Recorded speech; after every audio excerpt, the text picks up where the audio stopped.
witness, in my estimation, I call him the historian, Dr. Ivan Van Sertima.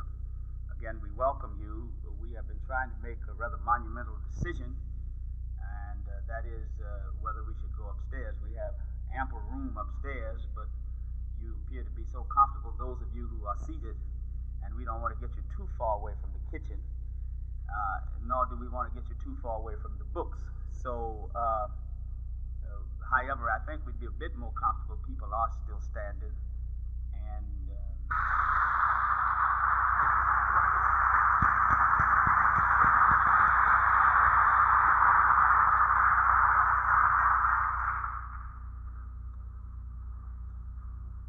the new book which the Journal of African Civilizations has just released, African Presence in Early Europe, is the second in a trilogy, a three-part series of works: African Presence in Early Asia, which appeared in the spring of this year; African Presence in Early Europe, which has just appeared; and African Presence in Early America, which will appear hopefully in the fall of 1986.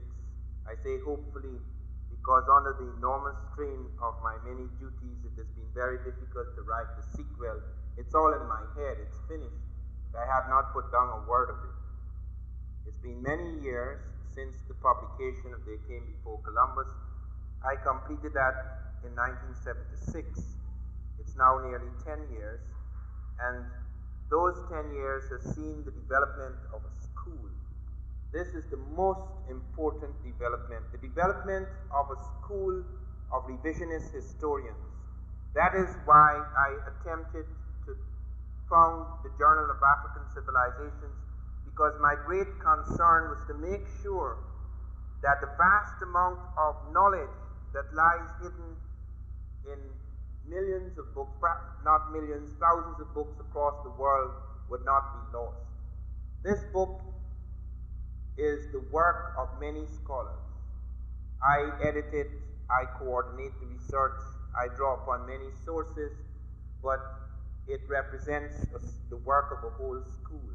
It is beginning to affect the teaching of anthropology and the teaching of African history, because students in many parts of the world will no longer accept this sterile focus and concentration on the primitive.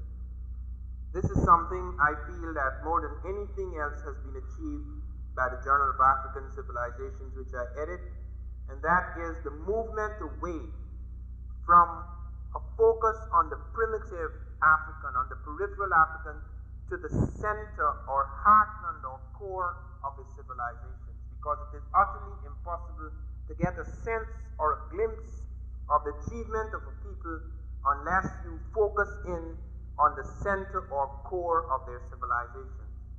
I was surprised to find that the Wall Street Journal was using the same terms I have been using for the past 7 years.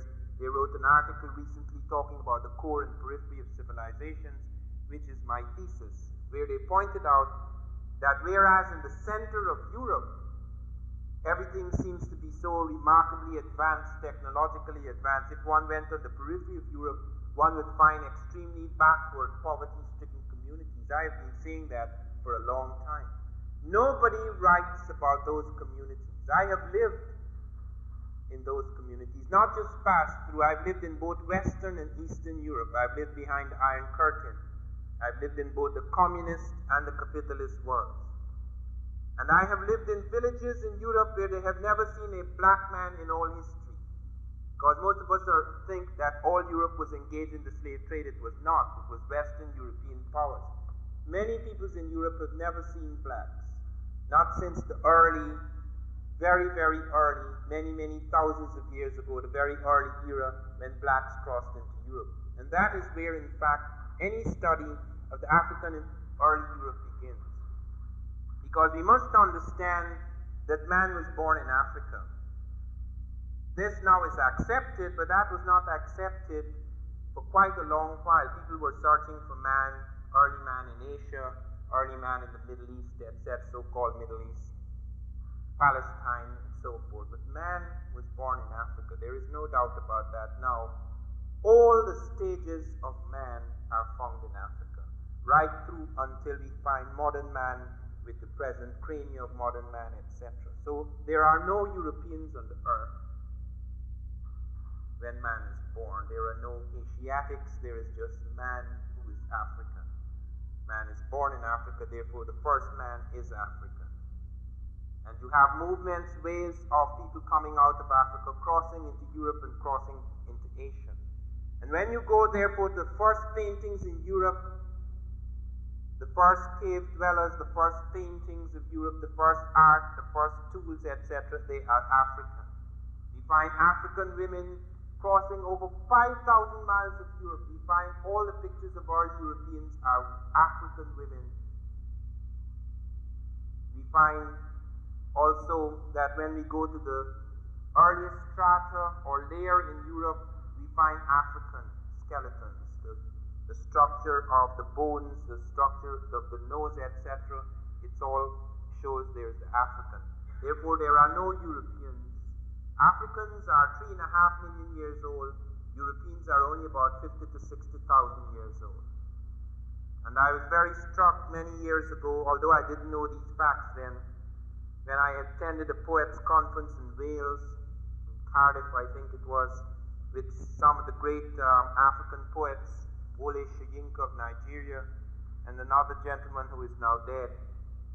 And Australians, New Zealanders, and other members of the white Commonwealth would get up and say, the younger members of the Commonwealth. I remember being very annoyed about that and saying, who are you calling younger members? In what sense are we younger? Because that is one of the theses that the Negro, the so-called Negro, is only 10,000 years old. He's the last, he's the youngest, and that's why he's so stupid. Man was born in Africa. There is no 10,000-year-old Negro.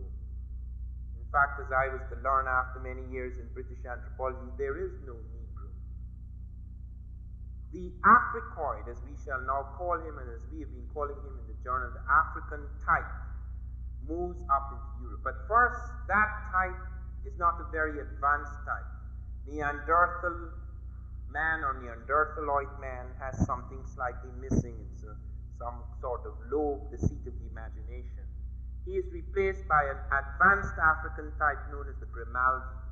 That advanced African type spreads all over Africa and goes up into Europe and goes up into parts of Asia. That type is known as the Homo sapiens sapiens. That is modern man. There is no inferiority or superiority in races because that is the type from which they all evolved. Somewhere around 50,000 years ago, some people put it slightly earlier, during what is known as the worm Stadial, it's a period in the Ice Age, you have a body of black people are locked into an area known as Eurasia, which covers a part of modern Russia. They are in the ice, vast sheets of ice. Some of them a mile thick cover Europe in this period. There's a very unusual period. The African is separated from the sun in this period. In Europe, he's completely separated from the sun. He's living largely in caves. He covers his flesh with the hides of animals, so that he has several things protecting him from the sun. First of all, the sun is far away. He hardly ever sees it. The sunlight is tangential, feeble. Furthermore, he's in a cave most of the time, and again, he's covered with the hides of animals. As a consequence, the albino, which is a deviant, begins to emerge because blacks give birth to albinos, who are pigmentless humanoids. So you have the pigmented human, which is the African, giving birth to a pigmentless type, which at first is just a deviant. Now this happens in Africa even today. Black people give birth to white people. White in the sense that they have no pigment, okay? But the albino does not survive in Africa. No albino lives more than about 30 years in Africa. It is an extreme deviation, and you cannot survive with the intensity of the ultraviolet radiation in great tropical latitudes, okay? Hence, the albino would die out in Africa. The albino does not die in Europe. The albino can live in an ice-cold climate, does not suffer that disadvantage. So that albino type survives and begins to make other types that are pigmentless. The pigmentless type becomes stabilized because in the extreme ice, because of the great shadows, the long twilight, this man lives for about 10,000 years in the twilight, far away from the sun. The ice people stabilize the albino type so that you get a great number of people eventually being born in that area who are pigmentless. That is, their hair and their skin loses this melanin shield, which is necessary, absolutely necessary in the tropics. Then you have other changes, contraction of the nose, contraction of various aspects of the face because of the cold. Heat tends to expand, therefore you have people with broader noses, fuller lips, broader cheekbones likely in the tropics, whereas you have contracted noses, contracted faces in the ice, so that you have distinction between ice people and the sun people. These are very superficial things. We have invested them with something far more than superficial because our society has become so highly polarized and people think strictly in terms of white and black. These things have become tremendously important, especially within the last 500 years when people's worth, value, humanity have been determined by how contracted or expanded their noses and whether they're pigmentless or pigmented, which in nature is quite meaningless. Okay, but in our societies, these things have come to have a meaning. We find that black type did not simply die out, did not disappear, because now that we begin to scratch the surfaces of history, we are finding extraordinary things. We find, for example, and you can see pictures of it in this book, a black king in Britain. There is a picture in that book where you find a black king and a black male king and a pale-skinned white queen, a pale-skinned queen in Britain. You also find Thorstein, a Norseman, being black. You hear this tall, giant black Thorstein. You find a Viking king being black. You also find one of the kings of Ireland, Gormond, is a black king. So that you go through Ireland, you find that the Africans have taken over part of Ireland. You go into Greenland. When Eric the Red went into Greenland, he found blacks in Greenland. You find blacks in Ireland. You find blacks in Britain. Claudian, the historian, commenting on the victory of Theodosius, the Roman general in Britain, he said he defeated the blackamoors. A great number of the people living then in Britain were black. These are absorbed, as I say, and as over a period of time, these types are absorbed by the pale skin type, which becomes the dominant type in Europe, particularly during and after the Ice Age. That becomes the dominant type because that is the more adapted type in that climate. But it took a long time. It's not something that happens just like that. For example, white people in Africa don't turn black, and black people in Europe don't turn white. These are special circumstances and conditions that happen within a particular period of time. Okay, so don't misunderstand that there's a tendency, as long as you stay in Europe, to become white, as long as you stay in Africa, to become black. Okay, it's not as simple as that. Those are very special types of mutations that occur during very special periods, climatological extremes. But let us move away from that. What we do know in that period, which is known as the Paleolithic, the Stone Age, we have major contributions by Africans to Europe.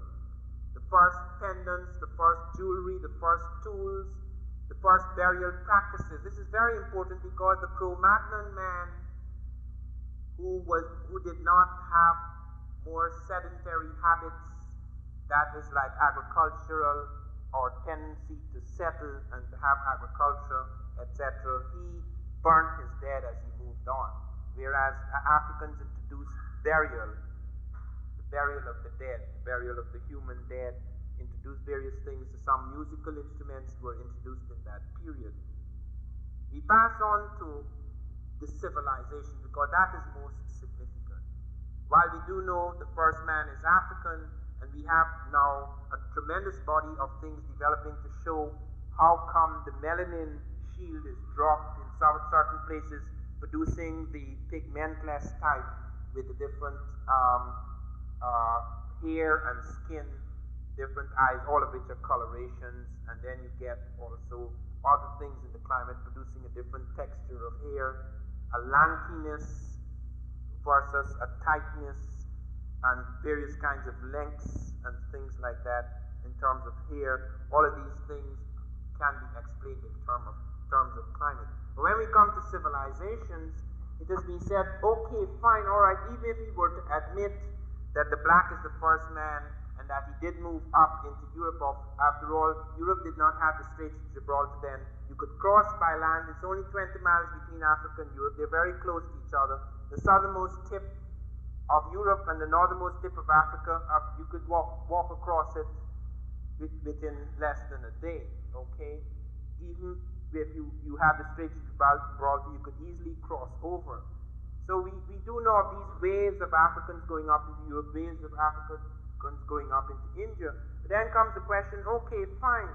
But then people say, all right, so you may have been the father of the European, but then what did you do? The European got smart, and he built all the civilizations, and he came back and civilized you. Those people who stayed, they just merely deteriorated, and those people who moved into new regions, they made all the great advances. That is not true.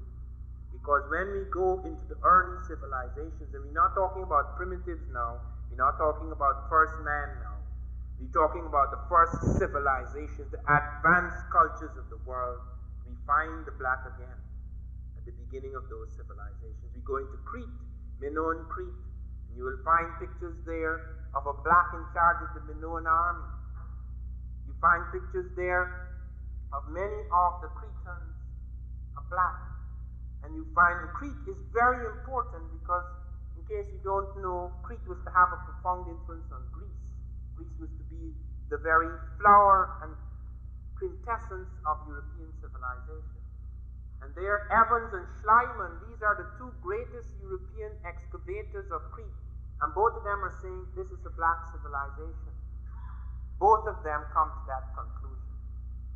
I remember some years ago, John Papademos, the Greek physicist, who's a very good friend of mine, he'd written a major article in the Blacks in Science issue.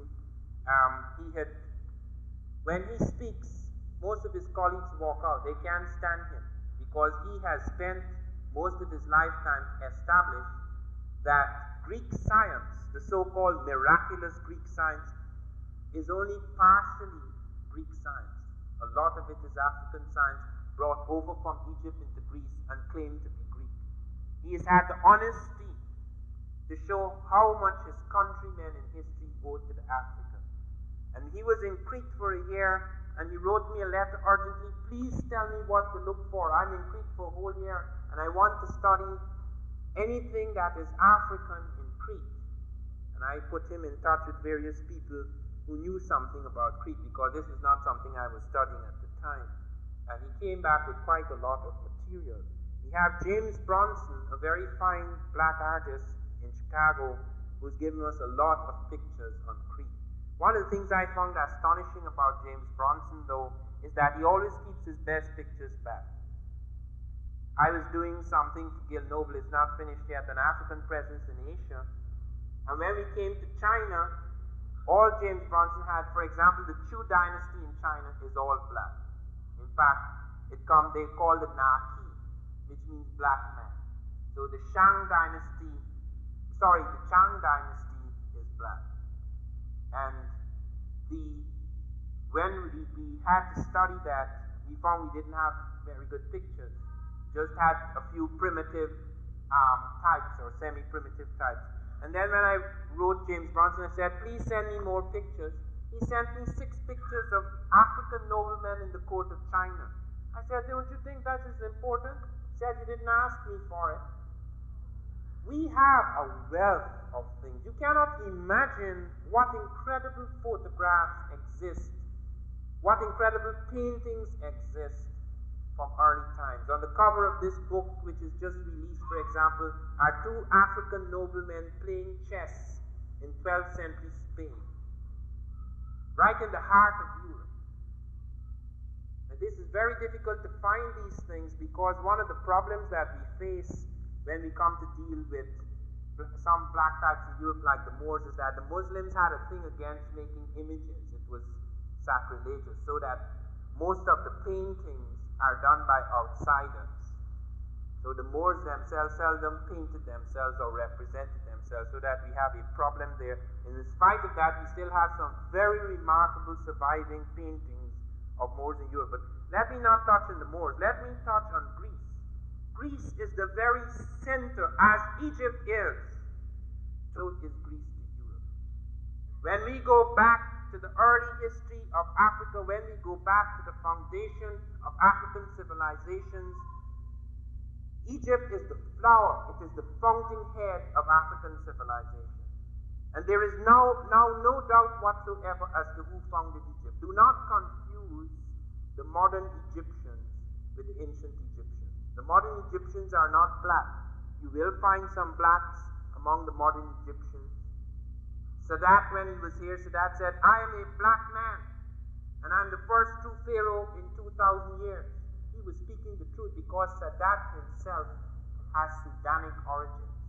Many people in his cabinet do not.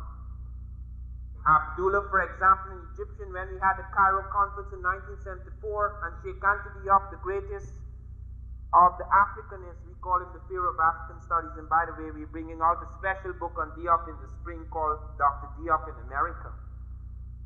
And when Diop proved beyond a shadow of a doubt, took skin from the mummies in the Marrakech excavations and tested them for melanin content and showed that they were African, and he showed that Herodotus and a whole range of people said they were black skinned, Abdullah, the modern Egyptian, jumped up and said, even if they're black skinned, they're white.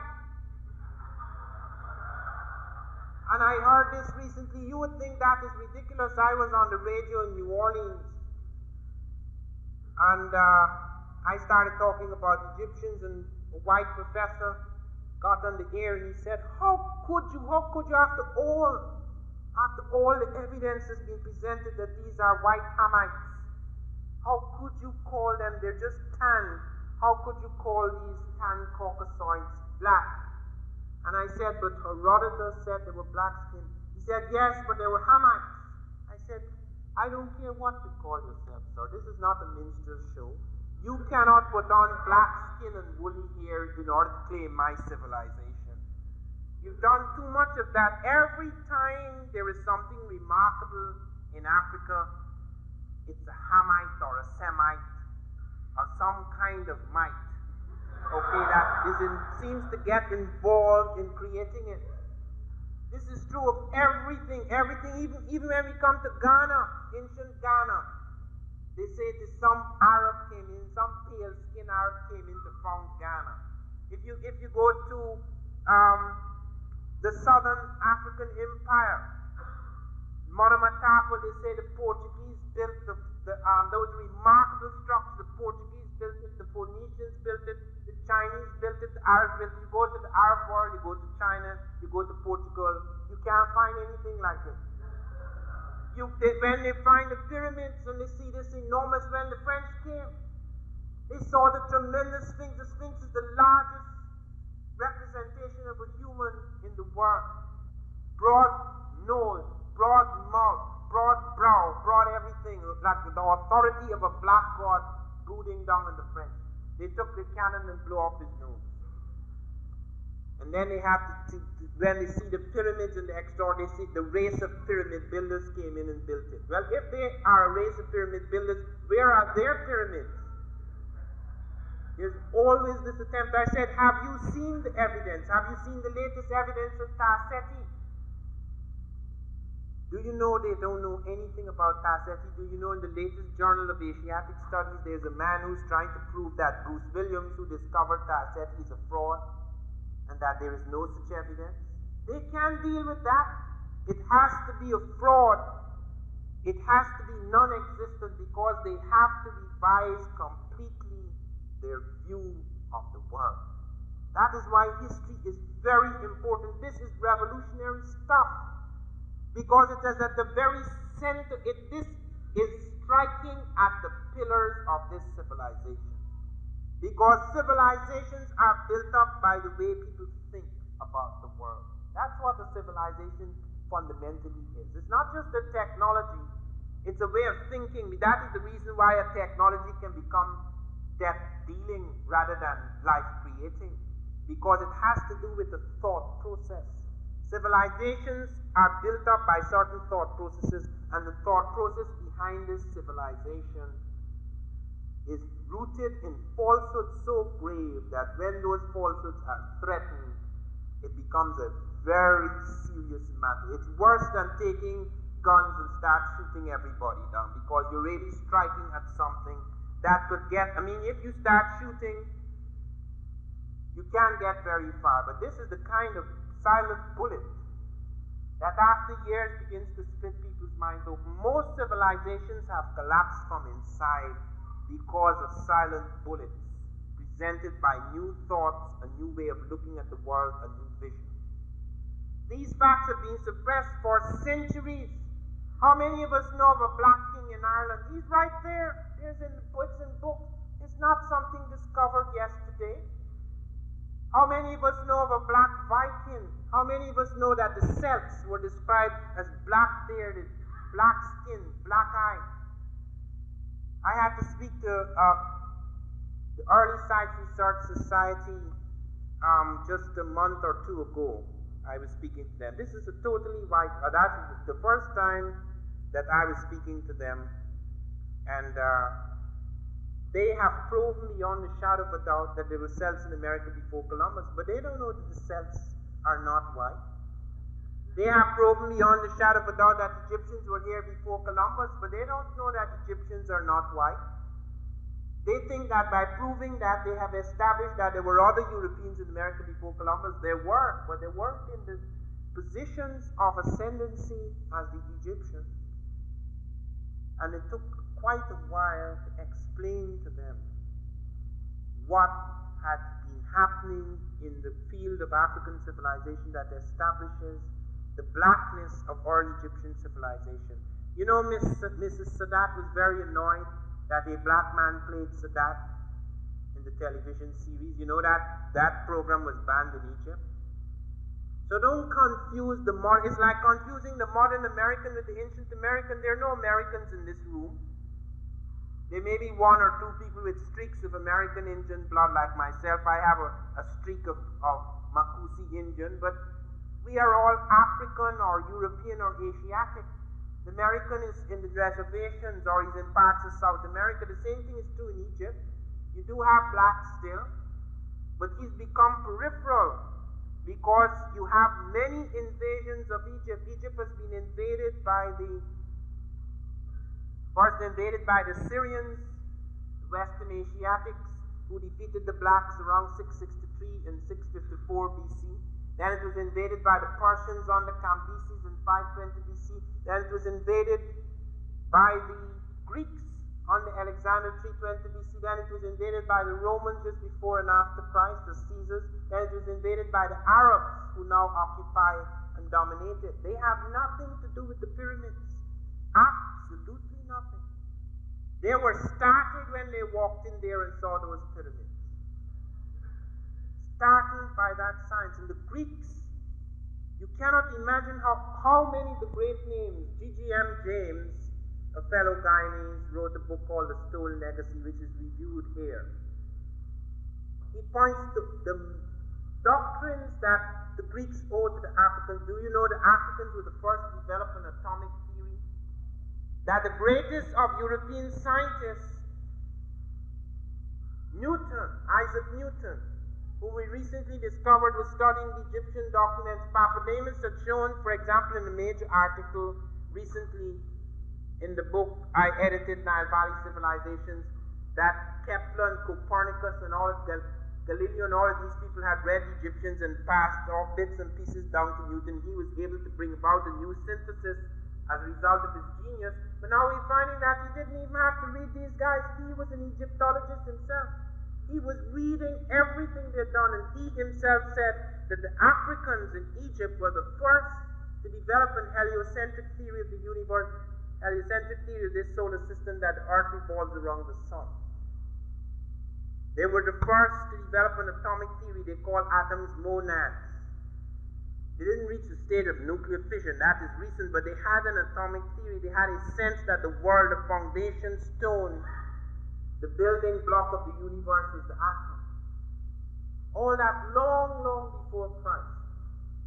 We're only now becoming aware of that, the impact on the medicine, on the science of the world through the Greeks, because Greece was to become the foundation stone of European civilization. Through Greece, all these things were to come down.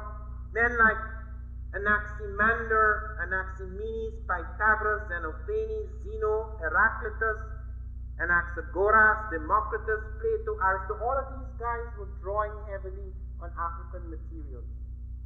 And the next thing you hear, they are the father of this, the inventor of this, the creator of this. They were not without genius. These men had their own genius. But they could not have made the strides they made unless they had built upon a foundation that went back for centuries in Africa. And this was not the only thing that was to happen in that respect.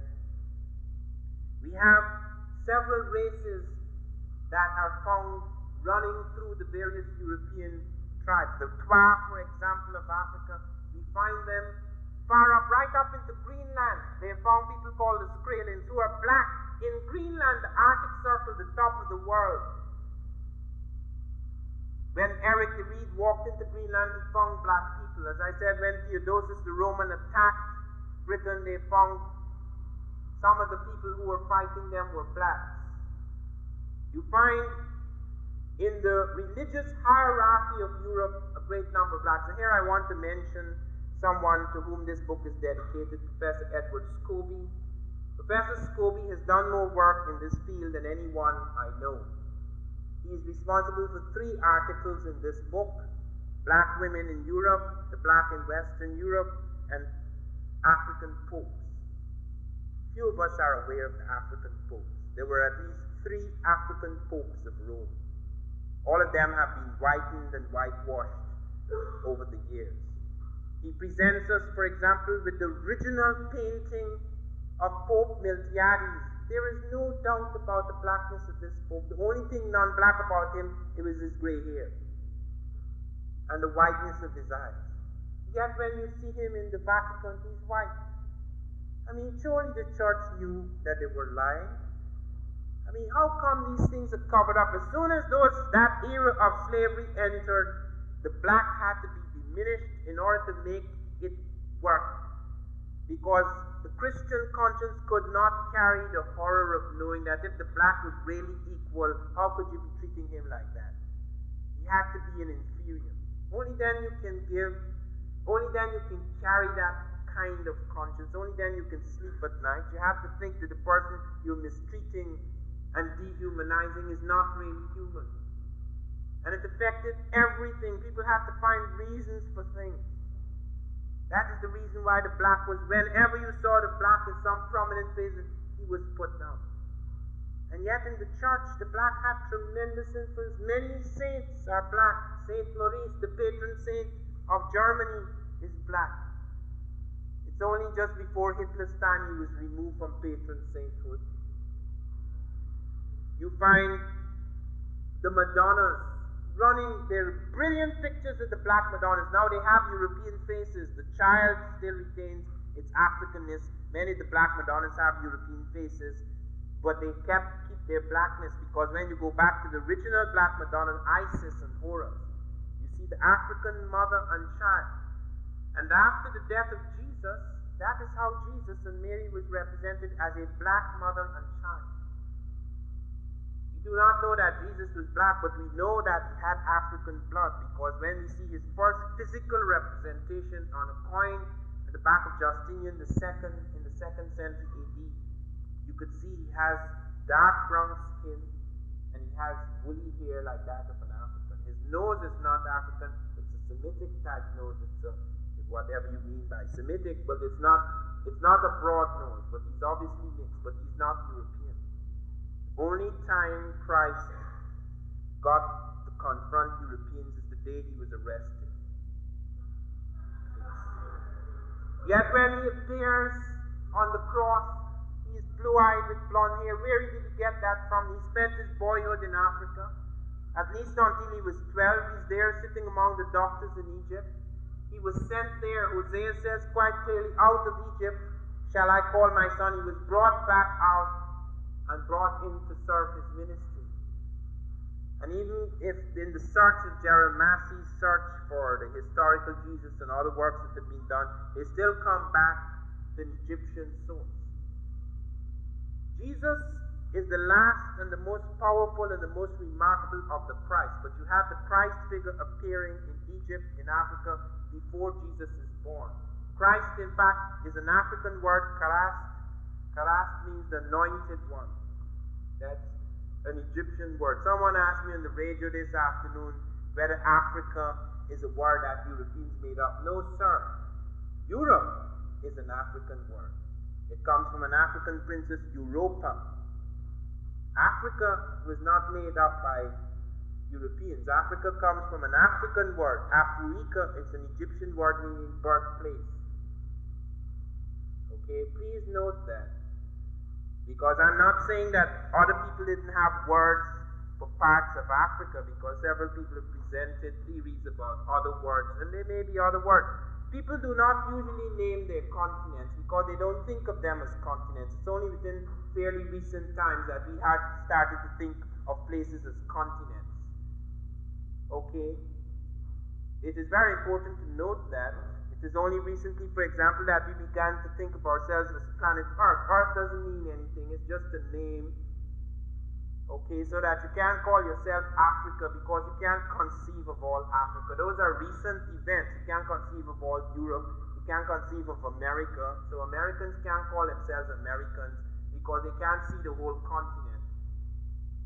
Okay, so they're usually people from outside give a name and that name sticks. Okay, like Egypt, for example, is not the name given by the Egyptians. The name given by the Greeks, but it sticks because the Greeks were to become very important, etc. So there are other names for Egypt. You don't get involved in the names because it's still the same place once we know what we're talking about.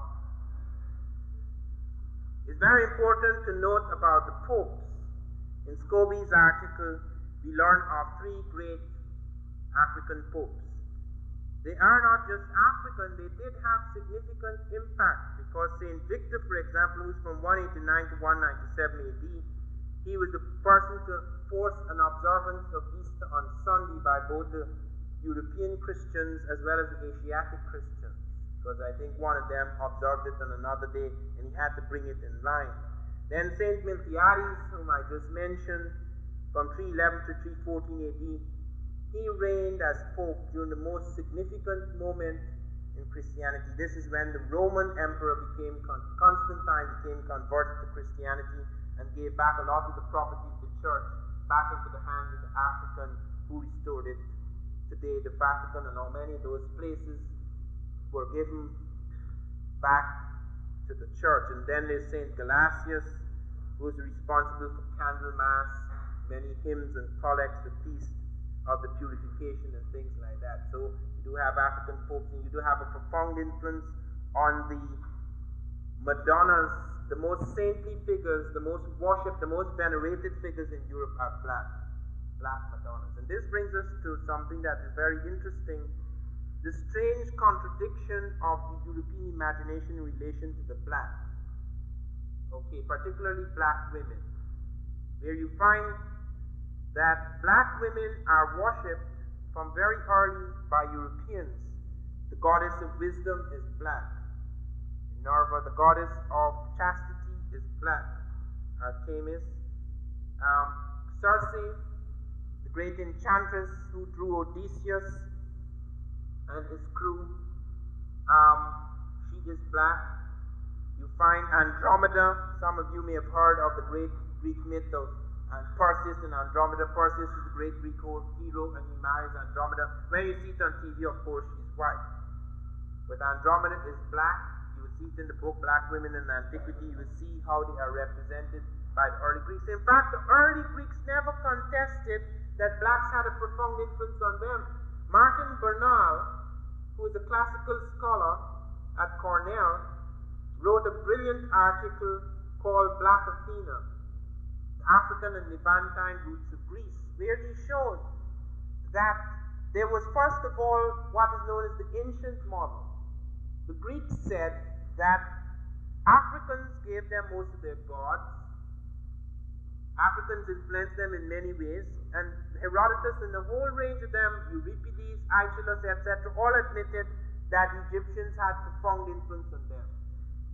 It is later on, when it was not fashionable for blacks to have anything to do with anything, then they changed it around to an Aryan model. The Europeans felt that they were demeaning their ancestors by saying they owed all of this to the blacks, so they pulled that out of it and created their own model and said Greece must be Aryan because the language is Aryan. The language is Aryan, yes, it is Aryan in its structure, but there are 50%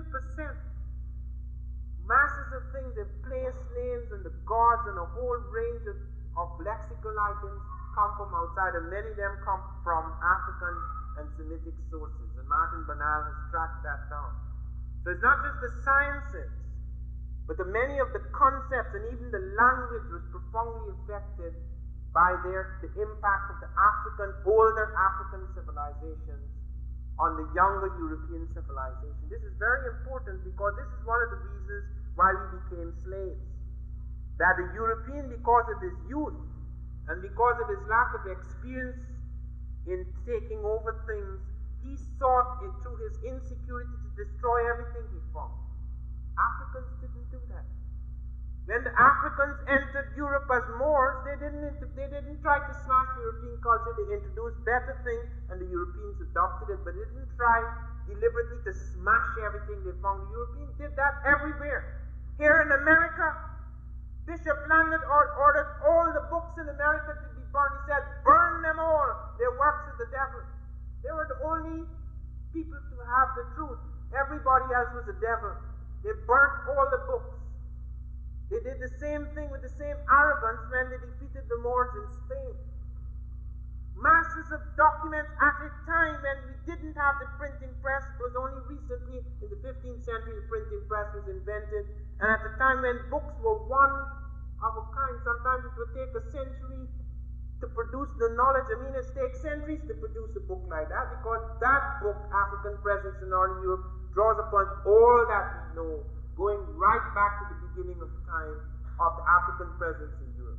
Now that book can't be destroyed, because it can run into thousands or millions of copies. It can't be destroyed, because if you destroy one, somebody somewhere has one. But if in early times you destroy a book like that, that's it.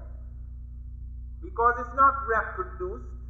So that when you hear the Library of Alexandria destroyed, or the libraries of America is destroyed, the libraries of the Moors are destroyed, centuries are destroyed. Centuries of knowledge are destroyed. That is the reason we have had so painfully to piece together the scattered parts of our heritage. This is not as easy as European history. European history, in spite of all the wars in Europe, European archives have been fairly well preserved. They have not been dominated by people that arrogant or that insecure as to tear their things to pieces. Yet they've done that to other people. That is the reason why it's taken so long before we reach that point where we're able to pull the strands together. But they're coming together now, make no mistake about it. We begin to see now with a new clarity, a new depth, a new certainty, the things that have been hidden, suppressed, or scattered all over the world. The imagination of the European, we find, is very contradictory in relation to black women. He makes the black women goddesses. There's Andromeda, there's Medea, there's Circe, there's Artemis, there is Minerva and all of these. And yet, he also thinks of her as a courtesan. He has tremendous sexual attraction to the black women. Thus it is that many of the kings of Europe have black mistresses. The Portuguese kings, for example, many of them, Scobie has shown several of the Portuguese kings end up with African type features. There's all sorts of secret things going on. And in Italy, for example, one of the popes has a black child. When he's Cardinal de' Medici, he has an affair with his black servant, and then he produces the black child and he makes him ruler of Florence, the Duke of Florence. You find one of the queens of France, her husband has a black mistress, so she takes vengeance on him and has a black lover. And then a black child is born, and he is startled by this, and he turns to the doctors and says, how could I, this is King Louis XIV, how could I give birth to a black child? And the doctor said, you see that black man in your coat, Nabo? When your wife was pregnant, you must have looked at her and the child turned black. And the king said it must have been a very penetrating look. Well, that led, and there are brilliant pictures of the black nun of Moray. That led to the nun of Moray. She was put in a monastery to protect the royal family from scandal, and she was kept there for most of her life. The Duke of Chartres fell in love with her and tried to smuggle her out of the monastery, but he couldn't get the permission of the king, and so eventually he had to return her, and in the monastery she died. You have also quite a number of famous individuals who were adopted by European kings. By the way, many of the poets also were in love with black women. Shakespeare had a black mistress, Lucy Negro. Baudelaire, the greatest French poet, had a black mistress. In fact, I think she inspired a great deal of his work. And you also find the traction. Napoleon once said the only way to solve the racial question is that you should have a white wife, a black wife, and a mulatto. Well, he could have neither black wife nor white wife, so he picked a mulatto and made her queen. He picked a woman from the Caribbean. So you have a lot of this going on, and it affects the royal family. You have one of the queens of Britain, Queen Charlotte Sophia, who has black blood. You can see quite clearly in her features. You also have a number of the European kings adopting black children. So, for example, Abraham Petrovich Hannibal, not to be confused with the Hannibal of Carthage. He's given this name. He's a slave in Constantinople, and the Tsar of Russia adopts him, and he becomes very important. He becomes one of the generals in the Russian army.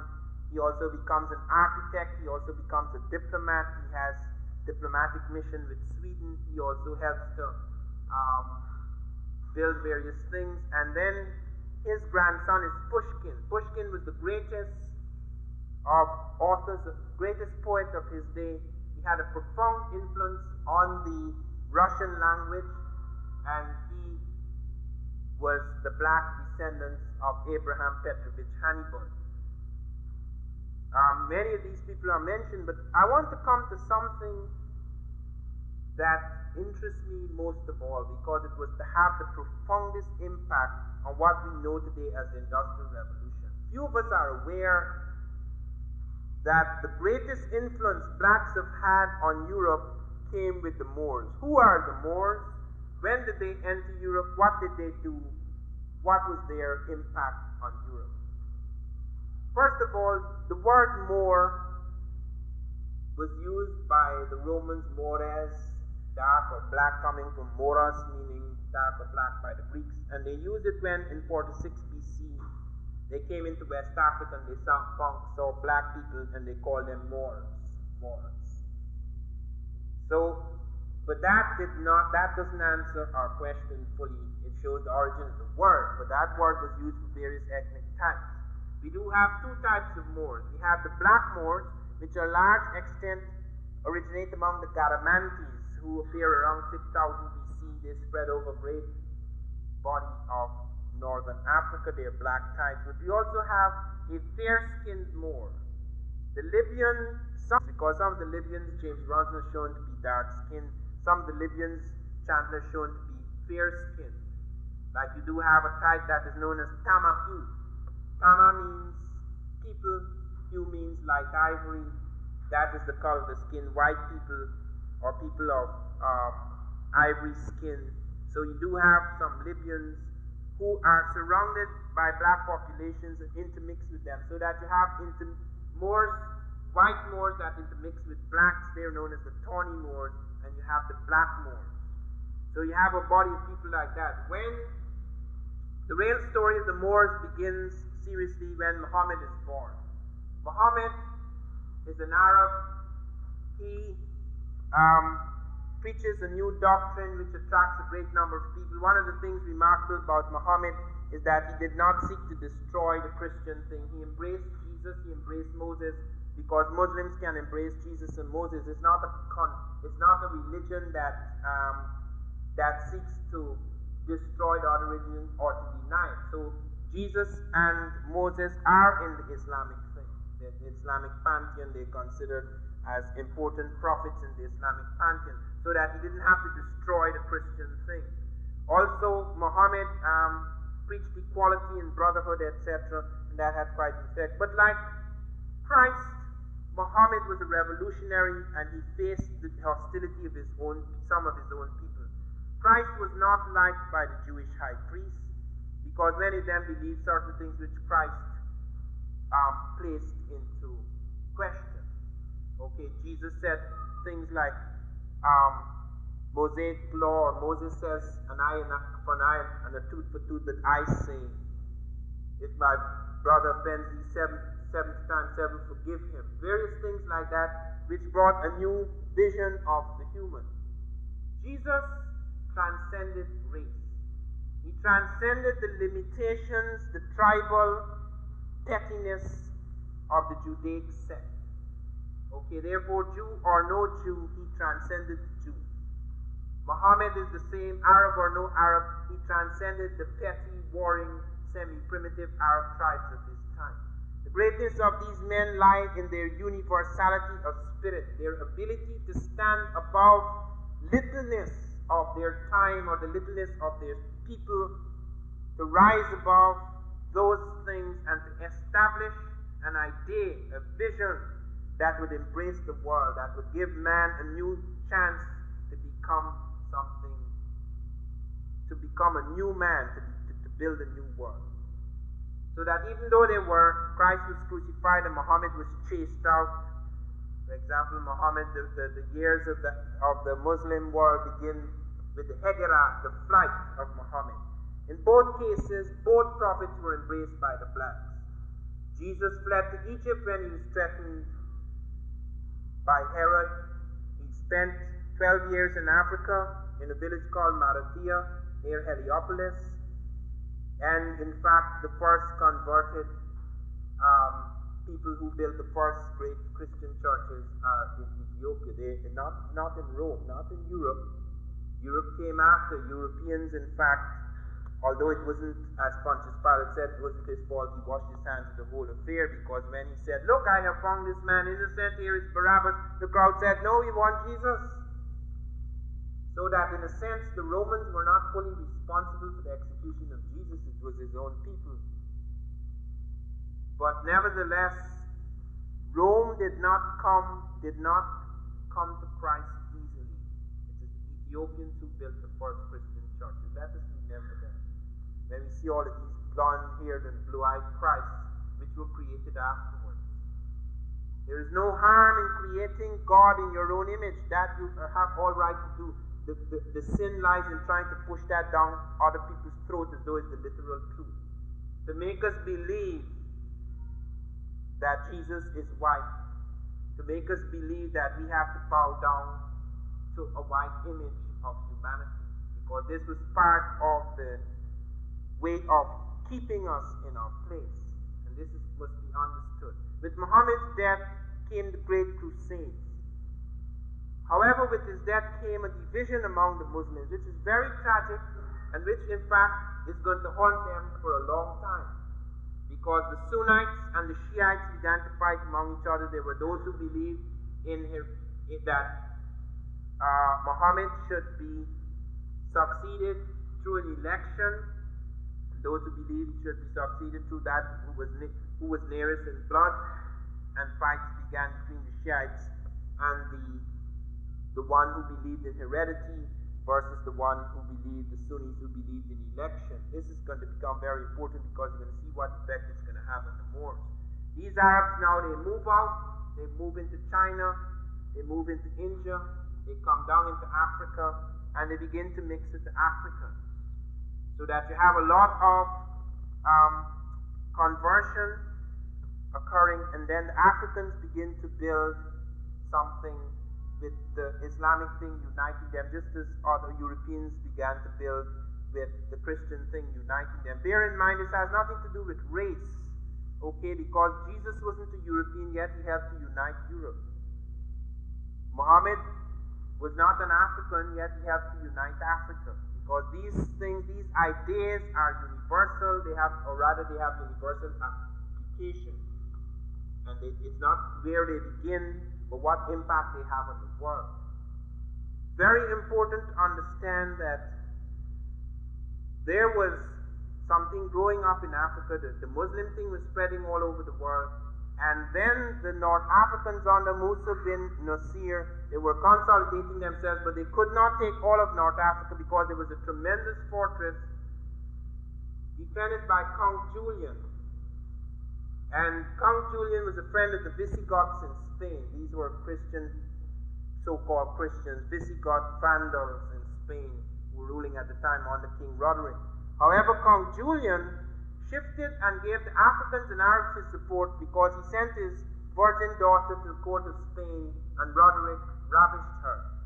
And to take revenge, he then gave boats to the Africans, and they crossed the straits and they marched up. First, Tarif went up.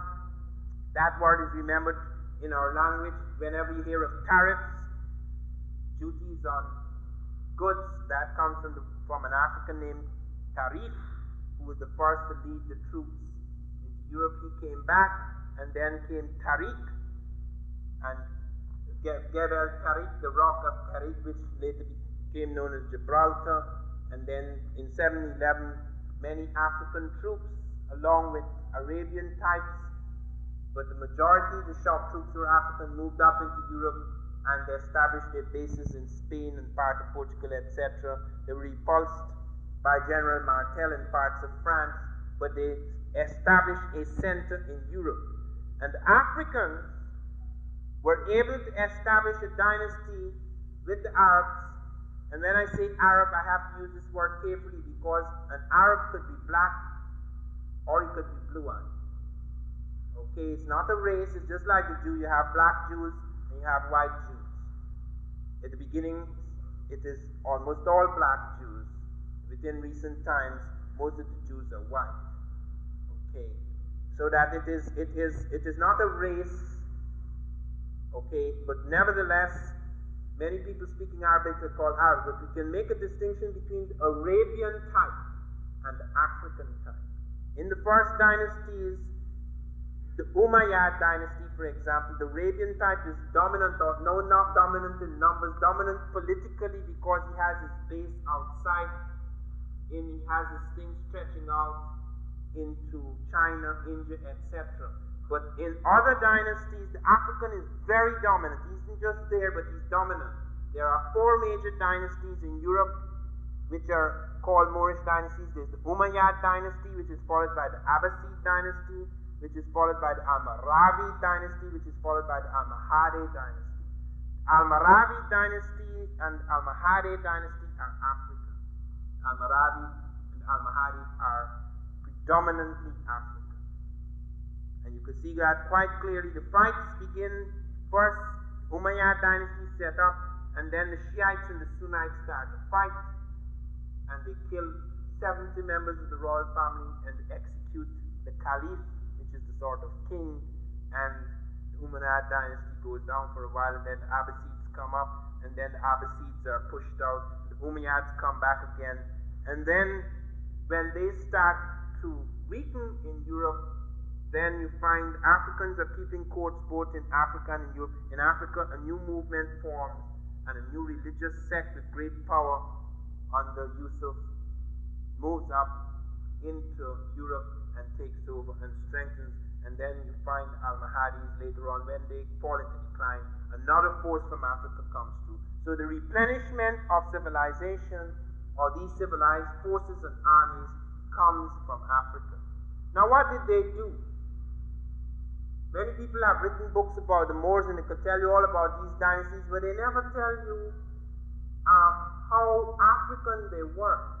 I mean, in the Almohade and Almoravid dynasties, you have ranges. I mean, there's a period in African history and in European history where there are tall Senegalese sitting on white steeds charging in Europe. Europeans charging down. Europeans fled like if the devils were after them. Very few of us learn of those battles. Few of us know of that, and it was a profound influence on Europe. It was so profound that the Industrial Revolution, the thrust of Spain and Portugal, because America was largely Spanish, even today, and Portugal controls Brazil. Those things were possible because of Africa. No other part of Europe made those first thrusts. Those things were possible because of movements by Africans into Europe, because Europe was suffering tremendously there was tremendous twilight on the science of Europe. Many things that had been learned by the Greeks and Romans were lost. The Europeans had become very superstitious when the Arabs and Africans got the Hindu ciphers 1, 2, 3, 4, 5, 6, 7, 8, 9, 10. Europeans wouldn't accept it because the European church said numbers are works of the devil. Europeans were using letters for numbers. You see, all that is universal today. You think it came out of Europe. The very things that were to defeat the Africans and the Americans, the gunpowder and the artillery, were not invented by Europeans. Gunpowder came out of China. The Arabs brought it out. The Muslims brought it out to China and brought it into Europe. Europeans didn't know anything about gunpowder. The Africans had been using gunpowder in Egypt, though not for the purpose of firing. They use it for certain effects. We have recently found the West Africans had gunpowder before the Europeans. They were not using it for fire sticks. They were using it for other purposes. And now we find artillery. The recent Leningrad manuscript, Russian manuscript, showed the first use of artillery by the Muslims.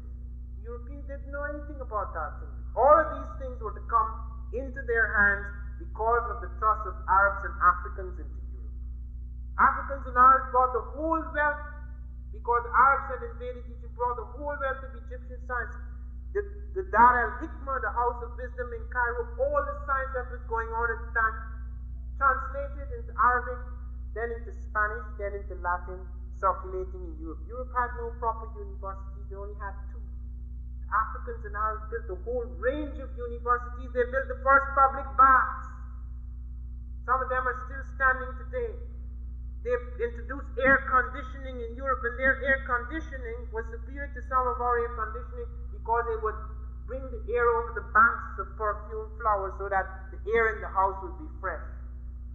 All those things they introduced, they took water in pipes and ran it from the mountains right into the houses. They introduced the first sewage system. They introduced hot and cold water. You never hear about these things. Europeans don't talk about that. You never hear anything about these debts and contributions. Even the ships, this is the most important thing. Without those ships, they wouldn't have crossed the Atlantic. The caravel, which was used by the Portuguese and the Spanish, comes from the caravos, which were used by Arabs and Africans. Comes from the pangalos on the Indian Ocean, used again by Arabs and Africans. The sails that Vespucci and Columbus used were Arab Latin sails used by Arabs and Africans on the Indian Ocean. The compass was not developed in Europe. It came out of various uses in China and in Africa. In Africa, they found the caravans. All the caravans had compasses. This is before Europeans started charging into Africa. The astrolabe wasn't developed in Europe. Europe did not make any major significant thrust until, with the use of gunpowder and artillery, which they had borrowed, with the use of sails and shipping, advanced shipping, which they had borrowed, they crossed the seas and started conquering and shooting people down. And then through murder, exploitation, and the lust for greed rather than the lust for God, as they claim, the thrust brought them out into different situations. Now we ask ourselves, well, if the Africans had all of these things, that they did all these marvelous things that were so brilliant, how come the Industrial Revolution occurred in Europe and it didn't occur in Africa? Why did we fall so fast and so easy? First of all, let me point out certain things.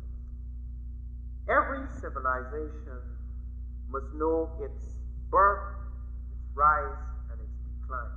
And then it is followed by another civilization. This is a pattern that happened in Africa, it happened in Asia, it happened in America, it happened in Europe. At the height of the Ghana civilization, for example, Europe couldn't possibly attack. 10,000 troops under Cromwell defeated the Britons at the time when the Africans controlled 200,000 troops in the field. Nobody attacked the Africans then. Then Ghana went into decline, was attacked by other forces, not Europeans. And then the Mali civilization came. The Mali civilization was so strong that it was a confederation of powers that would take up all the states of Western Europe. No people on earth were as rich as the Africans. The Africans were so rich that when one king, Mansa Musa, traveled to Cairo on a pilgrimage in 1234, the value of gold dropped for 12 years in the world. One African king. So the power and wealth of Africa wasn't something that people took for granted. That was real wealth and real power. Then that went into decline, came the Songhai. And the Songhai went into decline, then came the invaders and the traders and all of these people. We were attacked during a twilight period. When Europe was attacked, she was in twilight too, but their twilight was illuminated because we gave libraries, we gave public baths. The first lighted streets in Europe are right there where the Moors were. Many industries were introduced in Europe, and yet the Moors, the older African head, did not seek to destroy what it saw. It built a fusion, it built a marriage of culture, not the Europeans. When he walked in and smashed everything like Cambyses madly. These are works of the devil, burn them all, and he destroyed ruthlessly the American. Few of you are aware of what happened to the American. It's not just the African. The American died like flies. The diseases of Europe, for example, you talk about AIDS. AIDS is a joke compared to what struck those Americans. The common cold, for example, they had no immunity to the common cold. It was as bad as AIDS. They vanished. In my village, only if you married an African could you live beyond 30 years. American Indians who were pure American Indians died at 30. They were already old at 30. At my age of 50, they would have passed over into the great beyond long ago. So that these things are not understood, the profound internal and external reasons that led to the fall of the Africans. And that fall is not a permanent fall. We are not going to remain forever in decline. Many of us are filled with grave despair because when we look around Africa, we see absolute confusion, famine, disaster on every hand. This is a phase, man. This is not independence. This is just the curtain call. This is not, as Churchill said, this is not the end. This is not even the beginning of the end. This is just the end of the beginning. We have to think beyond this moment. And to think beyond this moment, we have to build a new strength, a new power, a new courage, a new faith, a new vision. And that can only come by remaking, redeeming, healing our psyche, making it whole again. Not feeling this sense of disintegration and loss, of being scattered and humiliated and broken. By feeling the new power that comes to us when we know that all is not lost. We can still recover. We can still remake this. We can still find again what was lost. This is the beginning, that recreation of the psyche, the creation of a new mind, a new spirit. The physical or the material structures of the world only undergo change when the spiritual or mental structures of the world undergo change. It always begins here. This is the universe. This is the ruling force. And we cannot change that thinking set. We cannot change that force. We cannot give it new power and force to remake our world unless we can draw upon something that feeds and inspires us. We cannot be constantly overwhelmed, as so many of us are, by the apparent gloom and twilight of the present, because there are things beginning to happen. There in South Africa, in spite of all that horror, a year ago, could you imagine South African white businessmen going to talk with guerrilla leaders? Could you imagine the Europeans forced to withdraw all of that money out of South Africa? Could you imagine a run on the rand? It's not over, it has just begun. And this becomes an arm, this becomes a part of that struggle. It cannot simply be a political struggle. It cannot simply be a changing of mask or changing of skins. It has to do with a change of spirit, a change of consciousness.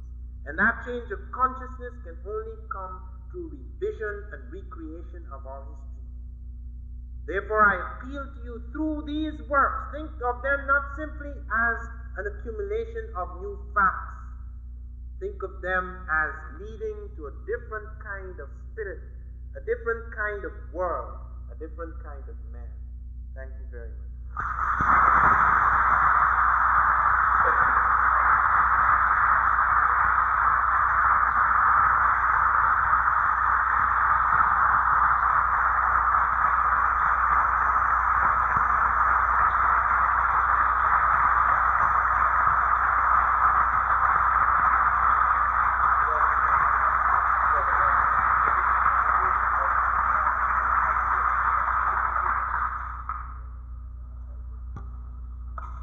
Dr. Ivan Van Sertima, let's give him another round of applause.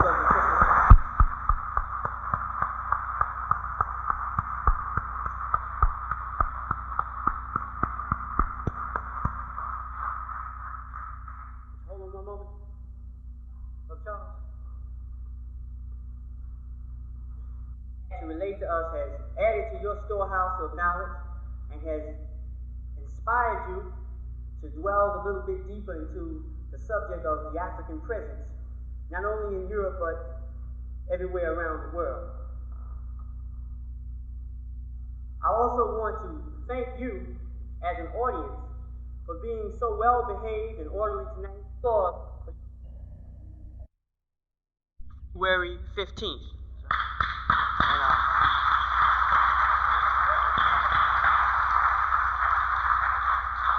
So please take note of that, and I'm sure that you want to come out again and hear some more of his knowledge. And so right now I'd like to turn over the microphone. Time has come now for questions, so please come up. You see, because you have counters. If a race or a group develops an advantage, they also develop a disadvantage. Okay, like for example, in our present situation, we have certain unrealized capacities. I have never found a black who's been able to use his pineal gland, for example. You see, you may have a potential. A potential does not mean a realization. Okay, the European, for example, may have a potential disadvantage, but it doesn't come out because it is balanced by the fact that he has a historical advantage. Okay, for example, where is the wealth? It's in the European hands. Where is influence? It's in European hands. Where is power? It is in European hands. Where is the technological initiative? It is in European hands. So that even if you may have an advantage, it doesn't make you superior because it is balanced out. Okay, because for example, it has been argued that Africa, the black man in America cannot do anything really because from the word go, most of them grow up in the ghettos, they're brain damaged, they get poor food, they operate in very bad ghetto conditions, therefore they have brain disadvantages. Now we don't accept those theories because we know that those things are countered out. So that if you start using the melanin thing, you get into the same problem, because people will say, okay, you may have potential, you may have something in your pineal gland, show me what you're doing with it. Show me how come that you have, while the European over the last 500 years has created about 1 million inventions, blacks have created about 1,000. So how come his pineal gland, which gives him greater creativity, he didn't create the million, the Europeans created the million, and he created the 1,000. Europeans created the million because they're not superior, but because they have an advantage. They were in charge of the world. They went to the universities.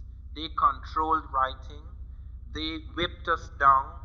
They kept us and they put us on slave ships, etc. So they have been able to produce and invent more than we have within recent times.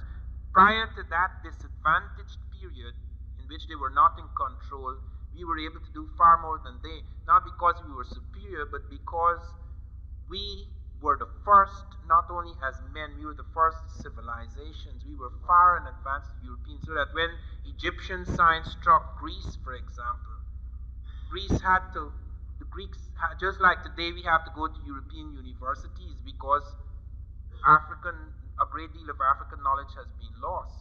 So we have to go to the European universities. The Europeans had to go to the African universities to learn. So you see, the problem that you have to face constantly is that whenever one group secures a certain advantage, it is countered out. It is balanced out by another disadvantage. So that it doesn't make sense to talk about superiority and inferiority, because in the final analysis it has always been found that it is the environment. Like if you develop a new spiritual environment, we can develop a new spiritual environment through our reconstruction of history, which enables us to make certain achievements. But we can't activate the pineal gland. We don't know how to activate the pineal gland. So to talk about it as a special biological advantage would make no sense, because we can't activate it. I mean, potentially it may be such. Let me give you an example of what I mean. I am brain damaged. Nobody would know that. But when I was 9 years old, I was dying, and I had a fever about 107 degrees, which usually kills you. It didn't kill me. It wiped out a part of my brain. There are things that I can do. You could drive a car. If you go out there, you could tell where is right and left. I can't tell right from left. I have to shake my hand.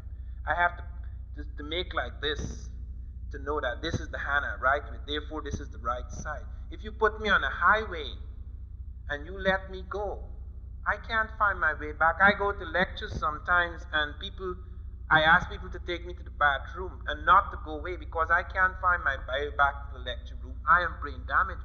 You can't tell me I'm inferior intellectually to anyone else, because that part of my brain which was kept intact, I use it more than most other people use it. So you see, even if you have a potential advantage, that doesn't make you superior. You see, you can't. That is the reason why theories of racial inferiority and racial superiority doesn't make sense. The Europeans started a lot of nonsense about the size of the brain, and then when he'd gone pretty far, then they discovered that Immanuel Kant, who was the most brilliant European of his time, had a pint-sized brain. He had the smallest brain. So you see, I mean, he could have built a whole lot of theories about how he has this big brain and how it has all of these convolutions, and then he find a little guy, a little brain like this. He opened the most brilliant man, and he find a little pint-size. When I die and they open they're going to find part of it is just blanked out. I don't carry as much brain as most other people, but I make full use of the piece that I have.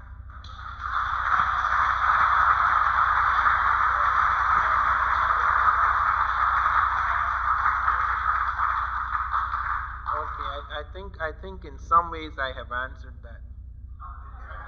Thank you. All right. What I translate what you're saying is that since initially all men were African, there is a need, in a sense, almost to return to African values, okay?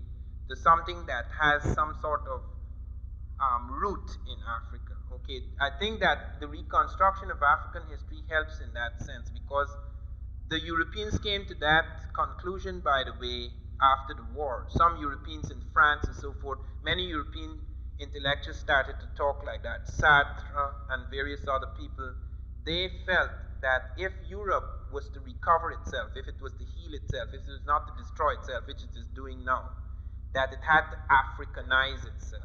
In other words, it had to go back, it had to move away from those values that led to destruction and give a new power and healing, a new redemption through that which is African. I think that that can come partly through an emphasis on the African contribution. That can bring people closer to moving away from things that they seem to think are the only values to a different kind of value. My book, They Came Before Columbus, deals with that much, much earlier than the Aztecs or the Incas. My book shows that among the Olmec, the first North American civilization, and when I say North American, I include Mexico, because Mexico was not what it is today. Mexico included parts of California, it included Texas, it included Colorado and all of those places. So all that is Mexico, America then. It's not just Central. Okay, they have found now 14 stone heads. At the time I was writing, they would only found 11. They now have 14. They have found 14 stone heads with African type features that belong to a civilization known as Olmec, dated somewhere around 800 BC. It's actually 948 to 680 BC. They have found skeletal types in the populations of the Olmec at Tlatilco, at Cerro de las Misas, at Monte Alban. They have found a significant proportion of the ruling class, not the common people, the ruling class to be African. As much as 13.5% at Tlatilco, going right down 200 years later at Monte Alban, it comes down to 4.5 as Africans begin to intermarry with Native American women. Then they have found the terracottas, a vast range of terracottas, clay sculptures of Africans with African type beard, coloration of skin evoked by the oxide dyes in the clay, African type hair, etc. This is in the private museums. I spent a lot of time in Mexico in August, just before the earthquake. I spent a week with von Wutenow, and last year I took 40 Americans with me. Minister Brown was one of them. He came with us to film the lectures. We went and looked at the terracottas, the clay sculptures. These are before Christ, showing African types in America. So you have clay sculptures, that is terracottas, stone heads, as well as skeletal types and skulls that have been established as African. This is very, very early. There have been other visits by Africans that are much later, like there are visits by the Mandingo, which affect the Aztecs, some of them. And you have visits to South America, which seem to have affected the Chavin Kupisnik culture, which is the same level as Olmec, and also later through Chavin have affected the Inca. And we're finding new things in South America. We find, for example, not much work has been done on that as yet, but there are other people in South America who has been affected by the Africans. They're now digging up and finding African heads. There's a remarkable, one of the things I found in Mexico when I was there in August, a stunning head. It is so realistic. It looks like a living person whose head has just been chopped off. Pure African. This is right in Peru. You know, and I remember a few years ago, 10 African archaeologists came to this country, and I took them to see Barry Fell's studio. Barry Fell is who wrote this book, America BC. While I was dealing with African, he was dealing with Europeans in America, although he didn't realize that some of his Europeans are really black, like Egyptians, Celts, etc. But he has had a remarkable museum, and one of the Africans, who is chairman of the anthropology department in Khartoum in the Sudan, he came down and he looked in the wall and he saw a plaque of beaten gold. And he looked at it and he read in English something written in an ancient Egyptian language. And he says, which part of Egypt did you get this? Only 3 people in the world can read this. I'm one of them. And Barry Feld says, that's not from Egypt, that is from Peru. He says, I don't believe you. This could not have been in Peru. And we had to spend half an hour to convince him. You know, he nearly got a heart attack. It's absolutely amazing. This incredible. I mentioned last year in New Mexico, I mentioned to the Western Epigraphic Society, I mentioned that Minister Brown and I think we took a photograph of some markings on top of the head. You know, that started a whole new investigation. And when I went back to the Early Science Research Society in Massachusetts at Salem, I found that they have a new book out. They're starting to take photographs and draw the markings, and now they're trying to decipher them to see what these people were saying on the top of the head. So the evidence there is absolutely overwhelming. I'm now doing a sequel to They Came Before Columbus, which deals with that. I'm not saying that to be funny, but I have cut off. There are many historians who are experts on slavery, but I don't know anything about slavery. I have lost all interest in slavery. I'm only interested in what great things blacks did.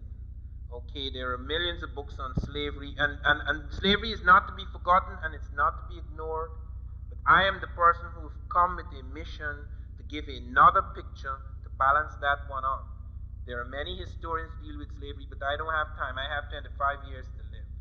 And I don't have time to deal with slaves because they have 25 million historians dealing with that. I am dealing strictly with what Africans gave to the great civilizations in the world before they became slaves. Note that.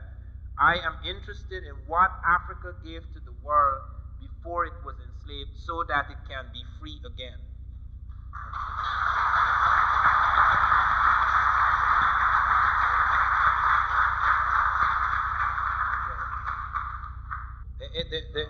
There's not Israel slavery in Egypt. The Jewish sect was discriminated against in ancient Egypt. The Jewish sect was not discriminated against because of its race, because it wasn't white. Okay, the Jews weren't white. So they weren't discriminated against because of their race. All peoples at all times have some measure of discrimination because you have always quarrels between groups, quarrels between denominations and sects. That goes on today too. I mean, that is natural. And the Jews, therefore, in Egypt came away with negative things about Egypt, and some of them, as they were reminded in the Bible, remember that how long you sojourned in that country and how much you learned from the Egyptians, okay? So that there's always been this love-hate relationship, because when the Jews wanted to escape, they went into Egypt, okay? So that the thing is that, you see, the Jewish thing is a very complicated business because the white Jew is a departure, okay? And you see, you're really dealing with these guys around here now, these recent Jews, okay? I mean, that doesn't enter real serious history, okay? You know, I mean, there are many people who came converted to the Jewish sect, who became Jews, etc. And as happens in many of these things, the other types, you know, declined in power and influence, etc. But I am not a master of the Jewish question, you see, because quite honestly, it takes so much energy to deal with the historical aspect. The only thing I know about the Jews in relation to blacks is that the blacks saved the Jews at the time when you had both black and Semitic Jews, but they were close enough. They were close enough for the blacks to go to protect the Jews. Taharka, one of the greatest of African kings in his time, in 701 BC, sent an army, a Nubian and Egyptian army, into Jerusalem to save the Jews from the Asiatics. The Bible says there was a plague and Assyrian forces were cut to pieces. But it wasn't a plague. It was the malaria, okay, which fell upon the Asiatics and really destroyed that army. So the blacks protected the Jews under Hezekiah against the Asiatics. And the reason why the blacks went to protect the Jews is because they were brothers. At that point in time, they were brothers. The Jewish thing has become very complicated because There's a whole range of things that has happened since then to do with European Jewry, etc. And I don't know much about that because it isn't at that stage. It ceases to be so much African history; it becomes more European history.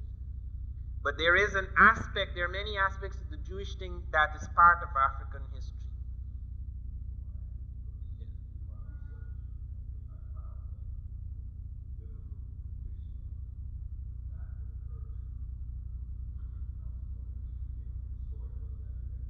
Well, there are experts in the Bible. One of the things you should read, which is very interesting, there's a man called Kofa, whom I met last year, who's an expert on this question, who could help you considerably. He's written an article in a book which I edited, Nile Valley Civilizations, in which he deals with the Jews and Egyptians. I can't remember it, but he deals with every reference to Egypt made in the whole Bible. Every possible reference, what is negative, what is positive, what is the relations of the Jews to the Egyptians, who are the Israelites, Judahites, Jews, etc. And I think he has written a lot on the subject, so he has references. So that is very helpful to follow up that question, because I know this is a burning question. I have recently been heavily questioned about the Jews, because a picture of me appears with Farrakhan in the final call. And I was called to ask, what do I have against Jews? And I pointed out that I have nothing to do with that. I stood on Farrakhan's platform because Farrakhan invited me to speak on black achievements. And if the Ku Klux Klan was mad enough to invite me to speak on black achievements, they need the education, I would do it. So I am not involved in any anti-Semitic from all black leaders who seek to create a picture of black achievement, whatever their differences one may have with them about their views of various people, groups, or sects. I join in that respect, okay, because that is common ground. But where his opinions about Jews are concerned, I have nothing to do with that. I don't want to be sucked into that. And I was asked, please answer the question, are you anti-Jewish? I said, how could I be anti-Jewish? My publisher is Jewish. My dentist is Jewish. My lawyer is Jewish. My psychiatrist is Jewish. My best friends are Jews.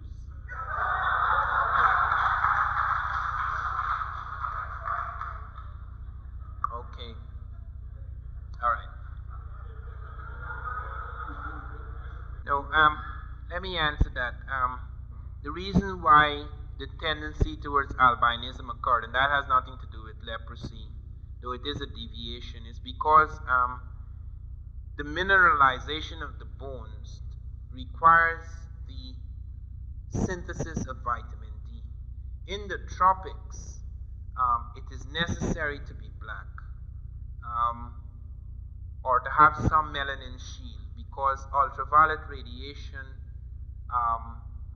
this shield protects you, but there's such abundant sunlight that you could still synthesize vitamin D. In the extreme cold that occurred during a particular period in Europe, that became a problem because there wasn't abundant sunlight. There was weak and tangential sunlight. There was the cave dwelling. There were the hides of animals, etc. So that vitamin D synthesis with a melanin shield became a difficult problem. Hence, when there were tendencies to albinism, that albino was likely to stabilize itself because it became a selective advantage.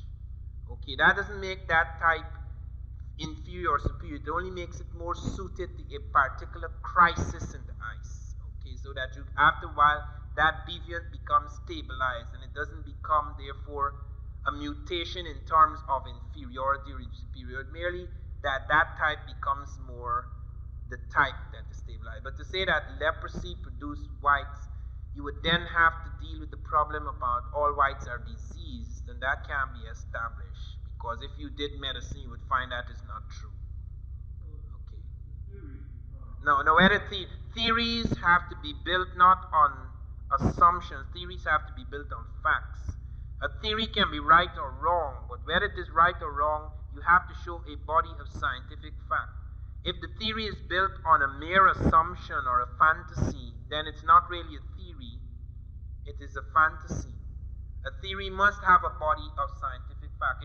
If the moment it is questioned, the scientific fact falls away, then it's not really a theory, it is a fantasy. Okay, you must have a body of scientific fact. Leprosy has certain specific things like AIDS. And unless you can establish in a laboratory that this is leprosy, you can't proceed any further because you have to have the medical knowledge to say, well, leprosy has A2, B2, or what have you, such and such factor, Kell factor, or what factor, and you can't find it in the laboratory. You have to abandon it because whatever any book may say, books are written by ordinary people, okay, whether they're inspired or uninspired. And a book stands or a theory stands by the body. For example, I can't jump up and say Africans were in America before Columbus. I never believed that. When I came to this country, I didn't believe that.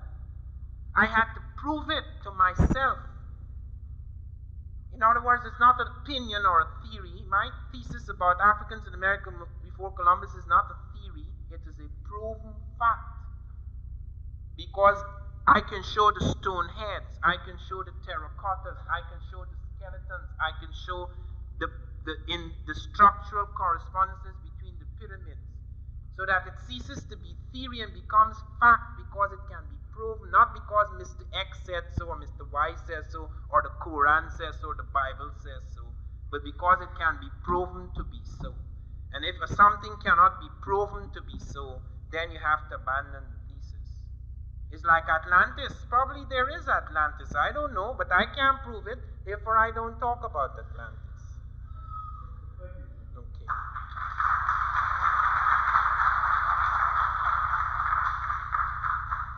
Yes. Yes. Thank you for bringing that to our attention. That this was not a lecture specifically on science, but it is important to note here that the Africans, according to the Greeks, like Herodotus, etc., they were the first to have specialists for every organ. In Egypt, you have this in the early period of medicine, you have specialists for every organ, and this is revived later in the Ptolemaic period.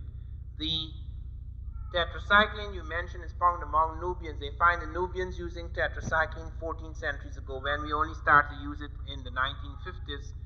And we find also very complex things among the Africans. Africans using aspirin before us, using Salix capensis, which yields salicylic acid, the main active ingredient in aspirin. They were using other things before us, like we have got from the medicine press, urbane, capsicum, physostigmine, which deals with glaucoma, cola and calabar beans.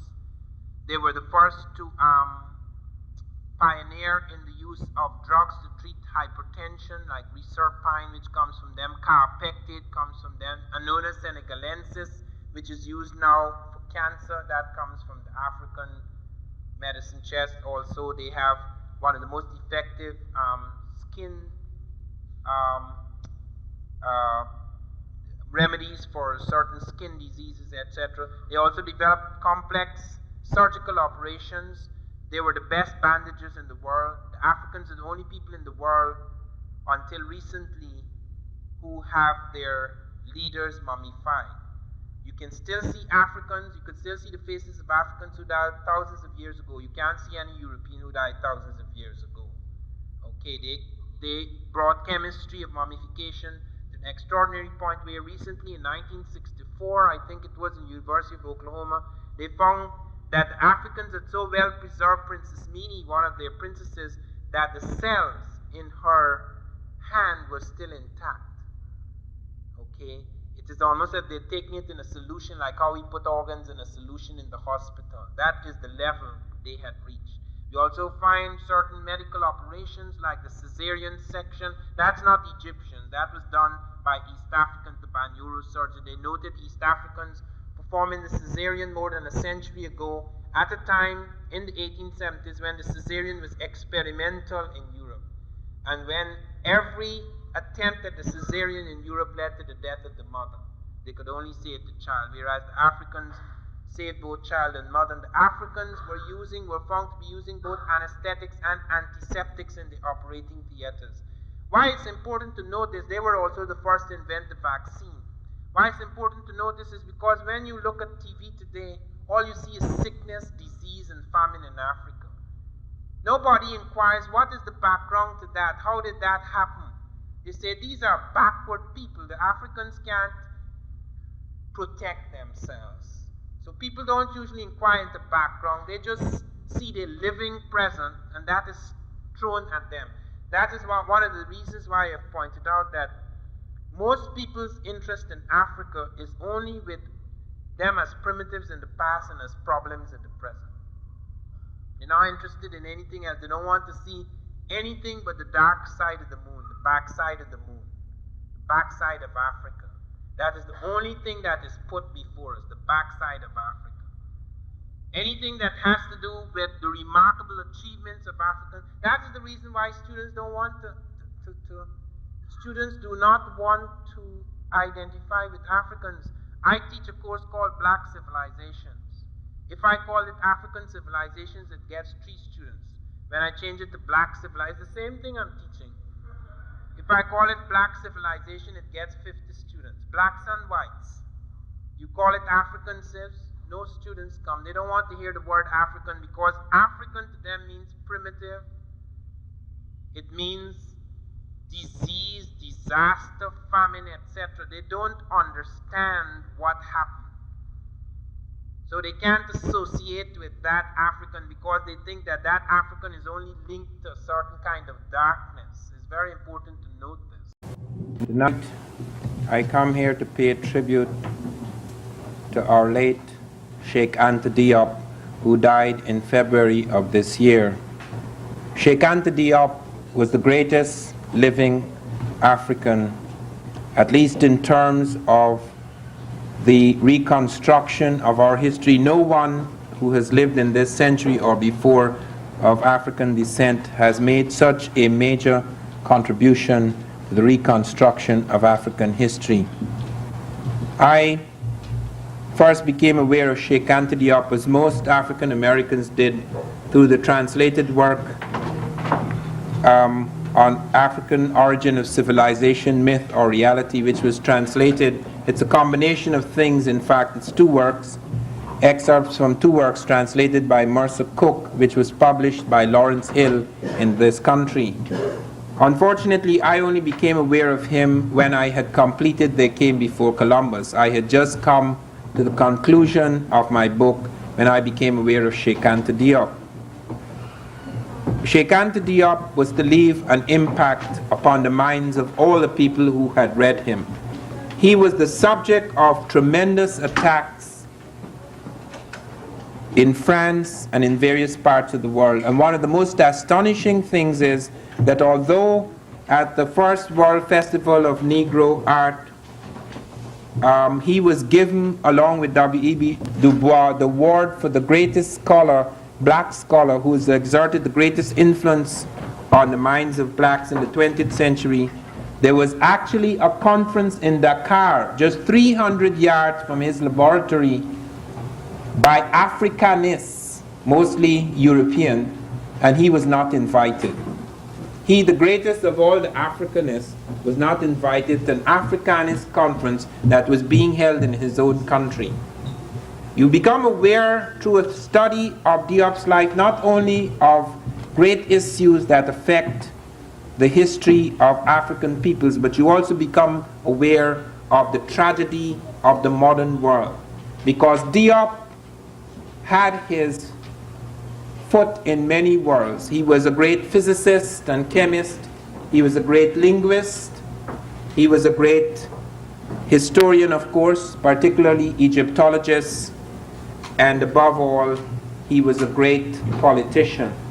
Few people are aware of what he did in terms of his own country, how he was imprisoned. He founded 3 political parties, and in fact, he was to become, as the leader of the opposition, he was most likely to become the next president of Senegal. So I shall speak of many aspects of his life. I must first speak of meeting him, because although I knew of his work and we had corresponded for about 9 or 10 years, I did not meet him until 1985. I did not meet him until January of 1985. That's one of the curious things about me. I am so busy that unless I meet someone at the lecture, I hardly ever meet them at all. There are many of my colleagues at Rutgers. I've been there 16 years. I have never met them. I know their names. I've heard them on the telephone, but I've never seen them. I remember Ronald Christ, for example, who edited a magazine, Inter-American Review, and I subscribed to that magazine. I wrote articles. He wrote me letters. I talked with him on the telephone. I have never yet seen him in my life. And Cheikh Anta Diop, for whom I had a special affection, wrote me several times, and I wrote him back. We had long correspondence, but I never saw him. And not until last January in England did I meet him. And I met him under the most unusual circumstances, because I had lived in England for many years. I had lived in England for 10.5 years. Only one of those years was spent in Africa, and part of it also was spent in Eastern Europe, but I kept coming back to London. But when I had spoken in London before, people were aware of me only as a literary figure, a writer of novels. I had written a book which was made into film, a television film called The Black Prince, and people knew me as a literary critic. I had sat on the Nobel Committee, at least when I came to America, I sat on the Nobel Committee based upon the work I had done as a literary person, but nobody knew of anything that I was thinking in terms of the black world, because that was not something that one talked very much about in England. People weren't even aware that they were black. In the sense of community, in the sense of having a shared experience with the rest of the world, in the sense of being able to operate as a world force to change not only the consciousness of man, but to change the circumstances in the world. There was only one issue that got to the root of every one of us. That was South Africa. And that issue, in fact, nearly led to my expulsion from university, because I never spoke. For 10 years, I kept quiet. I never said a word about anything political. And the only time I opened my lips was on South Africa. And this was conveyed back to the authorities. And the arrangement was that I should be expelled from the university. I don't want to go into that now. If I were questioned about it at question time, I will come to that matter. But the reason why I raise it is because I'm very much aware from a study of Diop's life that Diop, like myself, was deeply involved in politics. It is impossible to become involved in black history without becoming involved in politics. Because to reconstruct the history of black people anywhere in the world, you have to fight against a climate of great prejudice. Diop discovered that Diop could have had an easy route, because Diop was very fortunate. At the age of 22, he had his bachelor's. There was at least a university in Dakar. There was no university in my country. I did not get my first degree, my BA. I did not get my BA until I was 32. He got it when he was 22, which is normal. That's what you get here. There was no university in my country. So he had his career all set out. He was a brilliant young man. He was born in 1923. He died at the age of 61. He was born on December the 23rd, 1923 in Diourbel in western Senegal. He was a Muslim. He attended Quranic schools. His family was Muslim. He belonged to the sect of the Murids, one of the most independent Muslim sects that you can find anywhere in Africa. And he went out to Paris in 1946 to further his studies. But he was a proud, stubborn, independent mind. He could have got anywhere he wanted to go. With a scholarship to Paris, a French African could go anywhere in the world. He could even end up as a minister in the parliament. The British never allowed that. None of us were ever allowed to become head of anything until we became independent. None of us. That is one of the things when I was growing up. I remember when I was about 20, I entered the civil service. About 19, I entered the civil service in Guyana. The first thing I heard, I was at the meeting with the director of the audit department. They put me in the audit department, and he sat down before all the Asians and Africans and other people, and he said to them quite nakedly, "You can aspire to any position in this department except my own." Because only heads of departments could only be filled by Englishmen. And one of the things you noted in that country, it didn't matter what an Englishman did, he never went to jail. There was no Englishman who ever went to jail. They disappeared, meaning they put them on a ship and sent them back home quietly, but they never went to prison. No Englishman ever did a menial task. That is why many West Indians, when we went to England and we saw white porters lifting things, people nearly who died from shock.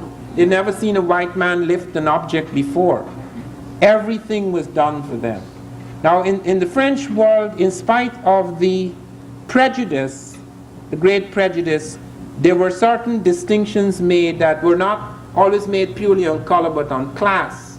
So that someone who was highly educated, who was very French in culture, could get right up to the position of minister in the government.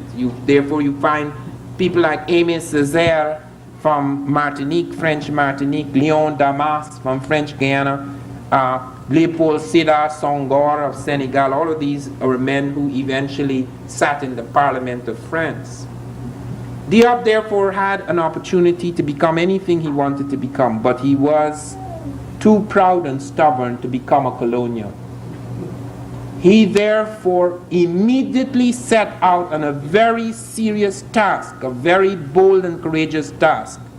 He set out to do his doctorate on Egypt and to challenge for the first time in a scientific way, more than anyone had challenged before outside of Gerald Massey, who was white, but no African, no black historian had ever with such skill, such expertise, such a range of disciplines challenged all that conservatives had said about Egypt.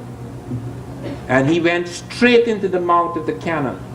And of course the university rejected it. They said this is unfounded, because he tried to show that Egypt created the first major civilization, and that Greece, the fountainhead of European civilization, fed upon the Egyptian, which was the quintessence of the African civilization.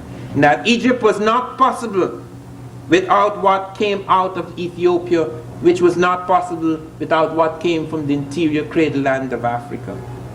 And he therefore deeply challenged all that had been taught for centuries, and this was rejected. Diop did not give up. Diop spent years trying to get his doctorate. He came back again and again. On the third time, he came with a battery of scholars, and he came with massive evidence and supporting professors. And they were forced to give him his doctorate. They were shamed into giving him his doctorate.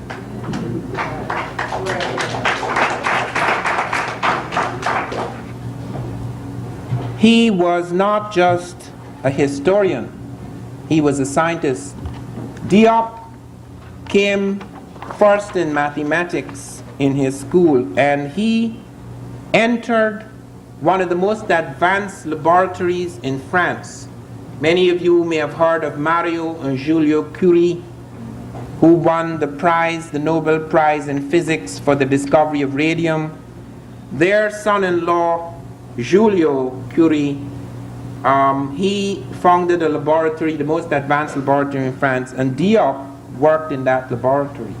Diop was therefore open to the most advanced scientific knowledge available. He was so developed that at a time when only a few people in the world understood Einstein's relativity theory, Diop translated major sections of that theory into Wolof, his own language. That startled a lot of people.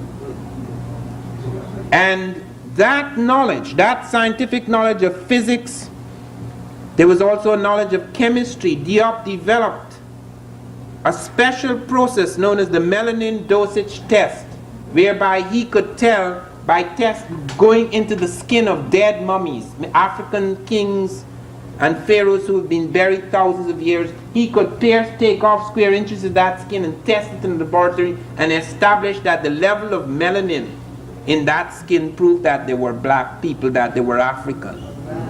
He was able to do that with the Mariette excavations. He was able to show that all of those mummies were of African descent. And when he established this, he asked permission to get square inches of skin from other mummies in Cairo Museum. No, sir, you're not touching our mummies. They're mummies, and they have absolutely no relationship by blood or history to those mummies. Because the modern Egyptian is as much Egyptian as the modern American is American. There are no Americans practically in this room. We are Africans, or there may be a European here or there or an Asian, but we are not native to this place. So that many Egyptians are not native to Egypt at all. Many of them have no claim whatsoever to those pyramids and those mummies and the marvels of early Egyptian science and philosophy. When Sadat was here a few years ago, Sadat said, "I am a black man, and I'm the first true pharaoh in 2,000 years."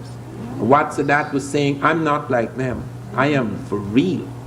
I am truly Egyptian. My mother is Sudanic.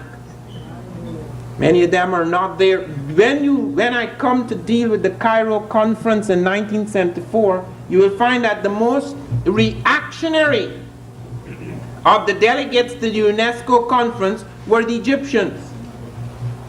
Let me tell you about that conference. Let me read you my report on that conference in the introduction to this new Diop book. I have to point out that the Diop book does not come out until July the 7th, but I urge you to subscribe to it now, so that as soon as it comes out, I could send you a copy of the book. It is 400 pages. We have never attempted anything like that. It is delayed because we never knew that the material would pile up to a point whereby it would become almost twice as large as most of our journals. It's larger than African presence in Europe. It's more than 100 and something pages larger than Blacks in Science. So it is the most ambitious thing that we have attempted. And now in France, strangely enough, here we are in the English-speaking country, and we've already done a tribute to Diop, the greatest of African scientists and thinkers. And now France has become aware of my work, and they're writing letters asking me to send an article to be published in their tribute to Diop. Their tribute to Diop may not come out this year at all, because they're not ready. It's a strange thing. A prophet is not without honor, save in his own country. Diop went to this conference on the peopling of ancient Egypt. Now I want you to listen to this very carefully. After many years, more than 2 centuries in which European universities and academics have stated that Egypt is Caucasoid, or it is Semitic or Hamitic or Afro-Semitic or Afro-Hamitic, eventually they invited Sheikh Anta Diop and Theophile Obenga. This is the first time at any international conference on an intellectual matter that Africans are invited up to deal with their own story. Theophile Obenga, he wrote me last week. This is the first time I'm hearing from him, because apparently Diop left a lot of papers after he died, and so several people in France and French-speaking Africa suddenly become aware of the journal for the first time. Theophile Obenga is an expert on Bantu. He's head of the Bantu Research Institute in Brazzaville. He's a great linguist, like Diop. And they appeared at this conference. Everybody else was European or Arab from the Arab Republic of Egypt. And at this conference, Everybody came unprepared except the two Africans. Could you imagine that? This is a conference meeting, an academic conference meeting to discuss the peopling of Egypt, and these guys arrive empty-handed, talking from their heads. The Africans arrive with heavily researched papers. The linguistic evidence of Diop was so startling that everyone had to admit this is one of the revolutionary things, that Diop and Obenga, particularly Diop, had proven beyond the shadow of a doubt that the Egyptian language was not Semitic or Hamitic, it was African. But there is where the agreement ended, because when Diop tried to show that not only the language was African, but that the people were African, everybody got upset. And those people who couldn't say that it is not so, they said, we mustn't talk about race anymore. We are all human beings here. Let's stop talking about race. So let me read you the passage from my introduction which deals with this. A summary of this conference is of interest and value to readers, since it reveals the state of Egyptology at the moment and the defensive reaction to the question of blackness or Negroness. Professor Galab of the Arab Republic of Egypt declared that the human race during the Paleolithic era, which is the Stone Age, was more or less homogeneous and Caucasian, meaning to say all human beings were first white. This is an Egyptian, you know. And that Negroes only began to appear much later. A Negro culture, he claimed, did not appear prior to the Neolithic, that is the age of agriculture. Professor Di Bono of Malta spoke of a race of pyramid builders coming into Egypt, a race with Libico-Asiatic affinities, without even deeming it necessary to show where on this earth stands the proto-pyramid that this race constructed before it migrated to Africa. How could you have a race of pyramid builders who never built pyramids anywhere else? Several participants, finding it difficult to demolish Diop, decided instead to demolish all talk about race. Professor Saf Soderberg of Sweden, while demonstrating that the majority of Neolithic cultures in the Nile Valley belong to techno-complex of Saharan and Sudanic cultures, said the concept of race was outmoded and should now be abandoned. After he showed that the technology of the early Egyptians is Sudanic and Saharan, which is African, he said, don't talk about race. Race is outmoded, must be abandoned. Professor Vorkuta of France, insisting that there was no way to tell how many of the Egyptians were white and how many were black, felt the evidence nevertheless showed that Egypt at least was African in its way of writing, its culture, and its way of thinking. Now just imagine that. You can't tell how many white people are there, yet everything they're doing is African. In other words, they're white Africans. These white Africans, their language, they said, is African. Their culture is African. Their science is African. And yet you can't tell whether they're white or black. Professor Shinny of Canada said that Herodotus and all the Greeks and Romans who had called Egyptians black were merely being subjective like Dr. Diop. Race was not a scientific concept. Professor Mokhtar of the Arab Republic of Egypt said the problem of race was unimportant. Professor Abdullah of the Sudan, after chiding Diop for adopting an Africanist approach to this problem, went on boldly to assert that the Egyptian language belonged to a family of Proto-Semitic languages and that there was abundant evidence to prove it. He had not come to the conference, however, with his abundant evidence. This, in fact, was one of the remarkable revelations of this international conference. In its final report, UNESCO pointed out, quote, listen to this, although the preparatory working paper set out by UNESCO gave particulars of what was desired, not all participants had prepared communications comparable with the painstakingly researched contributions of Professor Sheikh Anta Diop and Obenga. The Africans at last had done their homework, and those theses, which had once seemed formidable, now shook with the fragility of leaves in the new intellectual wind blowing from the continent. All the time they had had their own way until they had become intellectually flabby. This is one of the things that I have noted. When I was in Arizona some years ago, I had to fight with someone they called an expert on Mexico. And when I opened up on this guy, I realized that I wasn't fighting an equal, that he couldn't fight because he'd never fought in his life. We have to fight. We have to fight for every inch of ground. Nothing is yielded to us without a struggle. But they always took it for granted. As my mother used to say, they're born with golden spoons in their mouths. And so when at last he met a fighter, he couldn't fight. When I started on him, I suddenly realized, I said, you know, animals when they fight like apes, etc., when they're about to overpower you completely and they realize that you are losing, the ape pulls back. Man doesn't usually pull back. And there is something Christian in me which said, you know, you've got him on the ground now, let him go. And there's something devilish in me that said, let him go, my foot. He has trampled us for centuries. These are the kinds of men who have destroyed us for centuries. They are still destroying us. Our children are being destroyed. Don't let him go. The time has come to kick these people. Amen. When the knowledge arises, there is no compromise here because we are dealing with something savage and brutal.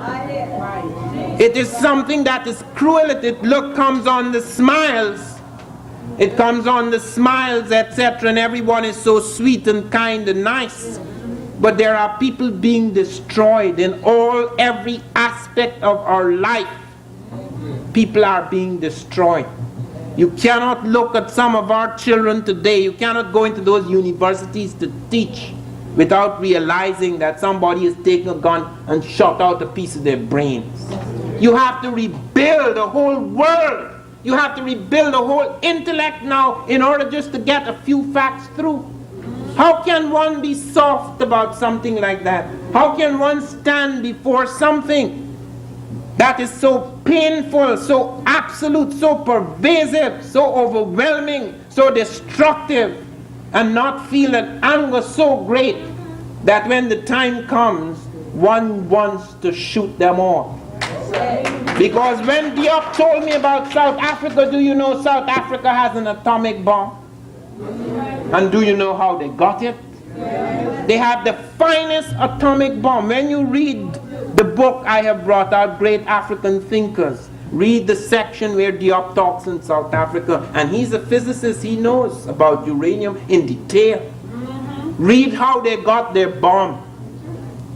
And one of our satellites spinning around this planet a few years ago saw a flash, an atomic flash out of South Africa. It was all covered up.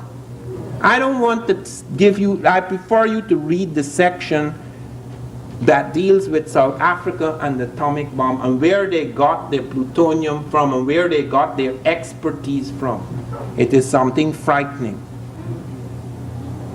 And you have to read these things because Diop wasn't just a historian. Diop related himself to the modern world. He knew as a politician who had suffered in prison that unless these ideas can be related to our present lives, they will be lost. People have to know the relevance and urgency of this kind of information. I had a long correspondence with him once about the discovery in the body of Ramesses II of tobacco. This is something that stunned the world. Ramesses II was a great pharaoh who had been lying in state in the museum in Egypt for many centuries. Suddenly he developed, or over a period of time, he developed an infection in the leg. You can understand how extraordinary the African mummification must be, that it took thousands of years for him to develop an infection in his leg. This infection was eating away the mummy. They got afraid, and since France is in control of most of these things, many Parisian laboratories came to study the mummy of Ramesses II, and he was taken over to Paris. Diop said, when they took off the cover, he saw Ramesses II. Ramesses II was very black. When they brought him back home, he was pale. They put so much gamma rays in that mummy that they turned him pale. Diop said, in spite of all of that, it would still be possible to test him, to give him the melanin dosage test. But some strange thing happened.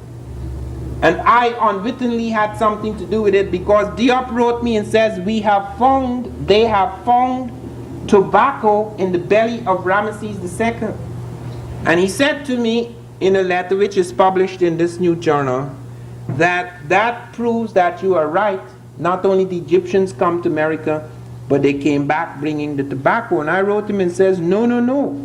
Here you are likely to be making a mistake, because even though people have argued for centuries that tobacco is American, it is not. I have shown in my book, which at that time, he was writing in 1980, my book did not come out in France until 1981.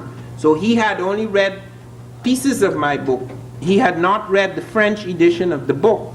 And I said, when the French edition comes out, you are to look very closely at the chapter on tobacco, because I have shown that tobacco is not American. There is an African tobacco and there's an American tobacco, and that in fact the word tobacco comes from tobak, which comes from dubak, which is a Syrian word for viscum glue, and the viscosity of the tobacco plant led the Syrians to call it dubak, and then it was changed to tubak, and it led to words like tuba, taba, tawa, tama, and that is what came over, so that the Americans started to call not the tobacco plant, for which they had a name since they had a tobacco plant, they called the pipe tobacco. And they called the act of smoking with the mouth, which was new to them, tobacco.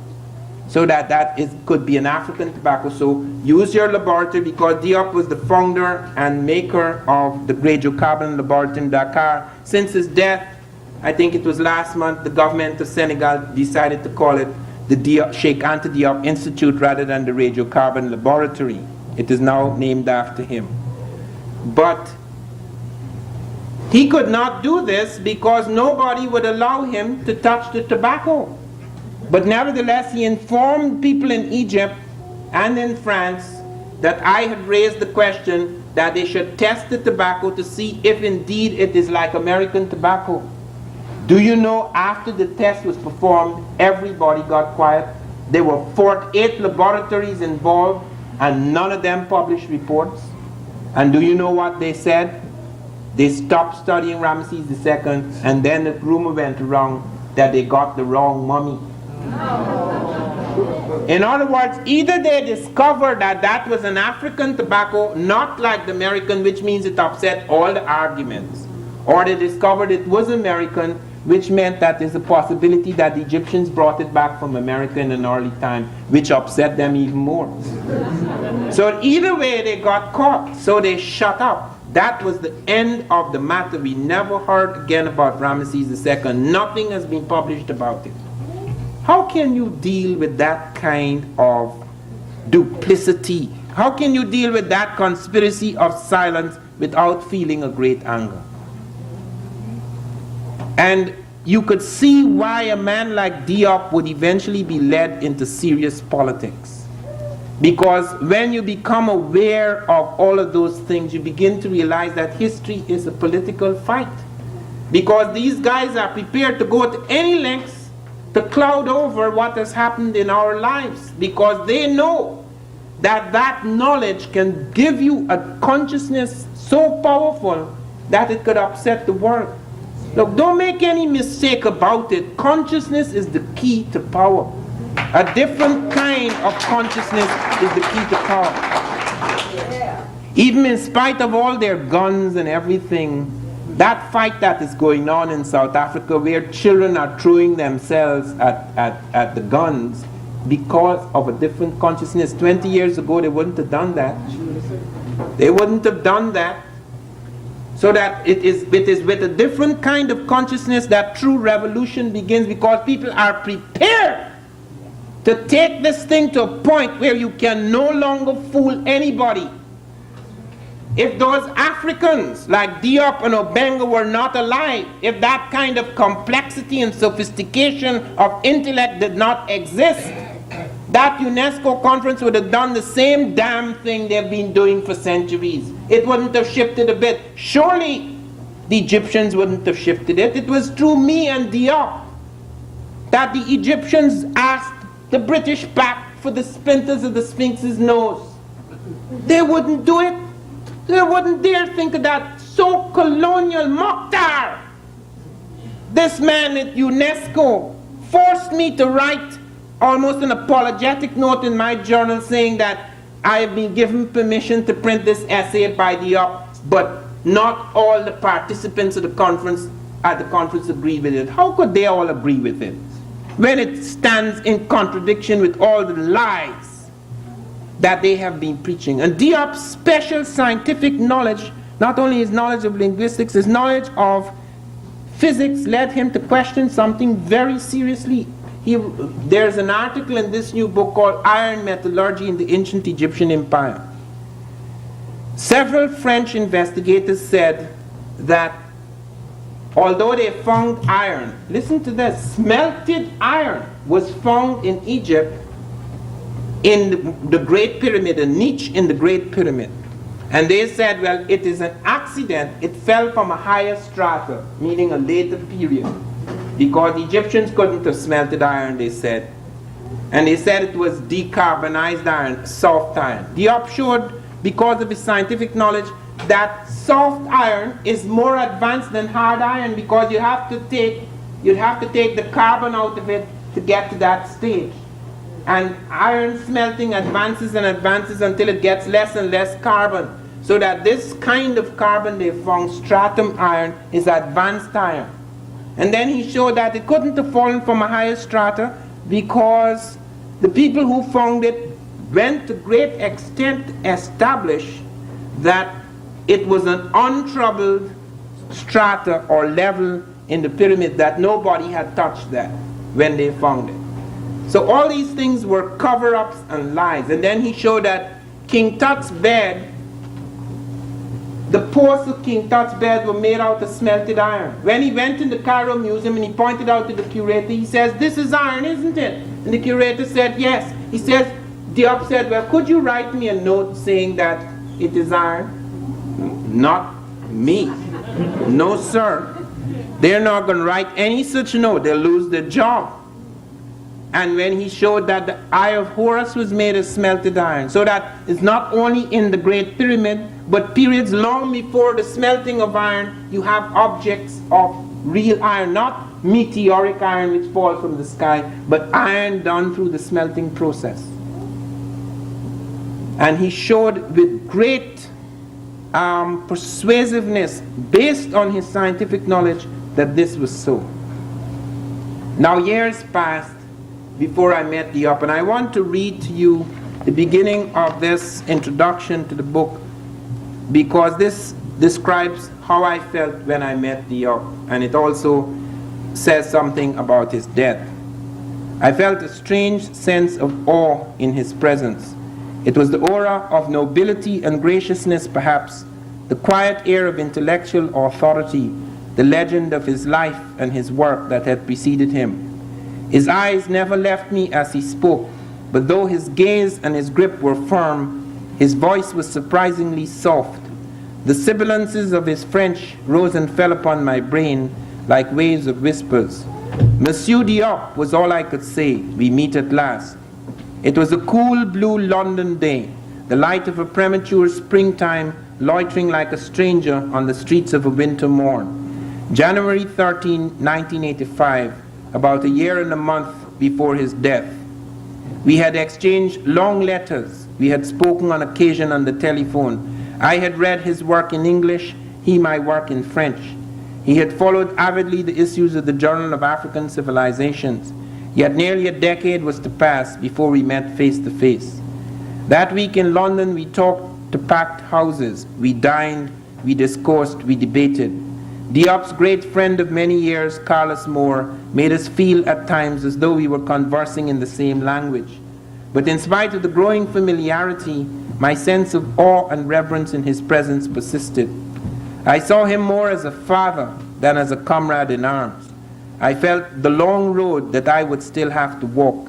I could not shake off the impression of being in the shadow of an elder spirit. It is not for us to say that the death of a man comes too early or too late. Fate is far too complex.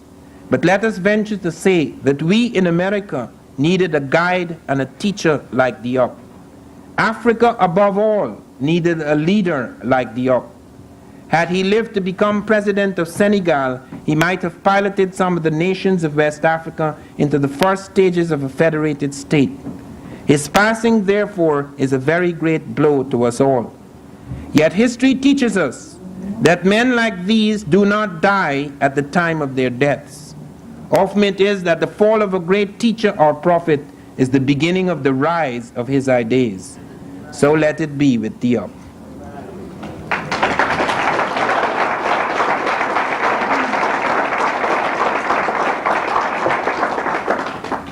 Now, I want to say something about his work as a politician and his ideas about modern Africa before I come back to deal with his historical theses.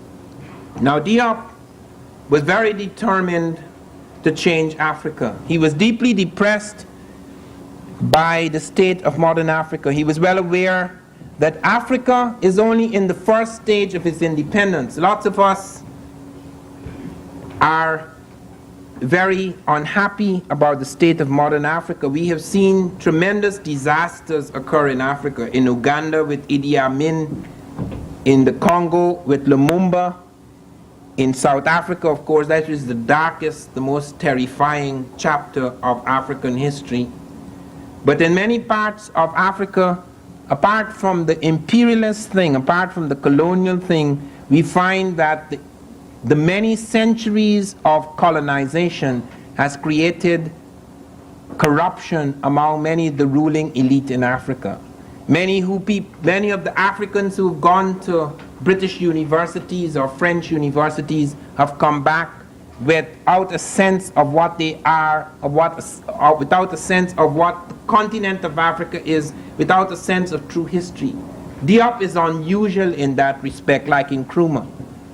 They have a real sense of what it was to have been an African, what the very finest, what is the finest that occurred not only in Egypt but other parts of Africa, like among the Dogon, for example, where the excellence, the quintessence of the African spirit survived.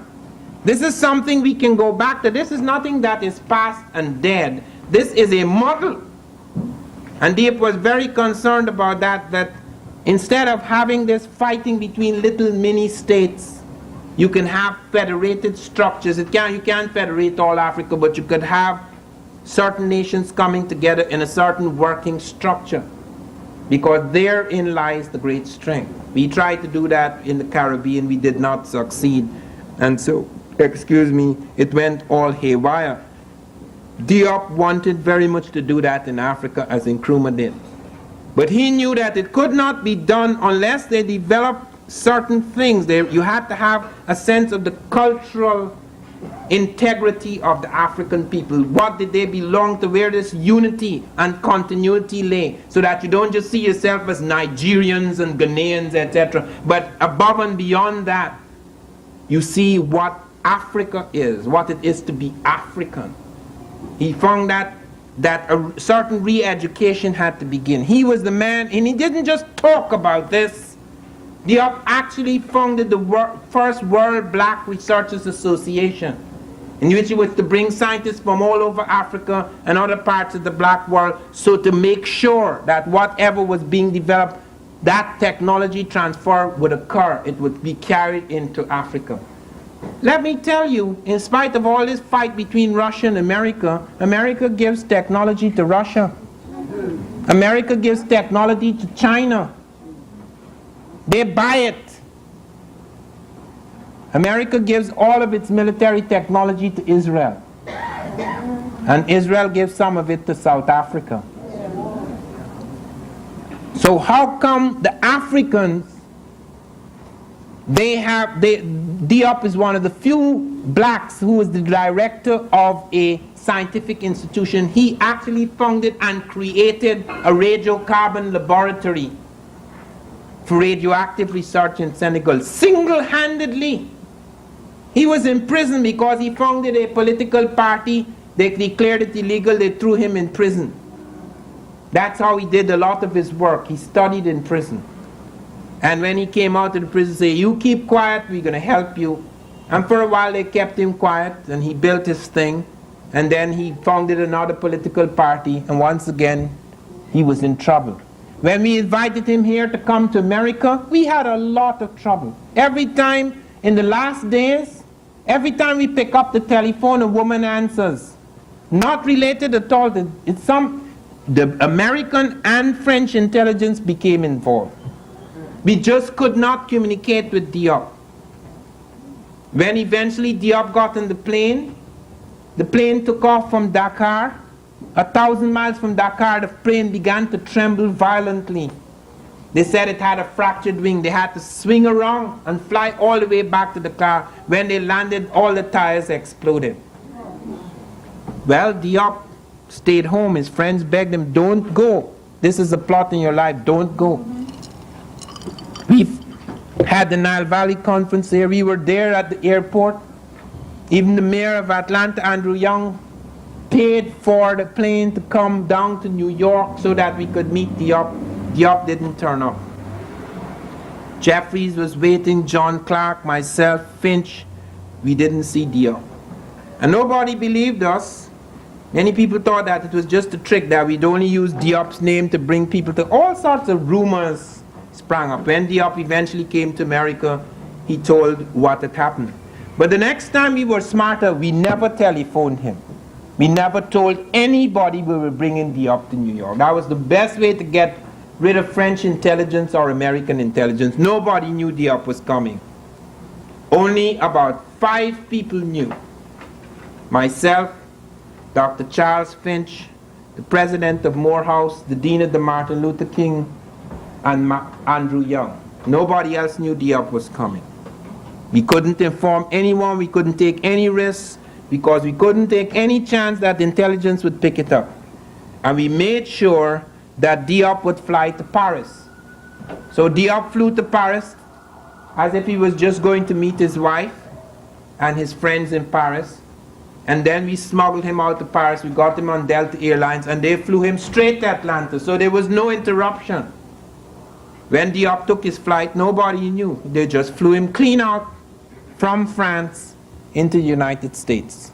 We met him at the airport, and then the whole range of things began, his talks, etc. When he landed in Washington, D.C., myself and Diop had to speak before NAFIO. This is heads, black educators, heads of black schools and things like that, so forth. And even Howard, who had to provide a translator, didn't know who was coming. They were told it was a prominent Senegalese. We couldn't even tell Howard University.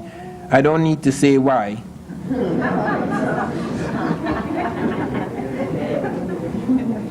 But Diop came here, and he was profoundly impressed by his treatment. He was treated as a head of state. Everything that could be done, we brought out the whole Atlantic police force to protect him, all the security, all the hospitality, everything. We brought Coretta King and so forth, and all the various people in the southern lead.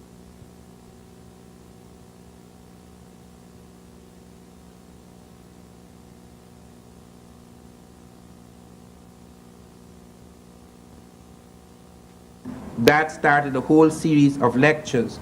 Now there are 2 or 3 main elements in the Diop lectures. One of them is the beginnings of man. Diop has argued that man, black man, African man created European man and Asiatic man. Now in my university, in various parts of the world, it has been accepted for the last 15 to 20 years that man was born in Africa. That is not in question. Nobody doubts that now. They doubted it early in this century. They looked for man in Palestine. They looked for man in Asia. They looked for man in Europe. Somebody created a fabricated skull, half monkey, half man, called Piltdown Man, and fooled them for a long time.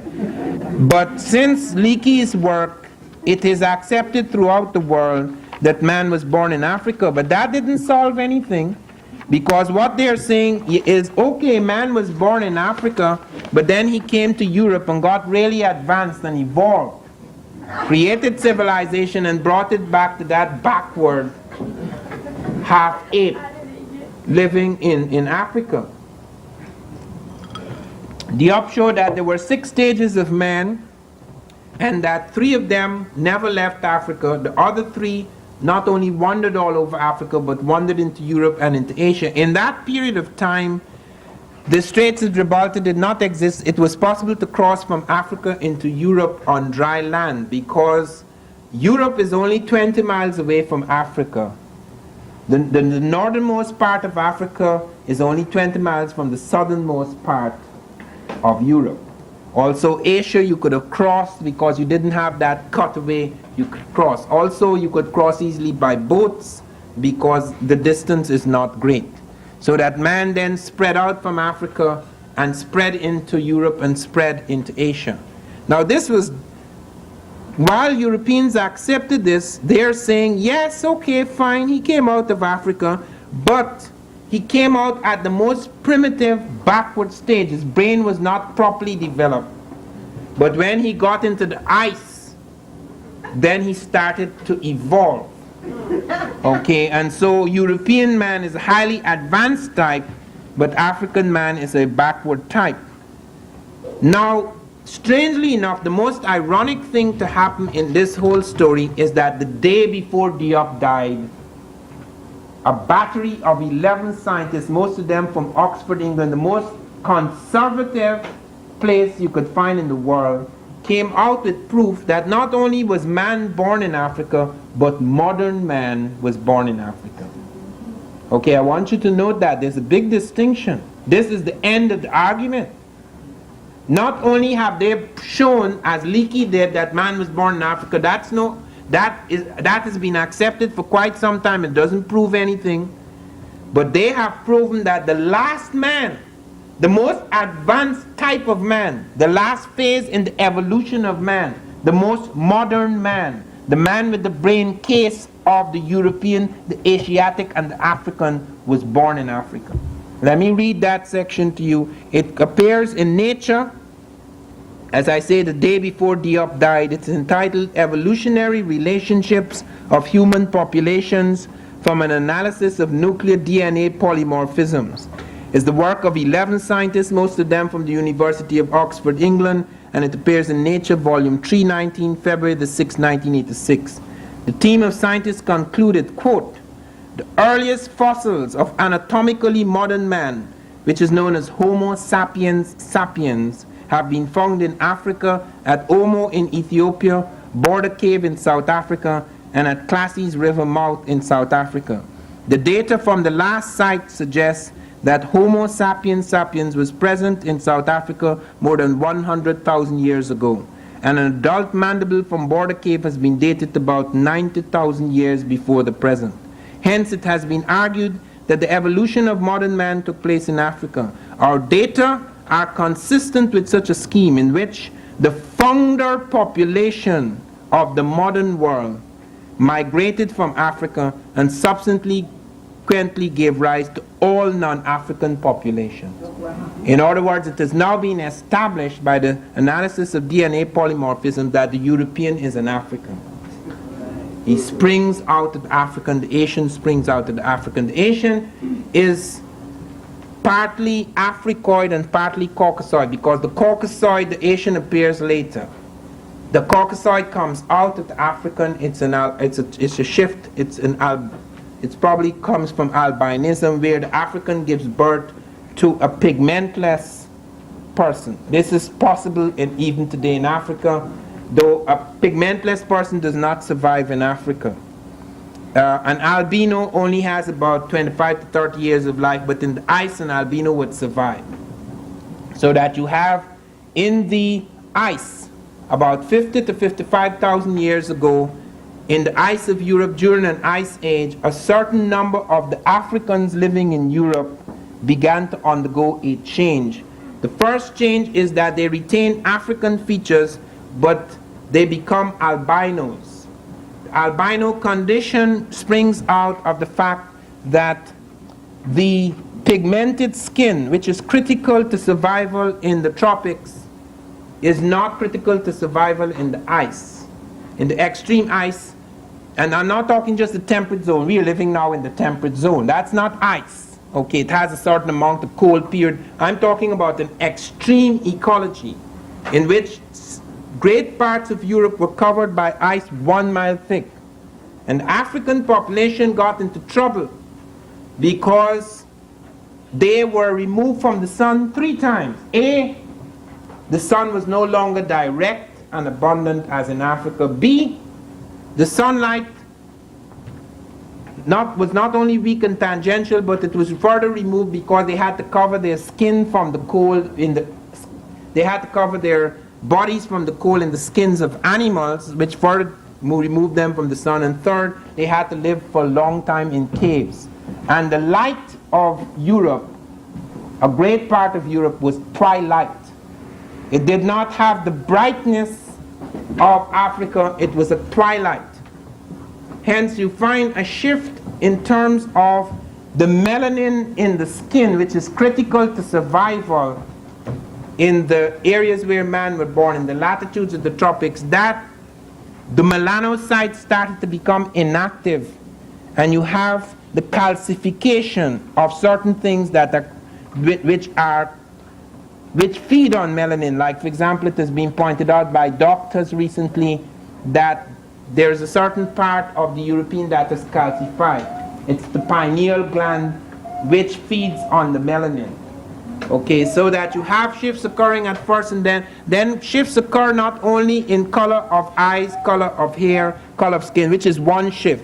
Because as soon as you lose pigmentation, eye color changes, skin color changes, hair color changes, but then you also have contraction change.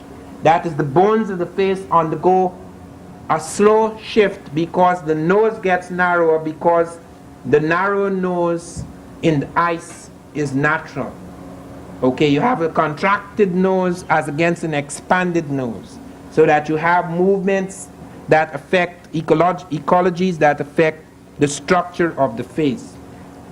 Now, these things have been established on a scientific basis. While it has been speculated on before, it has not been established before. Now it is clear that the European is my brother, but he is my younger brother by several centuries, which is the opposite to what that great South African, what was his name, that great liberal South African, Schweitzer, said, the Negro is my brother, but he's my younger brother by several centuries. It is just the opposite. Now, this doesn't establish inferiority and superiority of races. What it establishes, however, is that it is wrong to suggest that the African is late in time. He is not late, he's the elder. It is also wrong to suggest that any defects or disadvantages that may appear in black people any part of the world as a result of the sociology of their situation is not due to any biological defect, because biologically they are the original people of the world. And they're not just original in terms of being the birthplace of mankind. They are also the most advanced. That type, that is the most advanced type, that has the brain case of modern man, is African. In other words, there are pre-sapient types. There's the Neanderthal type, which also came out of Africa. We're not talking about that. That type disappeared. Some people think that some Europeans are still in the Neanderthal stage. I don't want to comment on that. But the point is that that Neanderthal type was not complete. It was missing a lobe in the brain. And that the Homo sapiens sapiens, which is the last man, he is complete. He is what we all are, regardless of our race, which is superficial, but which has become tremendously important because we are living in sociologies, we are living in a historical condition which has made it terrifyingly important. And we have lived for the last 5 centuries in a situation which make us feel as though we are the inferiors, as though we have contributed nothing to the world, as though we are the latecomers to the world, as though all the great science and civilization came from other people and we are just sitting at the table picking up the crumbs from the civilization of others. This is the main thesis of Diop. Not just the beginnings of man, but the beginnings of civilization. Because his contention that Egypt was African is not only proven by a great range of things, but it is critical because it shows that European civilization would not have been possible. The Greek miracles would not have been possible without the contribution of the Egyptian. Every major Greek scientist went to Africa, or some of them who didn't get a chance to go claim they went so as to give legitimacy to their scholarship. Thales of Miletus, Democritus, Pythagoras, Eudoxus, Heraclitus, Anaximander, Anaximenides. There's a whole list of them. One Greek scholar said you could fill a whole book up with the names of the Greeks who went to study in Africa. Every major development came out of that African world. The Europeans developed certain things, yes, they refined certain things, they defeated the Africans and were able to take things over. When you look at the medicine of early Africa, you are amazed at the developments and sophistication they produced. Many medical treatises, 10 of which survive in spite of the massive destruction of books. 10 medical treatises survive in Africa. 2 of them are very famous, the Ebers Papyrus and the Edwin Smith Papyrus, named after the people who stole them. And parts of that survive in the New York Museum, one of the medical museums in New York. I think it's the New York School of Medicine. They have chapters, listen to this. Those 2 manuscripts, the Ebers and the Edwin Smith, are 2,600 years before Christ and 1,500 years before Christ. And the one that is 1,500 years before Christ, which is 3,500 years ago, has chapters on helminthiasis, ophthalmology, gynecology, pregnancy, diagnosis, treatment of abscesses and burns, diagnostic percussion, studies of the pulse, notes on circulation, 3,500 years ago. These are our ancestors writing books about that 3,500 years ago. Yet you hear about the father of modern medicine is Hippocrates. When even his theory of harmony and opposites comes out of the Egyptians, you hear about the great geometry of the Greeks. Geometry was created by the Africans along the Nile. They had to create geometry in order to deal with the fluctuations in the Nile tides. Pythagoras spent 22 years. I put it at 7 because I'm conservative. Even the greatest of European scientists stated that Pythagoras spent 22 years among the Egyptians, and the greatest of European scientists pointed out that we owe the Africans 3 things. He said the Africans developed the first atomic theory in Egypt. They call atoms monads. Now they hadn't reached the stage we've reached today, atomic fission or anything like that. But do you know what it is to be aware of atoms as the building block of the universe? The atom has to be magnified 1 billion times for you to see it. And yet they were talking about these monads, these unseen, invisible things that were the building block of the universe. Isaac Newton, the greatest of European scientists before Einstein, said that the Africans had a heliocentric theory of the solar system. That was not true in Europe. Europe believed the earth was the center, not the sun. That is why the Egyptians worshipped the sun. They saw the sun as a center and the earth and other planets revolved. They hadn't found all 9. They found about 5, but they saw it revolving around the sun. He also pointed out that they were the first to have ideas about gravity. They developed this business about the harmony of the spheres, these orbits moving in a certain order, having a certain harmony. These are new to Europe. We take all this for granted because all knowledge now comes from Europe. All books are made in Europe. All the teachers are in Europe. All those who get degrees and so forth, you have to go to Europe. So we have assumed that all this began there. It didn't begin there. the Greeks had to go to Crete as well as to Egypt, and Crete has been established both by Schliemann and Evans as largely an African civilization. And that long precedes the flowering of the Greek thing. Even the gods. You know how many of the gods and goddesses of Greece are black? And Tommy talk about the goddesses. Artemis, the goddess of chastity, is black woman. Minerva, the goddess of wisdom, is a black woman. Circe is represented in Grecian vases as a black woman. She is the temptress in the Odyssey that turns Odysseus' crew into pigs. Jason, searching for the golden fleece, the great hero of the Greek legend, is helped by Medea, who is considered to be a black princess. Europe is named after an African princess, Europa. Most people think Africa is named by Europe. That's not true. Africa comes from Afruika, which means birthplace. It's an Egyptian word. So that the profound influence, not just on the science, in terms of mathematics, and in terms of medicine, in terms of these things, but in even philosophical concepts, religious ideas were carried over from Egypt, the seat of African civilization. When I say the seat, Egypt would not have been possible without all the things streaming from the cradle land of Africa, because Egypt is not the beginning of African civilization.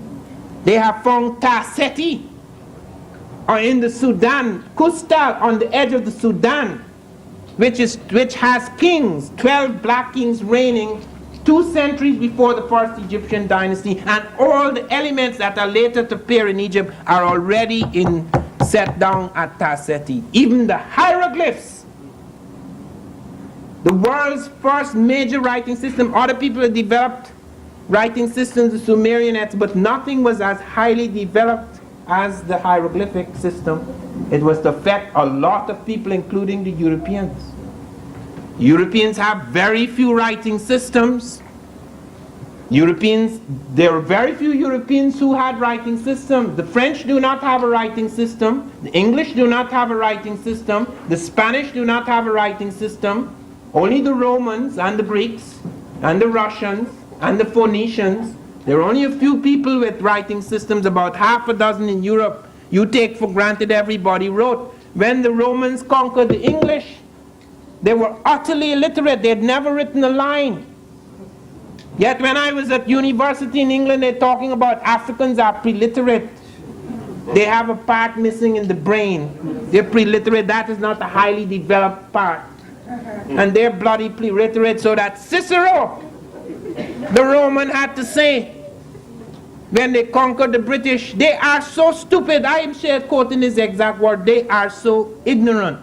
I am not sure we can even make them into good slaves.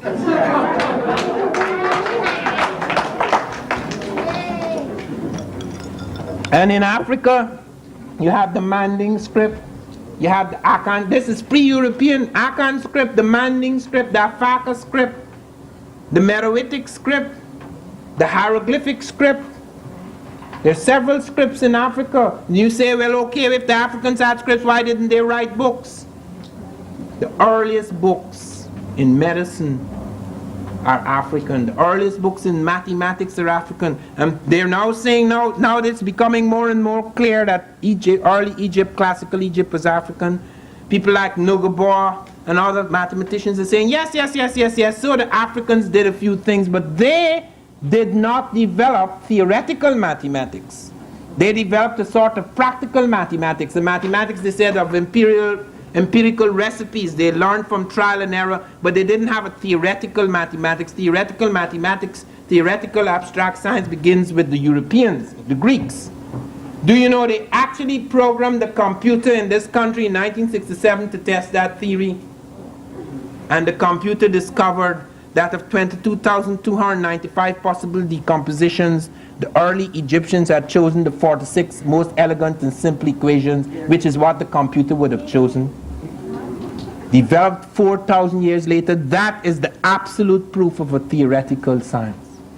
Because they weren't guessing.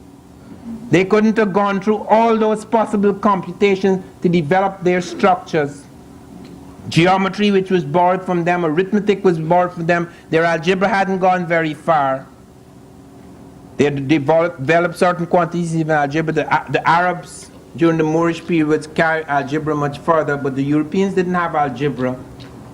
It came from Al-Jabari and it came up into Europe. Europe was to feed heavily, very heavily, upon the work of Africans and Arabs, because there are 4 Moorish dynasties, and those dynasties, the Umayyad dynasty, the Abbasid dynasty, the Almoravid and the Almohade dynasty fed Europe.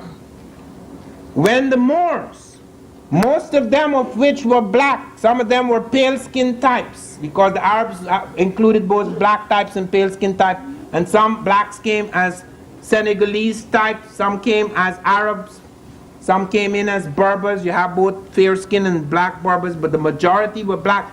I know that because the pictures, when you read African Presence in All Europe, you must purchase that book. That is an absolutely necessary book, because that shows you a range of things, and it shows you the pictorial evidence. One thing missing from that book, which I only discovered later, I was going to a scientific island in this country. It's called Plum Island. It's a place that deals with agricultural diseases, exotic diseases. And while I was on the boat taking me to this island with these scientists, somebody brought out a book on the Moors and started showing me the architecture. And I said, that's fine, but I'm interested in the people. Who are the Moors? There were no people, you know. Just one picture people. You know what that picture was? The only picture that showed Africans. The others didn't show people. The Africans surrendering. So how could they surrender if they weren't in power? What did they surrender? Suppose this country had to surrender to Russia. Is the blacks going to surrender, or Reagan's people? If we are not in power, how could we surrender the country? There are the blacks in the Almohade dynasty in 1492 surrendering Granada to the Spanish. Now they got them at last because they're in a lowly position, they're surrendering. But how could they surrender if they weren't in power? How could you surrender a major part of Spain if you're not in charge? What are you surrendering? I found that in books by the English, like one by Charlotte Young. There were no Africans. All the Moors were fair-skinned and blue-eyed. But the moment they started to defeat them, they turned black. The battlefield was littered with Africans. Where did these Africans come from? They just come to be defeated?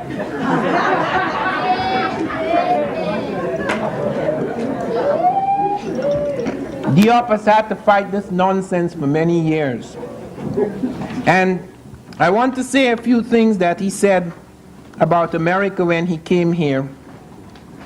This is when he was speaking the first day on April the 4th, 1985, in the chapel dedicated to Dr. King. I have come to America to meet with those who are members of my family, that is to say, with you all. In fact, I am convinced that my family has been divided in two, and that half of it is here before me now. Just as you Americans who go to Africa feel that you're making a pilgrimage to the lands of your ancestors, I too am making a pilgrimage here in America. The most important thing that we have to do by the end of this century is to reconstruct the links that tie us as communities. I subscribe to the teachings of Martin Luther King Jr. wholeheartedly. They are teachings that are aimed at unifying and reuniting kindred peoples. What I have to say here today is to reinforce the links that unite us and all people across the world. And then when he got back to Senegal just before he died, Dr. Finch went to interview him to ask him his impressions of America, and he said, I was very impressed by my contact with the black American community and with Americans in general. I discovered many things of which I was totally ignorant. As I said in the United States, I feel very strongly that this was a sort of pilgrimage for me. I think that all thinking Africans who go to America are in one way or another on a pilgrimage.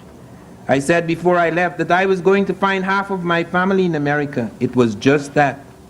We are beginning to feel in a most vital way this biological kinship which ties us to America. The umbilical cord has not been cut, and this is very important. These relations must become much closer in the future. I believe that all of what lies in our common future is in this perspective. America is uniquely brought closer to Africa by historical ties. I was especially aware of this on American soil. And I want to end now by quoting the end of my editorial on this. On this American soil, on this side or plane of time, we shall not meet again, Sheikanta. But we have gathered the leaves of this work together because of your presiding spirit, because of the essence and purpose of your work. It is our duty to continue what you have begun, since we knew one day we would be forced to continue without your physical presence. Your spirit, after all, is the catalyst. And even if the wings upon which your body flew are broken, that spirit has already flown to us. It shall reside with us. It shall be enthroned in the hearts of your people always. And I end with this poem, too soon, the banner draped for you. I would prefer a banner in the wind, not bound so tightly with a scarlet fold, not sodden with your people's tears, but borne aloft, down and beyond this dark lane of rags. Dear comrade, if it must be that I no longer speak with you, no longer walk with you, no longer march with you, then I must take a patience and a calm, for even now a greener leaf explodes, sun brightens stone, and all the river burns. It is impossible within an hour or an hour and a half to cover such a vast field. But what I shall be doing, I shall deal with the beginnings of man and the African contribution to that. And I shall go on to deal with what has become absolutely critical in the reassessment of African man. Most of us are aware and most of us are given credit for our great music, our great contributions to sports, etc., which is good. But few of us are given credit for tremendous intellectual and scientific contributions. And I want you to become particularly aware of these contributions, because Europe, so-called Western civilization, owes a great deal to many of these contributions. And I want to begin, therefore, by talking about the origins of man and to go on to deal with sciences in inner Africa before the Holocaust, before the slave trade, and to touch also on the African element in Egyptian civilization, which is greatly misunderstood, and its profound impact on Europe through Greece, and finally to deal with the impact of the Moors and the African element among the Moors and the impact of the Moors on the sciences of Europe on the edge of the Renaissance and the Industrial Revolution. Now, it has long been understood and accepted that man was born in Africa. That has never been in great dispute, in fact, over the last 20 to 25 years. What has been in dispute as to whether it mattered. Because when I was going to university in England, it was said, yes, man is born in Africa, but he came to Europe in a very low-level stage, not complete man. And then he evolved the proper man in Europe, and then complete proper man in Europe and Asia, then went back into Africa to help his benighted brothers. So the fact that man was born in Africa was not used in our favor. What has been discovered within the last 5 years is that not only was the first man born in Africa, but the last man.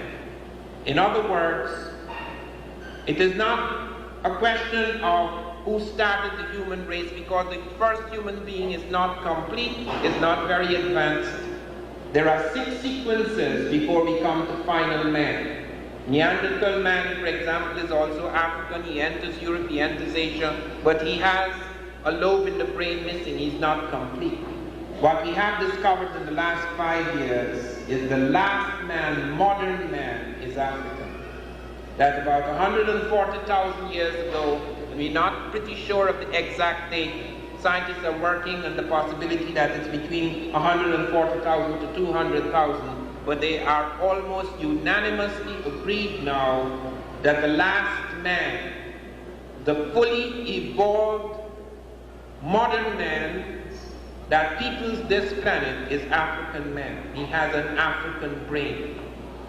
And that He moved into Europe, he spread across Africa, he moved into Europe, he moved into Asia, he displaced Aryan types in the sequence of man, and that type, that final modern man, is caught in the ice in Europe in a period known as the Worm Interstadial, and about 55,000 years ago, changes begin to take place. These changes are superficial changes. They do not involve any new evolutionary phase, they involve mutations. In other words, the African is capable of producing all the races in the world, since it is through him other races spring. You have the albino type, for example, where in the ice you have the dropping of melanin, or the inactivity in the melanocytes, the dropping of pigmentation, because it becomes a disadvantage in certain extreme ice conditions,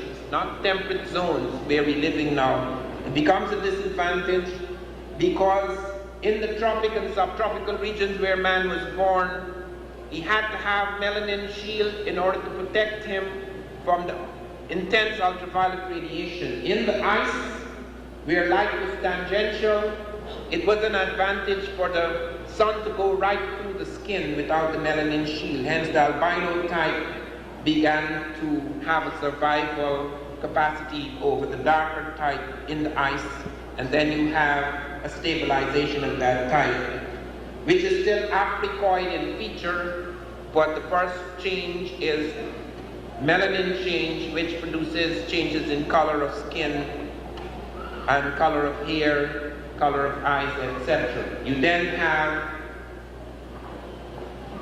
superficial morphological change, which affects the structure of the face, like the narrowing of the nose. The narrow nose is more effective in warming cold air. So that you have other things that follow this, contractions, like the mouth, the nose, etc. You have a broader type of face among the so-called sun people, and a narrower type of face or narrow features among the so-called ice people. European man, that is the Caucasoid type, does not emerge until about 55,000 years ago. Okay, so though you have about 5 million years of evolution of man, you do not get the final modern man in Africa until about 140 to 200,000 years ago, and then you have European man appearing, Caucasoid man appearing in Europe about 55,000 years ago.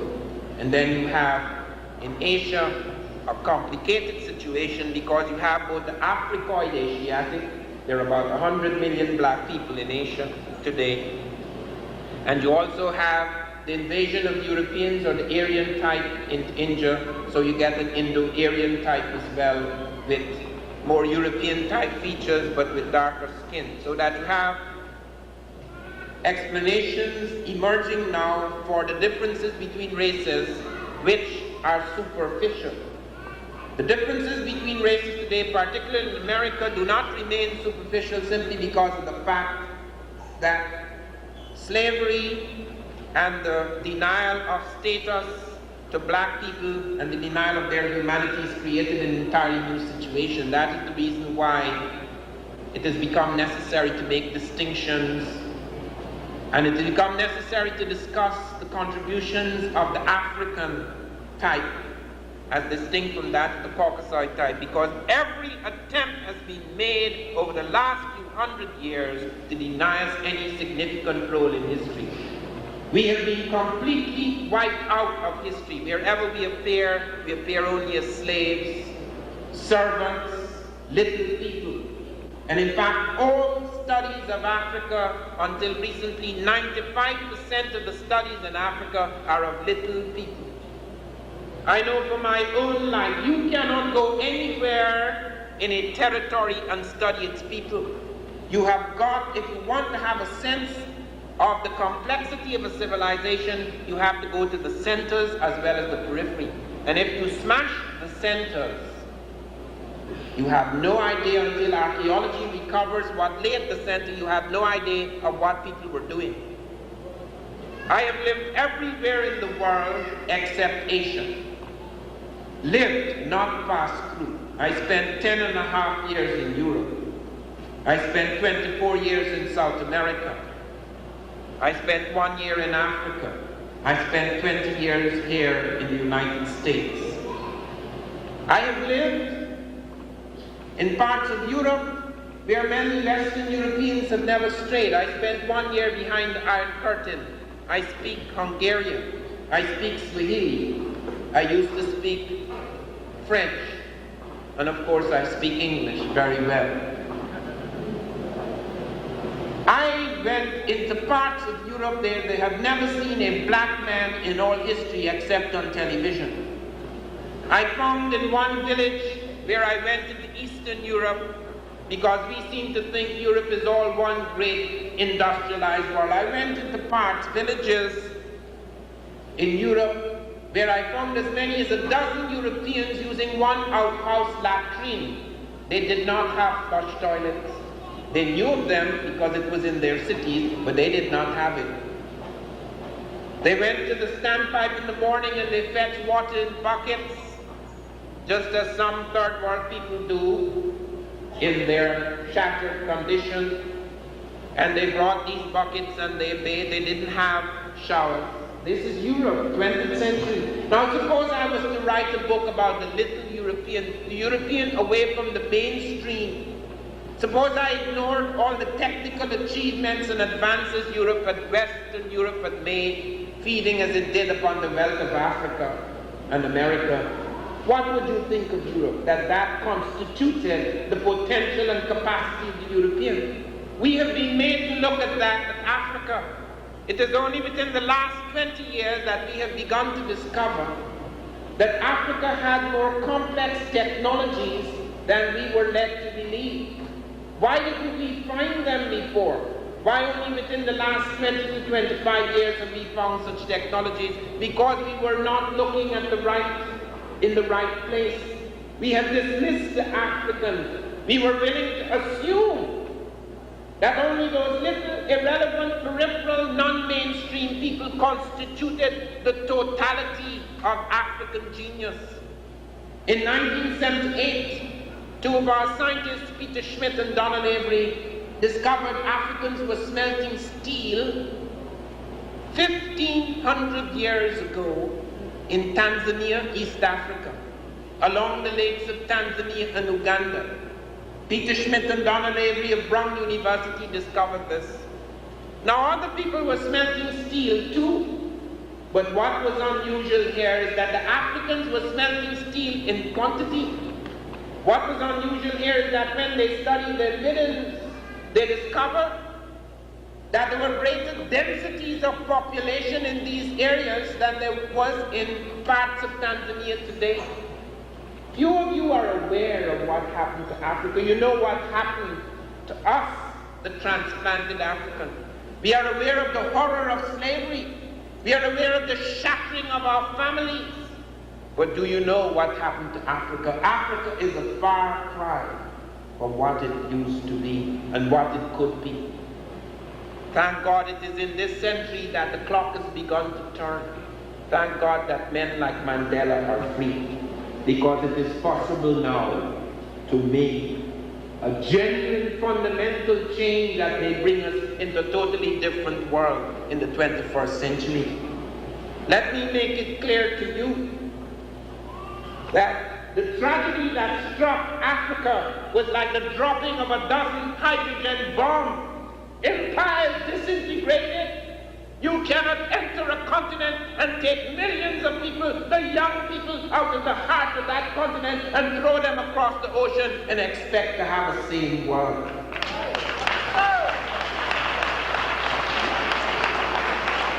Africa was recut, its boundaries were recut, even people who were close together became enemies.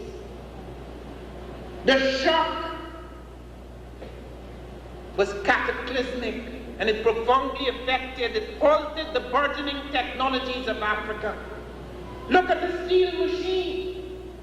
When we found the steel machine, they discovered that Africans were producing steel at temperatures of 1,850 degrees centigrade.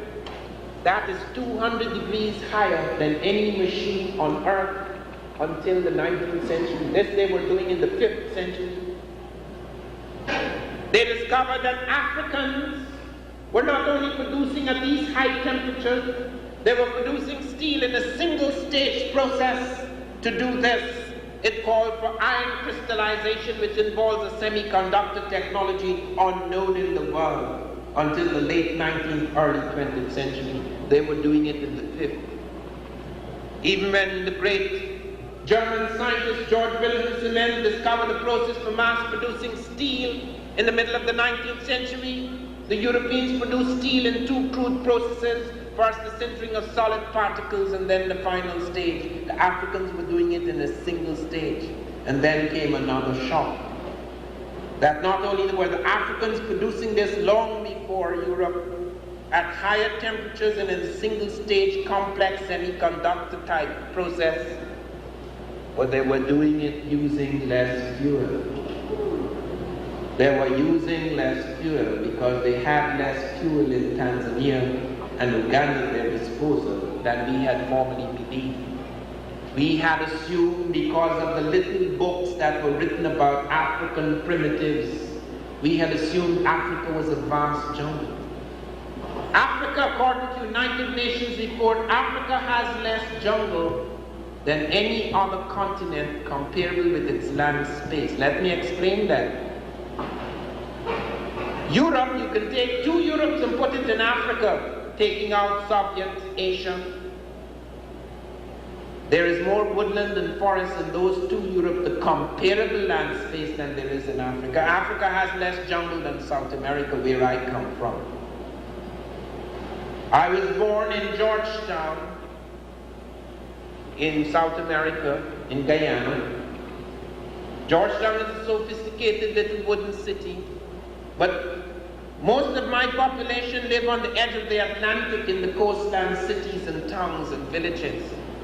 But when I was an infant, my father was sent into the jungle. The British put him in charge of all road and river transport in that jungle. So I grew up in a jungle. I did not come out of that jungle until I was 14 years old. There is no modern African of consequence who spent more time in deep jungle than I have. And I'm not talking about woodland and forest. I'm talking about the jungles you see in Raiders of the Lost Ark. And the one thing that made it clear, was made very clear to me for the rest of my life, that you could not study that jungle village and get an idea of what was happening in Guyana. You could not study that jungle village and have some idea of what was happening in South America. You cannot just go anywhere, study any people in a country and say, this is it. There were all these books that have been written upon the African have not caught the quintessence of the African. Why didn't they find the steel machines? The British were there long before Peter Smith and Donald Avery, but the British wrote down in their scientific journals that the Africans had only achieved 1,250 degrees centigrade. How did they get that figure? Because it's the lowest figure at which you can smelt iron, and since they couldn't deny they were smelting iron, that was their figure because they're the lowest people in the world. It's as scientific as that. Just 2 months after Schmidt and Avery discovered this, Lynch and Robbins of Michigan State University discovered Africans had built an astronomical observatory in Kenya 300 years before Christ. They found about 17 alignment points at this observatory. The Africans had made alignment points to certain stars and constellations, Scythe and Bellatrix and Orion and Aldebaran, and a range of other stars and constellations, and on the basis of these alignments they had built one of the most accurate of prehistoric calendars. It was not their first. The calendar we are using today, with 2 variations, is the African 365 and a quarter day calendar. Did not come out of Europe. Even the Sumerians did not have a 365 and a quarter day calendar. They had a 364 and 365 day, and the Greeks did not have a proper calendar at all. It was not affected by stars. It was sometimes affected by politicians. It was as chaotic as that. But even more astonishing in terms of the African contribution to astronomy was our discovery through the French, Marcel Briot and Germain D'Aethelin, who discovered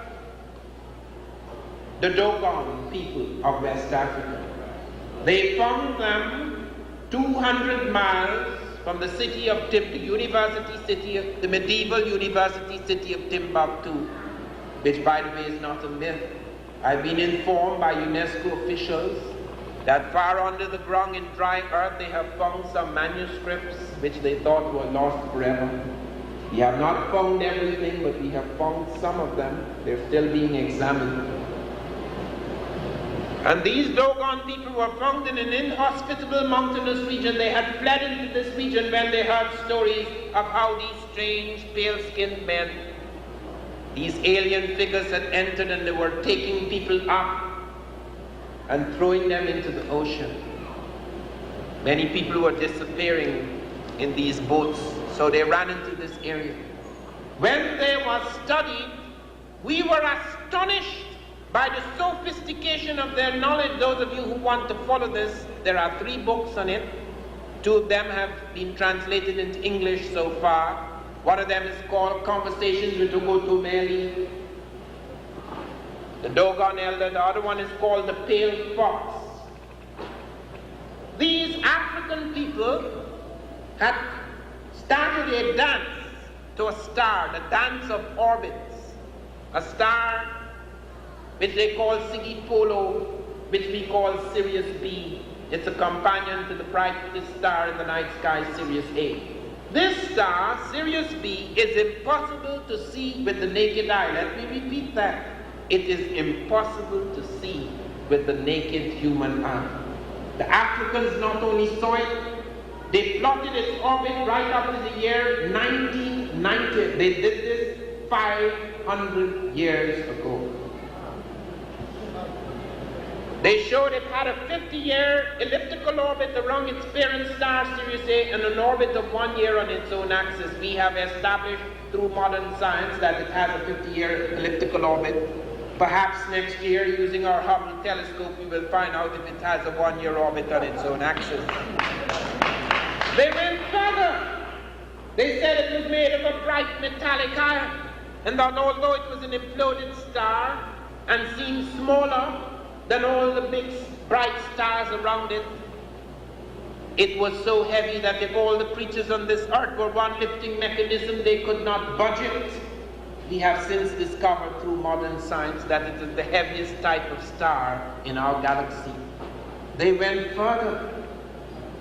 They said there was something flashing and darkening, contracting and expanding within the region of this star.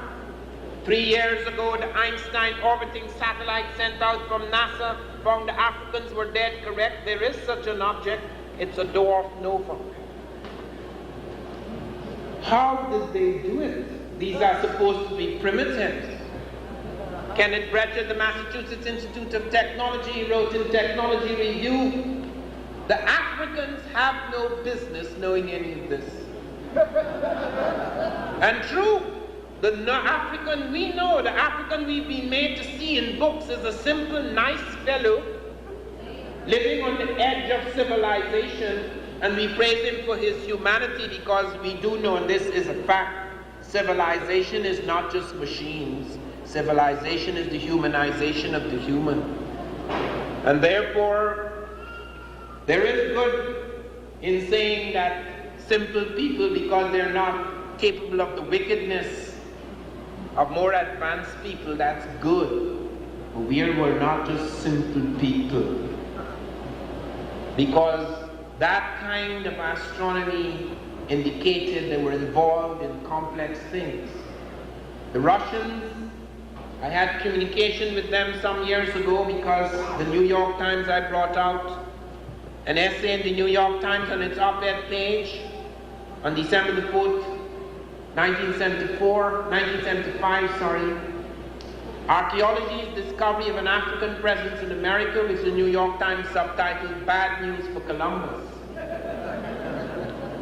That article went all over the world, and then I got a letter from Academician Sanarov of a Russian science city in Asia, They said that they had been working for some time on Pacific migrations, not just the Bering Strait migrations of the Native Americans who came across the Bering Straits, but also migrations from Japan in pre-Columbian times, which I mentioned in my book, is the finds Jomon pottery in Ecuador. In fact, the Japanese were the first people to offer to translate my book into Japanese, though my publisher rejected that without even informing me. But nevertheless, they wanted to know more about these Atlantic migrations since they had concentrated on Pacific migrations. They did not do this out of prejudice. They did this because they had no real contact with Africa in earlier times, and that they were interested, they wanted to know more about this. So a correspondence began, and they eventually informed me, because I was very curious as to what they'd found in Egypt, because they spent a lot of time in Egypt before eventually they were kicked out. And they told me that one of their scientists, Bolosimo, had discovered perfectly ground spherical crystal lenses in ancient Africa, leading them to the conclusion that some Africans had telescopes. The Egyptians, Galileo had told us that there were telescopes in ancient Egypt. In fact, Galileo used an African water clock in one of his experiments in accelerated motion. And it is possible, since the Dogon kept up a linkage with the Egyptians even after the fall of ancient Egypt, that they could have got telescopes from there, but they could have got it through their own work, though it may have disappeared over time. But we cannot explain away these things because they do indicate sophistication in technology which we are not aware of, because we are finding these things in shattered worlds. The Dogon preserved their shattered world because they fled, and thereby protected themselves by going into an inhospitable mountainous region, protected themselves from the European invaders. Mathematical systems, we did not know those existed in Africa. Why? Because we went into the bush. We were interested in finger counting. It looks so exotic. It makes good television. Then Claudia Zaslavsky spent a great part of her life studying what Africans were doing in mathematics. She discovered a range of mathematical systems. She even found some African people like the Shona, the children of the Shona. Almost all their games are mathematical games. She found a range of geometric designs, complex geometrical designs among the Dogon. She found the Yoruba, who had traded for centuries before Europe, who had traded, involved in intensive and extensive trading, had developed an intricate vigesimal number system, and that the ordinary Yoruba market women were working in this. And I remember her telling me how a Yoruba mathematician said to her, "How come? I am Yoruba and I'm a mathematician."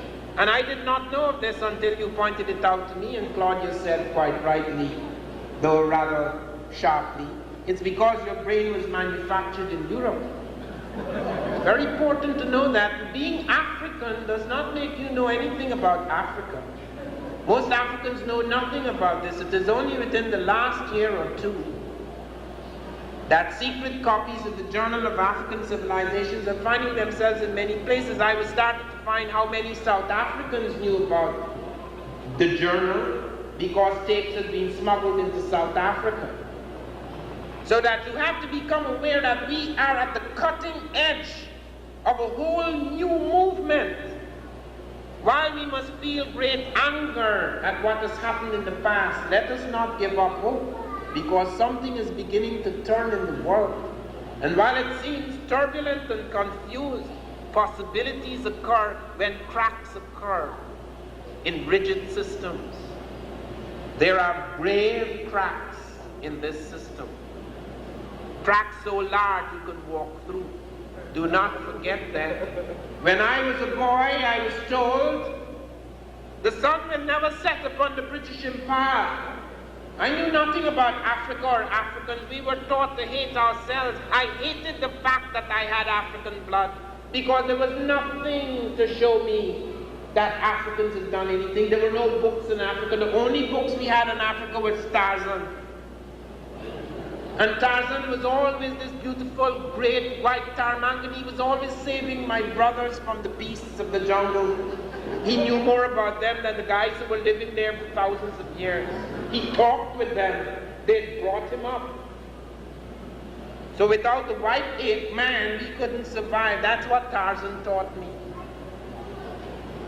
So it is only through grave, cruel, slow processes that one began to realize that one civilization was alive. That one had been murdered inside, that one's spirit had been murdered, that one's pride had been murdered, that one's conception of oneself had been destroyed. I felt proud on Empire Day. I was so glad. We were given a penny and a mauby and a bun. And we said, how marvelous is the British King and Queen to give us a penny, a mauby and a bun. We did not know how much we had given up for that mauby, penny and bun. So that was my world. And I believed, as many of us believed, that the sun would never set in the British Empire. By the time I became a man, it had not only set but gone down. This is the century, therefore, in which we have to find hope again. While we must be filled with anger by the horrors of the Holocaust, never let us lose faith. Never let our children lose faith that we can change the world, because that's the only thing that we know for certain in the universe. It never remains the same. Not only do worlds change, stars change, planets change, man also changes. And therefore we have got to become aware of this history, because it has the capacity to change us. We are the inheritors of a certain consciousness. That consciousness is clouded and overwhelmed by certain myths. As we begin to become aware of new truths, a certain mist falls away from us. It becomes possible to act again, to resense oneself again, to feel again, to act again, to speak again in a new way. And therefore this history is not just throwing sensational facts around. They are seeds that can germinate and create the flowering of a new spirit, a new man. When we look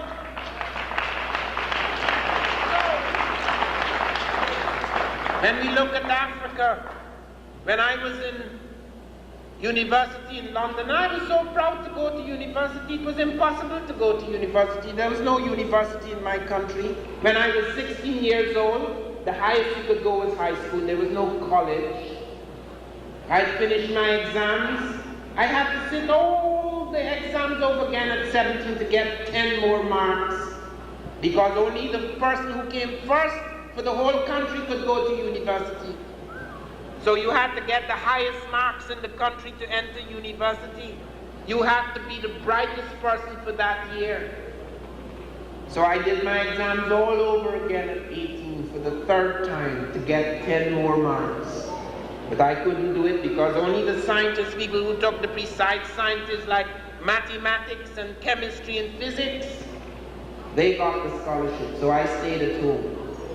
It took me 10 years before I got into university. I got into university at 28. I got my first degree BA at 32. I hear people around here in their early 20s talking about their life is finished. What absurdity.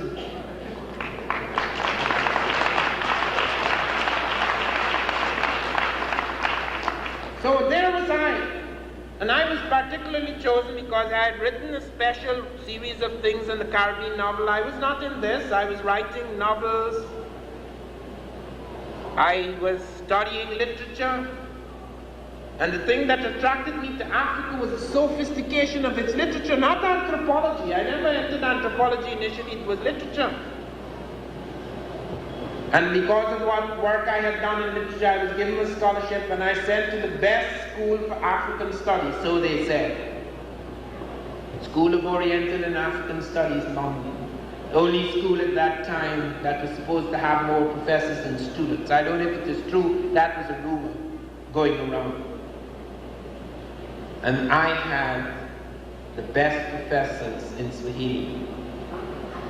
But after 2 years, I realized that my anthropology degree was making me more ashamed of Africa than proud, because anthropology at that time was distinguished from sociology. Sociology was supposed to be the study of advanced industrial people. Anthropology was the study of simple people, simple society. So professors I had great admiration for, I thought they were world authorities. And then you find they're world authorities, yes, but world authorities and woogaboogers and loogaboogers. They would go out into the bush, find the simplest, smallest tribe, where they could control all the variables and vectors, and they study them to death and they come back. That's why they found no technology. That's why they found no writing. That's why they found no mathematics. That's why they found no metallurgy. That's why they found no remarkable plant life or medicine. They could dismiss us all because they were always looking at the periphery. We were always, when we look at Europe, we look at its great civilizations, Greece and Rome and the British Empire, and all the great achievements of its great geniuses. But when we look at Africa, we always look at the naked African, the hungry African, the diseased African, the shattered African, the battered African, the oppressed African. How, therefore, can you have a sense of equality? Where you see the best of the white man and the worst of the black man. That is why we found nothing, because we were not even bothering to look. I was told that Africans never read nor wrote. They're preliterate. That's what my professor told me. Africans are preliterate before the age of writing. I did not know then that many Europeans were preliterate, if that term was used. The English, look at this book, Egypt Revisited. Look what is written in. Those are songs. Anglo-Saxon songs, perhaps. Egyptos, Greek. But these are just songs. There is no script. There is no English script. English does not have a script. This is Roman. The Spanish have no script. Roman. The Germans have no script. Roman. The French have no script. Roman. One European tribe conquered others and gave them writing. When the Romans conquered Britain, the Romans were starting to find that the Anglo-Saxons never read nor wrote. They didn't have books, they didn't have script. They talked, everybody talks. They didn't write anything down. And I remember as a boy, I read the Roman and Greek classics because my father had come third in the British world in Greek, and he had all the Greek and Roman classics. And at that time I thought that there were only three civilizations in the world, the Roman, the Greek, and the British. And I read when Cicero said, when they had beaten the English down, he said, these people are so ignorant, I am not even sure we can turn them into good slaves. So what are the scripts that Europe has? Europe has Greek script, it has Roman script, there's the Cyrillic alphabet in Russia, there's the Phoenician script, which is half and half, greatly influenced by the Egyptian. There's the Celtic script, which according to the Book of Ballymote is not entirely European. Does Africa have less? Africa has the Mande script. You can go back to Udmurtetek 3,200 years before Christ and see the script, writings, inscriptions on the Sahara walls. You see it surviving in the modern period, the Vai. Africa has the Akan script, both a drum script and a written script. It has about 145 symbols. Nyangora Bua of the Ivorian coast has shown us this script. He's written a whole book about that script. Europeans didn't know it was a script. They thought it was just gold weights because that's what they were interested in. There's the Faka script, the only script that traveled from Africa to America. It's used in Suriname. We found Africans writing to their girlfriends in the Faka script. When Africans were brought out of Africa, they were usually split up. If they spoke the same language, they were separated. But they made the mistake in Suriname. They were in such a hurry to get labor that they took large sections of a tribe and brought them over. And they brought their script, which still survives, the Faka script. And there's the Meroitic script at UNESCO. We have discovered more than 800 books written by Africans before Christ. At least 600 years before Christ, it's in Meroitic. My good friend and colleague and Okanta spoke of him, Sheikh Anthony Up, took us further than anyone else in the decipherment of the Meroitic script. His death is a great blow to us. It has thrown us back by at least 20 years. We are extremely fortunate, however, that we have a genius in Africa who may take his place, Theophilo Obenga of the Congo, whose work appears in this book, Egypt Revisited, and who is a master of many languages. And then there's the hieroglyphic script. People argue that the hieroglyphic script only appeared in the north, in Egypt, because the blacks in the south, we'll come to that in a moment, the blacks in the south did not develop any script. Not true. In 1962, and I want you to note this because this is the most important single discovery in Africa in the last 300 years. In 1962, an American team under Keith Seal and Bruce Williams discovered a pharaonic dynasty known as Ta-Seti in Nubia, Ethiopia. A dynasty which began at least 200 years before the first pharaoh appears in Egypt. Among the indisputably black people of the Sudan at a place called Kustul, Q-U-S-T-U-L, they found a pharaonic dynasty establishing clearly for the first time that the pharaonic empire, the pharaonic dynasty, the pharaonic culture was born not in Egypt but in Nubia. And there they found evidence of at least 12 black kings who reigned in Nubia at Kustal on the edge of the Sudan at least 200 years before Nama or Scorpion or Menes appears in Egypt. And there they found the palace facades and the palace erects. And there they found the costumes of the pharaohs, and there they found the falcon god Horus, part of the Trinity, Osiris, Isis, and Horus. And there they found on the black king's head the crown of the south, which was to join later the crown of the north. It has an unmistakable shape. And there they found the boat that takes the pharaohs to the underworld, all in the king's chambers.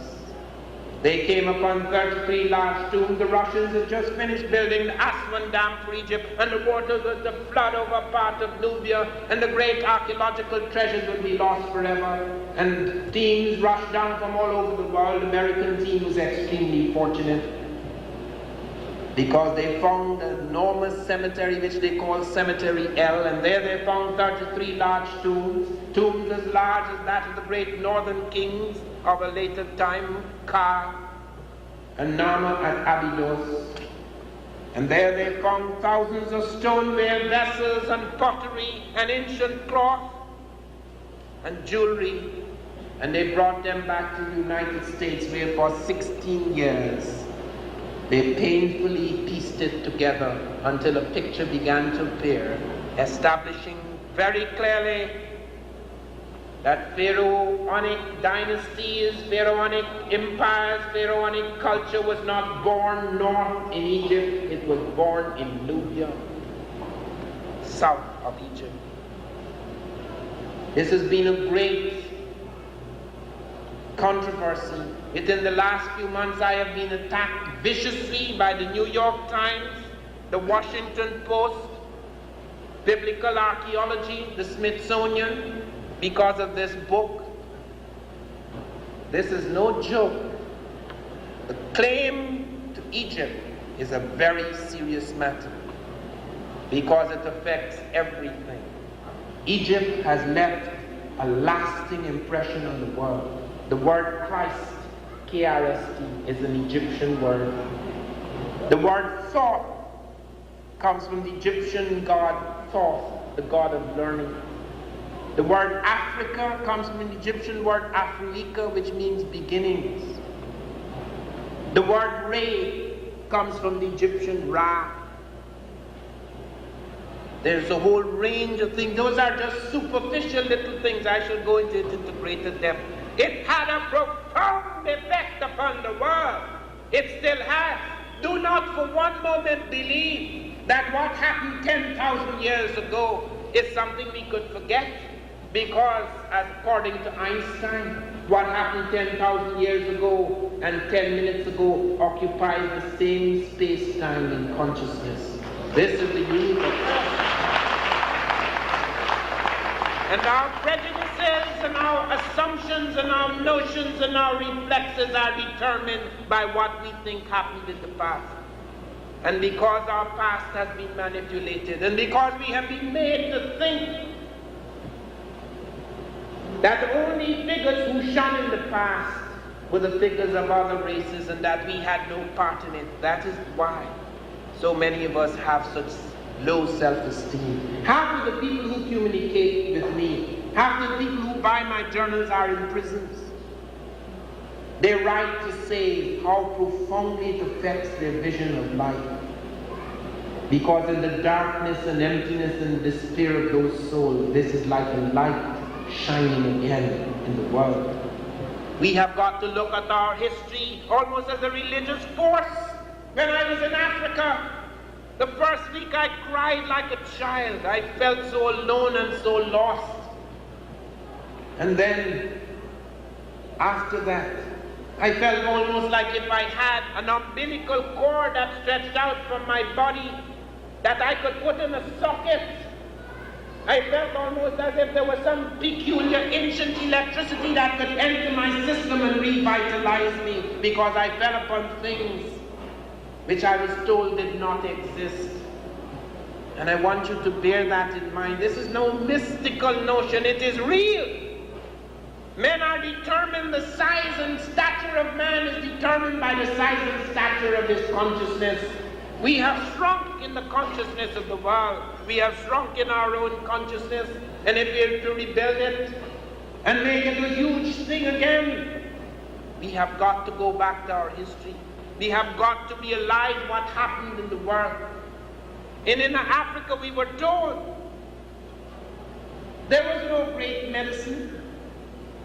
That the Africans, whenever you see the African practicing medicine, they pick out of some stupid witch doctor.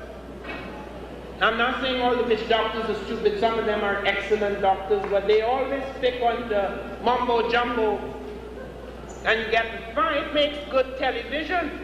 You would think there is no scientific superstructure to African medicine. The Africans gave us urbane, the Africans gave us capsicum, the Africans gave us physostigmine, which is used in eye diseases. The Africans gave us Coca-Cola. The cola drink was used for thousands of years. Coca-Cola put the fizz in it. The Africans gave us reserpine, the first drug to treat hypertension and psychotic disorder. The Africans gave us carpectin, which we use for diarrhea today. And we have found vaccines in Africa long before Jenner invented the vaccine in Europe. Cotton Mather tells us that his slave Onesimus brought the smallpox vaccine to America. We found the Africans had come upon the vaccine by puncturing the skin for beautification and identification markings, and they soon learned that you could introduce a germ at a certain level in the body, and that it would build up an immunity against germ coming at a greater intensity. They had quarantines, they had sick bushes, they had autopsies. We have found all that. We found some delicate operations, which I will touch upon in a moment. We found tetracycline among the Africans. Do you know when we started to use tetracycline as an antibiotic? In the 1950s, we found tetracycline in the bones of ancient Africans in Nubia 14 centuries ago. We found they were using tetracycline as an antibiotic 1400 years ago. We found the yellow-green flash of tetracycline in the bones of these Africans, and where we found it, we found the lowest incidence of infectious disease in an ancient population. And then we found aspirin. We found the Bantu were using aspirin, they were using salads, capensitridine salicylic acid, the main active ingredient in aspirin. Long before us, they were using it for certain skeletal, muscular, neurological pains. They were using it long before us. And operations, we found the Africans were the first to initiate eye cataract surgery. We found it in Jenny in medieval Mali. We found the Africans had still solutions that could almost freeze the eyeball, and that they could take delicate instruments and knock the cataract off the eye. Nobody was performing eye cataract surgery in the 14th century. They were, the Arabs reported. In the middle of the 19th century, the caesarean section was an extremely complex operation. Almost invariably, women who had problems with their birth canal and had to have caesarean sections died in Europe. Then the British Empire, which had spread its tentacles over half the world, became aware of the fact that certain Africans were performing the caesarean with 100% success. A team under Dr. Felkin went out among the Banyoro surgeons in Africa and discovered the Africans were performing this operation with a skill that exceeded that of their best Harley Street specialists. They studied it very closely. They studied how the Africans collapsed the abdominal wall. They studied how they used the cautery iron, that they were able to stanch internal bleeding almost instantly with minor tissue damage. They studied how they stitched. They actually drew the stitches and brought it back. It was published in the Edinburgh Medical Journal at the close of the 1870s, after which the caesarean section became very successful in Europe. You've never heard of that. Plants. We have found plants in this country that we cannot explain. Long before the slave trade, botanists discovered there are two major cultivated cottons in America, Gossypium hirsutum and Gossypium barbadens. They're known as tetraploid cottons. When we took them in the lab, we found of 26 chromosomes, 13 are African and 13 are American. Botanists were amazed how could an African cultivated cotton, which is Gossypium herbaceum, intermarry with a wild American cotton in order to produce the two tetraploid cottons, Gossypium hirsutum and Gossypium barbadens. Do you know what they said? Perhaps it floated from Africa by itself. They actually built a tank, Professor Stevens built a tank to simulate the salination, that is the saltwater content and temperature of the Atlantic, to see if the cotton could float by itself. In the second week it sank. Wouldn't give up, you know. He said perhaps it will sink, but it will remain submerged under the current, clinging to driftwood and come to America. In the third week, it lost its potency, abandoned that experiment. Then came another brilliant botanist, Proctor, who said perhaps birds flew from Africa to America with the cotton. Birds, you know, not blacks. Blacks were seen and have been seen for the last few hundred years as static people who make no major advances unless somebody comes up with something and drags them along. So it was impossible to think that blacks could have cultivated or domesticated cotton. We have found now that the Africans domesticated cotton long before any other people, and that the Asiatic cotton, Gossypium arboreum, is a mutation of the African which entered Asia later. And we cannot explain away the intermarriage between the two cottons. In America, long before Columbus, thousands of years, not just before, at least 2,000 years before Columbus, according to what we found in the lab. It couldn't have come by itself. But I want you to be aware of how our conception of the African has become frozen. For years, I had a secret correspondence with the South African professors with Waterstrand University. I didn't tell him I was black. My name sounds Dutch, Van Sertima. It is a Dutch name. I'm the son of someone who was a slave of the Dutch called Van Sertima, the Dutch slave master called Van Sertima. So he thought I was Dutch, perhaps African. So we had a nice long correspondence. He had made an incredible discovery. He was a brilliant linguist, and he had discovered that maize, Zea maize, an American cotton, had traveled into Africa and crossed through parts of Africa, and he wondered how on earth could it have gotten into Africa. And then he began to pursue this, and then he found that African things had got into America, the colocasia, the yam, and one or two other things had got into America before Columbus. We had this correspondence going, and I was studying all of his linguistic evidence and exchanging information with him. And then suddenly one day, he wrote me and he said, Van Sertima, if you see the yam, the colocasia, and the Negro, listen to this. If you see the yam, the Caucasian, and the Negro, all of three of which are West African trading items in America before Columbus, someone must have brought them there. In other words, although he had come to the conclusion that Africans were American before Columbus, he thought somebody, a human being, had brought these items, the Negro, there. Do you understand? Even when they make leaps, even when they make discoveries, they are fixed and locked in that racial stricture. And I found that this was something that was so crippling, that once one had racist ideas, it went beyond merely social relationships or economic relationships. It affected everything. It affected serious scientific objective inquiry. Now to come to deal with Egypt. I could say so much more about African science, but we have a limited amount of time. This has been the source of so much fighting. But let us look at the evidence. First of all, let us look at culture.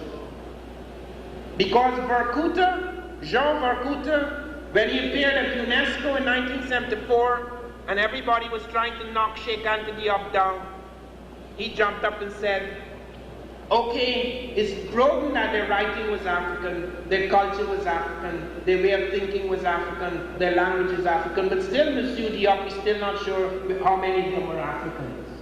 Could you imagine that? The French have a European language. Their culture is European.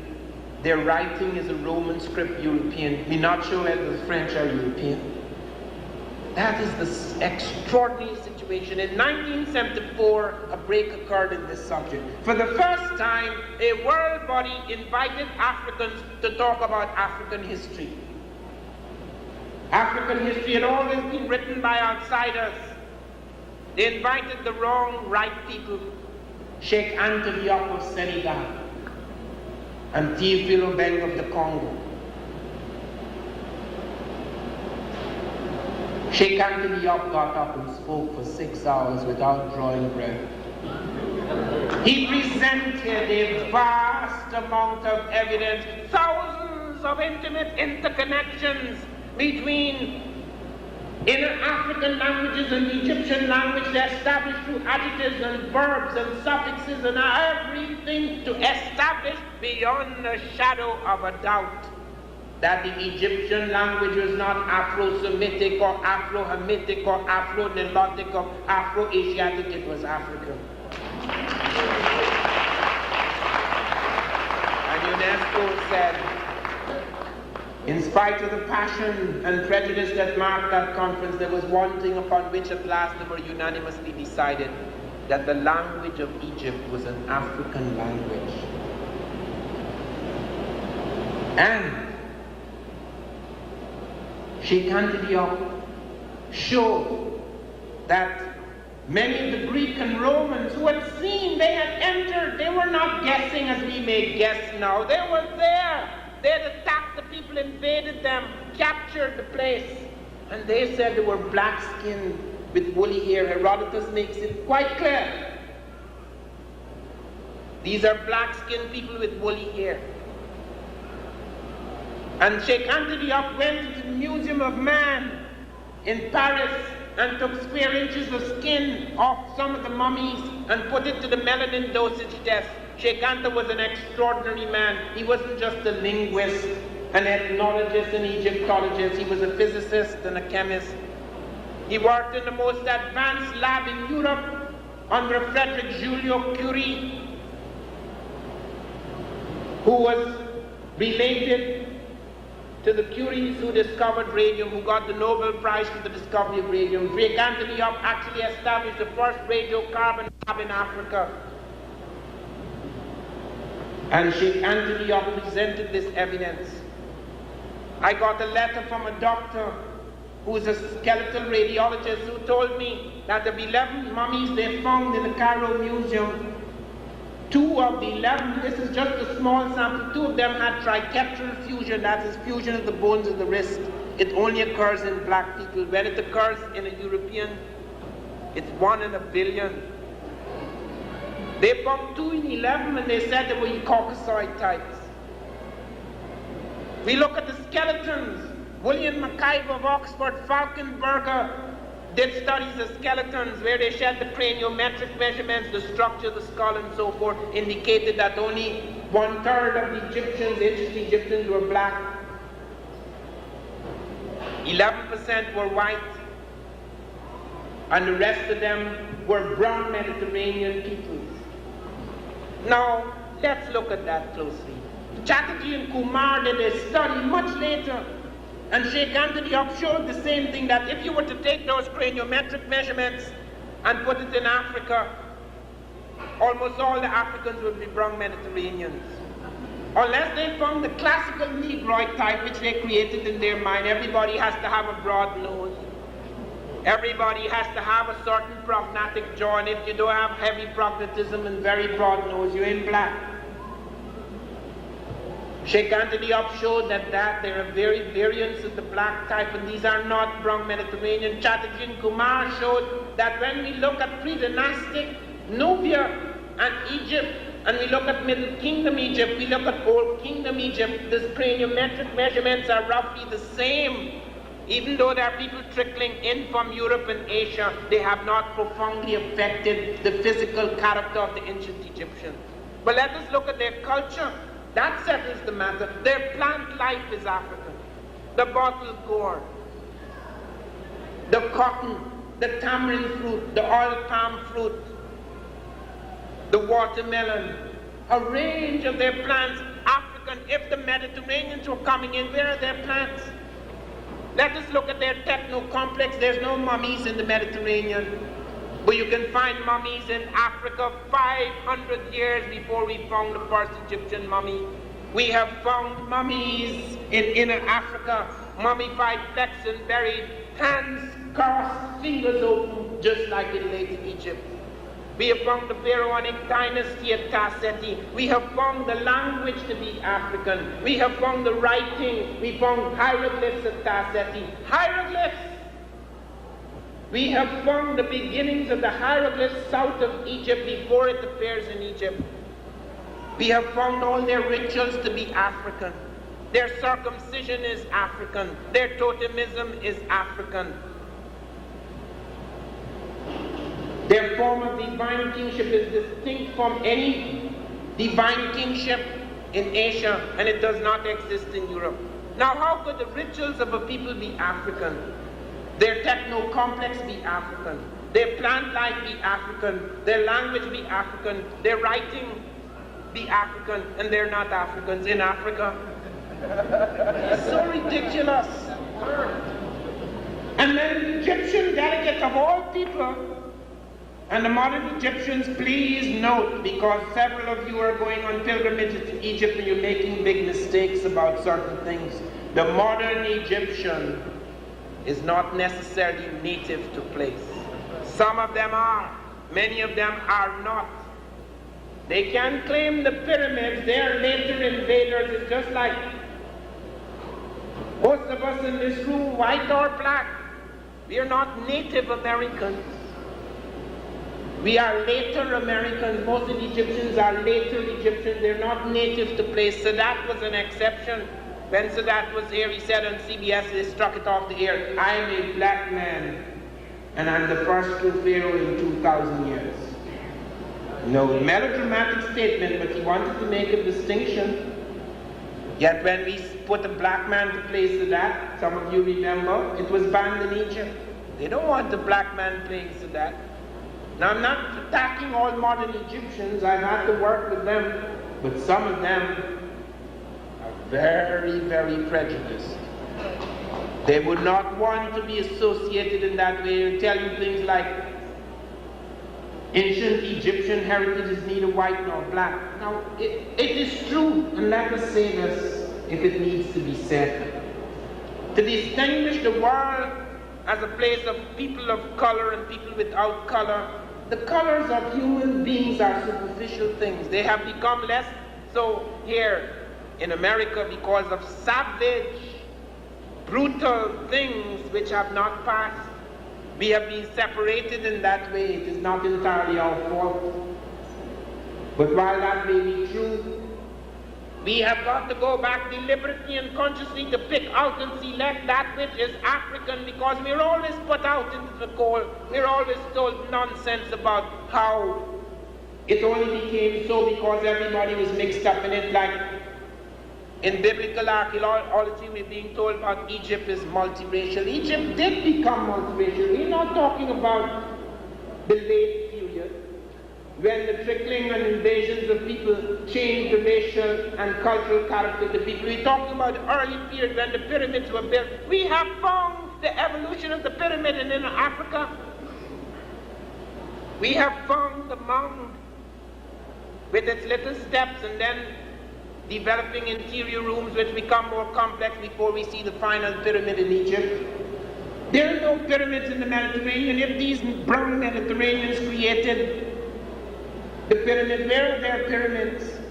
We have found no mummies in the Mediterranean. Where are their mummies? We have not found their plant life in the Mediterranean. Where are their plant life? So if they are the inspiration of ancient Egyptian civilization, how come it all comes out of Africa? It doesn't make sense. And why is it so important? Why is there such a fight? Do you know why? Because Egypt was to have the profoundest effect on Europe. When the Greeks invaded Egypt, all of their scholars went and sat at the foot of African teachers, even as I, out of my shattered world today, must go to Europe for my miseducation. Then did the Greeks go to Egypt for their education. Thales of Miletus, Democritus, Pythagoras, Eudoxus, Anaximander, Anaximenes, Heraclitus. There are so many of them. St. Clement of Alexandria tells us that if you were to write a book of 1,000 pages, you could not put down the names of all the Greeks who went to Africa to study. And even those who did not go claimed they went because it was prestigious. And those early Europeans did not develop any great prejudice against Africans. Let me tell you that. They revered blackness. They took Isis, the black goddess, the wife and sister of Osiris. She was worshipped throughout Europe. Paris is named after Isis. Paris, place of Isis, shrine of Isis. Europe comes from the African princess Europa. The Greeks made Artemis, a black woman, the goddess of chastity. They made Medea, who helped Jason win the golden fleece, a black woman. Circe, who helped Odysseus, who enchanted the crew of Odysseus, is a black woman with African features. You could see that in the book I edited, Black Women in Antiquity. Even Andromeda, who married Perseus, the Greek hero, is a black woman. Minerva, the goddess of wisdom, is a black woman. The first Europeans who saw the advances of the Africans were so startled that Alexander did not even build his capital in Europe. He built it in Africa, at Alexandria. And there they came. Pythagoras spent 20 years, according to Newton, spent 20 years, as much time as I have spent being educated here in the United States. 20 years with the Egyptians, and came back talking about the Pythagorean theorem. Newton tells us, Newton, the most remarkable of European scientists who had brought about the synthesis of the sciences, tells us that three things were prefigured by the Africans in Egypt. He said they had a certain sense of gravity, that they had a sense of the atom, they call it the monad, and although they had certain mystical notions about it, they recognized it as the building block of the physical universe. He said they were the first people to develop a heliocentric theory of the solar system. Europeans thought that the sun was the center. They thought that the earth was the center. It was the Egyptians who knew that the sun was the center. And there were so many other things. I cannot go on and on, but let me point to one thing before I leave Egypt, and I begin to conclude in talking about the Moors as I come to my conclusion. Let me point to the fact. Theophilo Benga in this book gives us a vision through text translated from the early Africans, a vision of God and of the universe, which is unique. Only among Africans does it appear. It does not appear in Europe. It does not appear in Asia. If Europeans or Asiatics created ancient Egypt, how come their vision of God and of the universe was different? These Egyptians believed, as many modern physicists believe, they come close to that conception, that there was a primal stuff in the universe. And through that primal stuff came a peculiar vibration, yerity as they call it. They call God the same thing that the Dogon call God. Some of the Bantu call God. The Egyptians have the same name. If it's Mediterranean, how come they do not have that name? And they believe that this primal stuff slowly grew to consciousness, and then there came this incredible consciousness of all things, God, who then reconstituted the primal stuff of the universe and set the present universe on its course. They believed of a universe before this universe. That's unique. It may not be true because no man will ever know what is the morning of time. We believe with this Hubble telescope we will come close to staring into the eye of God, the beginning of times.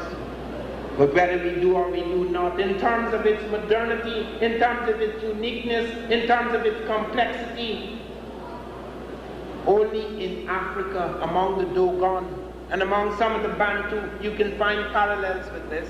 So how could all of this be African, and these people, the majority at least, are not African? But let me come to the last period, the Moors. After the greatness and glory of Greece and Rome had faded, Europe fell into a dark age. It went into decline. It went behind the great powers in Africa and Asia. And then came something worse than AIDS, the Black Death. The Black Death practically decimated Europe. In some places it killed 50% of the population. As we go out in the morning to empty garbage, in every European home, in some places, they had to empty a body every morning. And then came an invasion from outside. The Africans and the Arabs invaded Europe. They ran into Spain, they took it over. They ran into Portugal, they took it over. They took over Sicily. They got a small part of France right up to Tarascon. And they introduced something unusual into Europe and a great part of Africa. They introduced 4 Muslim dynasties into Europe: the Umayyad dynasty, the Abbasid dynasty, the Almoravid dynasty, and the Almohade dynasty, the last 2 of which were formed on the Senegal River. And they went into Europe. And they brought so much. Europe had 2 universities. Europe was 99% illiterate, as was the rest of the world. Only a small group of people read and wrote. And they introduced 17 universities into Europe. Everything that could be translated in the known world and the past world. Out of Egypt, out of China, out of India, out of Persia, out of Arabia, out of Timbuktu and other places, centers of learning in Africa, it was all brought up, translated into Arabic, which, by the way, as a script, was created by a black African Abul Aswan, according to the diaries of Ibn Khalikan. And this was brought up into Europe. They brought lemon into Europe for the first time. They brought strawberries for the first time. They brought ginger for the first time. They brought the cotton industry into Europe. They brought windmills for the first time into Europe. They brought crankshafts. They brought worm and pinion gears operated hydraulically. They brought new concepts in trigonometry. They brought algebra.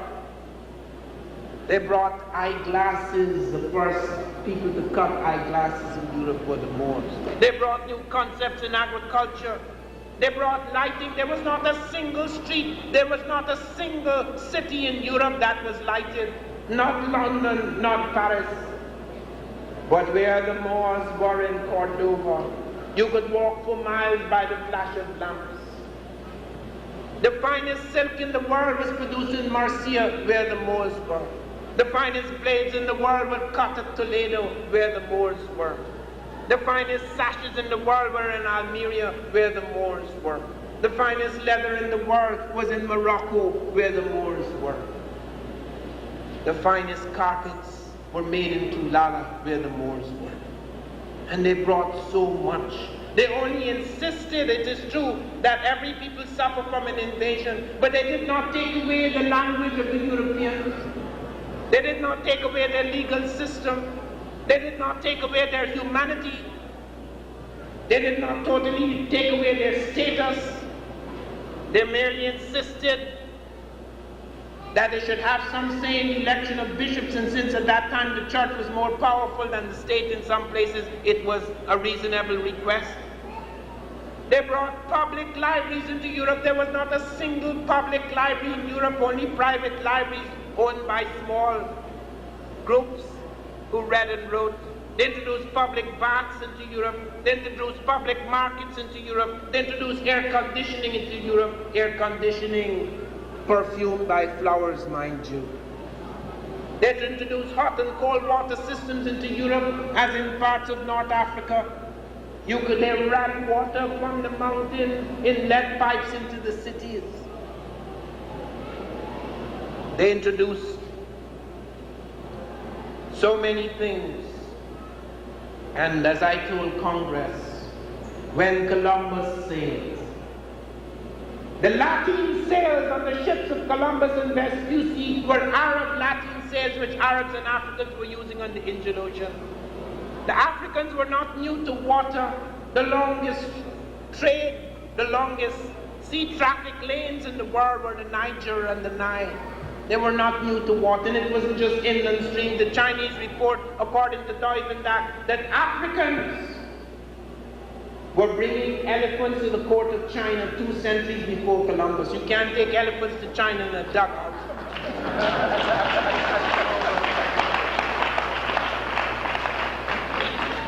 And the compass was not developed in Europe. And the number system, let me close on this. The numbers we use today is not European.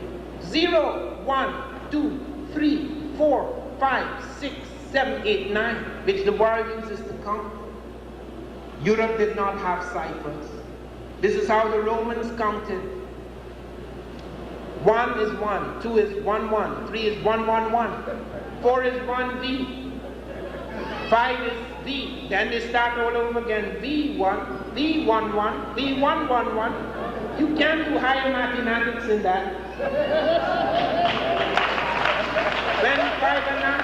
When Fibonacci in 1205 discovered the number system with ciphers in India, Europeans would not accept it. The church ruled numbers are works of the devil. It is only because of the use of those ciphers by the Moors in the marketplaces of the world that ciphers were eventually adopted. They call it Arabic numerals, but we found it came out from India. We do not know if the Indians got it from elsewhere. We can't swear about that. And the gun is not European. Gunpowder technology was taken out of China by the Moors, and the first evidence we have of the use of the gun is the Moors attacking India. Europeans took that and it became the source of great tragedy for other countries. So I want to say this. This was on the edge of the Renaissance, the edge of the Industrial Revolution, so that in the great sciences of the world do not for a moment believe that we were excluded, and do not for a moment believe that today we are totally out of it. I have been in Bell Labs, the largest research facility in the world, private research facility in the world. I've been at NASA. I'm one of the people who was sent to Kennedy Space Center to witness the blast off of the first black into space. I have met the black space scientists. One of them piloted a spaceship, Colonel Gregory. He also commanded the ship that took the most delicate reconnaissance satellite into space. I met people like Gillum IV, a black man who was in charge of our space program when we produced the shuttle. He saw it from babyhood to blast off the most advanced machine in the world. Our leading technical astronaut today is a black man. He is the man who redesigned the cockpit, the brain of the space shuttle, Colonel Gregory. We were responsible for major revolutions in the science of this country. Who revolutionized the food transport industry? A black man, Frederick Jones. Who revolutionized the whaling industry in the world? A black man, Lewis Temple. Who revolutionized the creation of the sugarcane industry, who made sugar crystals for the first time? A black man, Norbert Review. Who revolutionized the shoe industry, who created the first machine to mass produce shoes? A black man, Jan Mansidega. Who revolutionized the communications industry, the light guide, cables industry? Who was the first man to put those cables on the ocean, to write a guidebook for the world? A black man, Al Richardson. Who prevented the laser alarm that showed us when the cable broke and twisted? A black man, Richardson. Who gave us the mathematics that enabled us to understand glass for the first time, that we could stretch it from 4-foot rods for 6 miles, so that we could create hair-thin strands of glass through which we could send pulses of information coded on pulses of laser light flying at the speed of light? A black man, Northover. Who is the man who put these light guide cables for the first time onto the streets in this country, in Chicago? A black man. Who manufactured the tools, all the tools that made it possible for us to do this? A black man.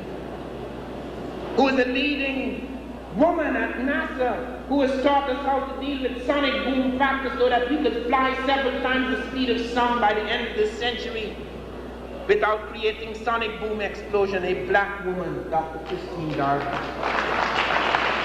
Let us therefore, and I want to close now, let us therefore remember, not only did we not do what they thought we didn't do, we did so many things before the Holocaust, but in spite of the Holocaust, we have not been destroyed. We brought light into the world. It is true Edison pioneered the electric light, but it was a black man, Louis Latimer, who invented the carbon filament that made light cheap, practical, and universal. He was the man who lit New York.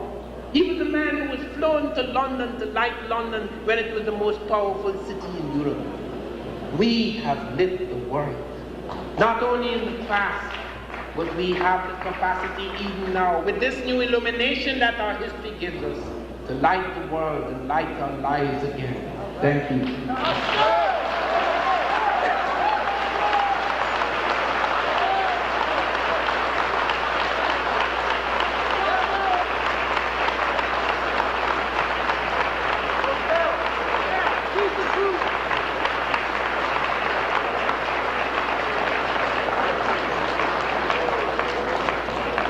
Now I want you to look very closely at these slides. Okay, we'll just spend another 15 minutes in which I will point out certain slides to you. Some of them go beyond the lecture.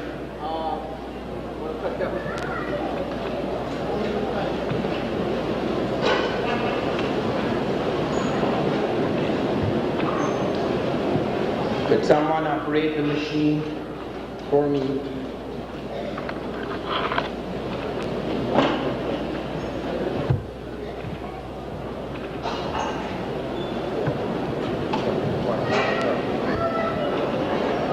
Could you alter?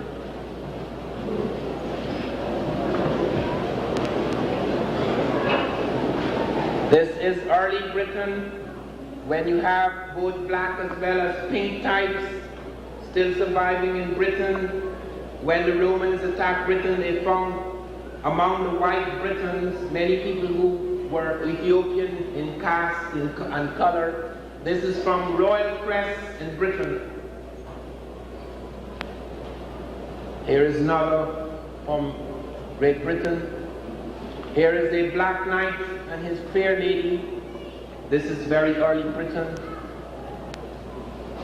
This is from Crete, Malone Crete, where Schliemann and Evans in separate excavations established that the vast majority of the Cretans were black. These people were to have quite an impact on early Greece, even before the Greeks attacked. Long before the Greeks attacked the Egyptians and were later affected by the Egyptians. This is a war scene from early Crete. This is about 5,000 years ago.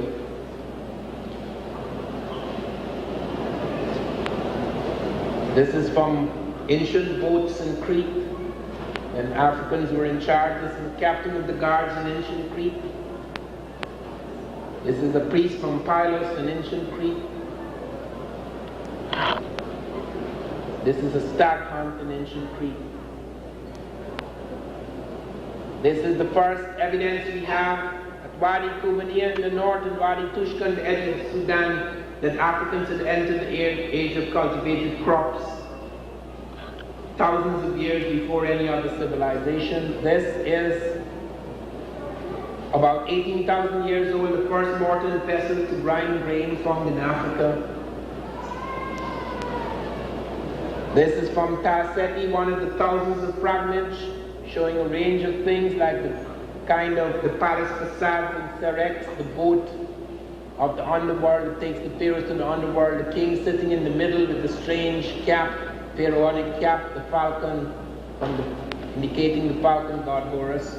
This is Osiris. Note, in spite of the broad nose and the full lips, that he appears to have red skin. He does not have red skin. Red ochre was used in Africa for thousands of years. It's found in southern African paintings when there were no people in the world with blacks. Red ochre is used to indicate vitality, okay, because it's red as blood. Yellow is used in women to indicate fertility. So that this red and yellow, when I was interviewed by the New York Times in February, that was the first question they asked me. If these people are black, how come the men have red skin and the women have yellow skin? And I said, there is no race with red men and yellow women. These are artistic conventions. They ignored it. They never published that. This is his wife. This is Isis. This is the couple, and there in her arms is Horus. This is the beginning of the Holy Trinity. Osiris is the male aspect of God. Isis is the female aspect of God. Horus is the child, forming the Holy Trinity, the first family.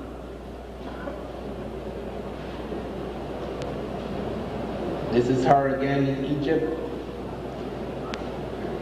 This is her in Spain, because the Black Madonna, she was the prototype of the Black Madonna. It was to touch a great number of countries across Europe. Even the lunatic Caligula, the Roman lunatic Caligula, had a shrine to Isis.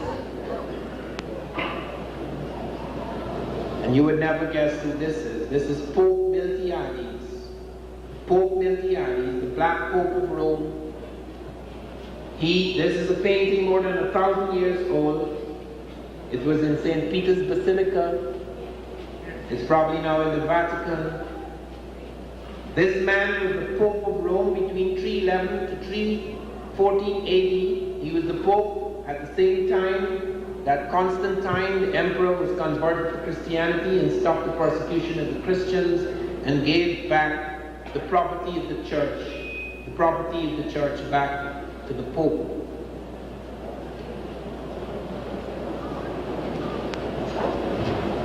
This is one of the 25 saints, black saints of the Roman Catholic Church. This is Saint Maurice, who is patron saint of Germany and Austria. Of course, by the time of Hitler, he was removed from that position. There are several saints, Saint Augustine, an African saint. There are several other saints of the Roman Catholic Church. This is Narmer or Menes, the first pharaoh of Egypt. Now this shows you how the Egyptians saw themselves. I want you to pay close attention to this picture. It has never been published in all those marvelous Smithsonian and other books National Geographic, who loves photographs. This one shows the Egyptian as he saw himself black. There comes the Indo-Aryan, pink, with long hair. There comes the Nubian, his brother, and other blacks. Notice the only difference between the Egyptian and the Nubian, here in these realistic colors without artistic convention, is that the Egyptian, the man in the north, has 3 stripes because he's in power, and the Nubian has 2 stripes. And then comes the Semite. Notice their clothing, notice the effort to show everything as natural and distinct. Their clothing is distinct, structure of face is distinct, coloration of skin is distinct, hair is distinct. This is how they saw the world.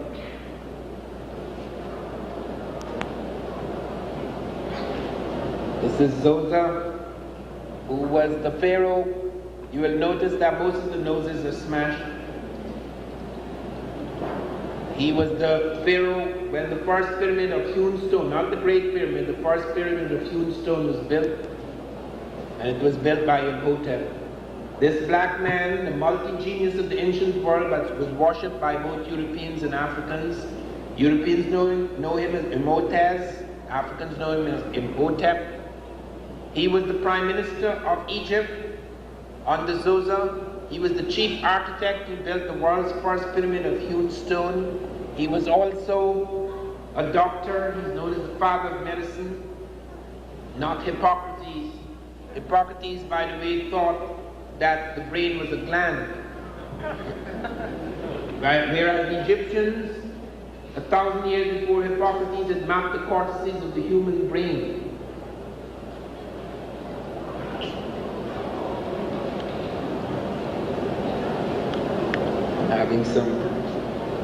Having some problems here getting this operating. This is Egyptian women making perfume about 5,000 years ago. This is Mentuhotep. This is now the Middle Kingdom. Interesting thing about this picture is the joining of the 2 lands, the white crown of the south and the red crown of the north. This is Kafir or Sheprin, who people believe is the model for the Sphinx. This is another pharaoh of the Middle Kingdom, Amenemhet III. This is Jedefre. Notice always the noses have to be put back together again. Middle Kingdom. This is Sesostris III. He led armies in many places. He conquered 110 cities in Asia. He's also possibly responsible for blacks appearing in Russia. The Russians found, about 40 to 50 years ago, the Russians found the whole village in the Caucasus in the heart of Russia composed purely of black people. They wondered where they came from. We do believe it had something to do with Sesostris, the movement of Sesostris' army. This is Akhenaten, son of a Nubian woman, Tai. He was responsible for the religious reformation. He insisted that there was only one God.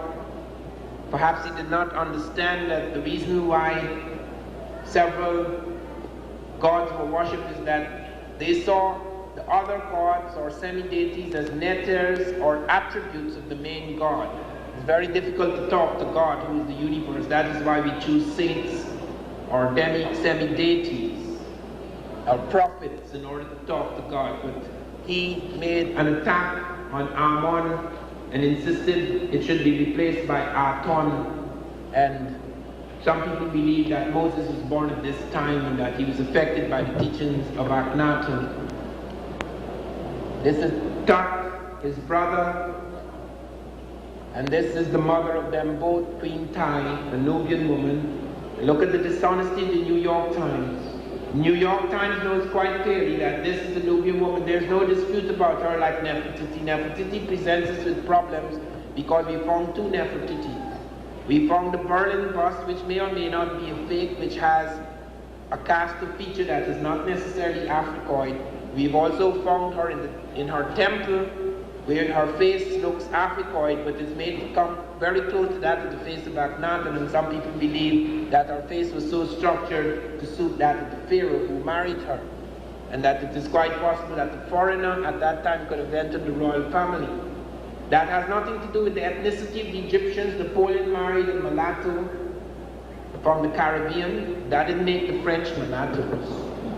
So I mean, that is a ridiculous argument. Here is Queen Tai, who at the age of 13 married her pharaoh who was 51. She gave birth to 3 sons, 2 of whom are very famous: Akhenaten, Tutankhamun, Smenkare. She was worshipped by many people. Everything she did was became a model. Her earrings, her wigs, her clothes, her eyebrows, everything became a model for ladies of both lands. When her husband aged, she took power. When her son Tutankhamun was too young to rule, she became queen regent. When Akhenaten became so involved with the religious reformation, she protected the motherland. This is her granddaughter. This is the last of the great sun kings of the ancient world, Taharqa. He, at the age of 21, entered the battlefield of Jerusalem to protect the Jews from the attack of the Syrians. The Jews, as you know, were largely black in Egypt in early times.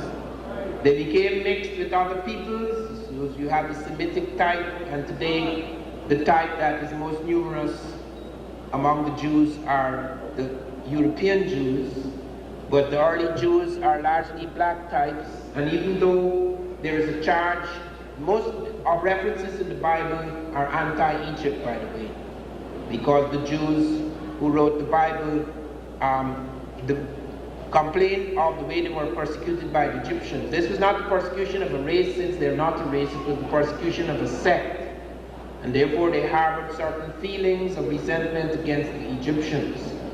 So that you have lots of negative references about Egypt, but nevertheless they retained a love-hate relationship with Egypt. Jesus, as you know, grew up in a village of Malatia near Heliopolis in Egypt, and we find him first in the Bible when he's a growing boy at the age of 12 among the Egyptian priests.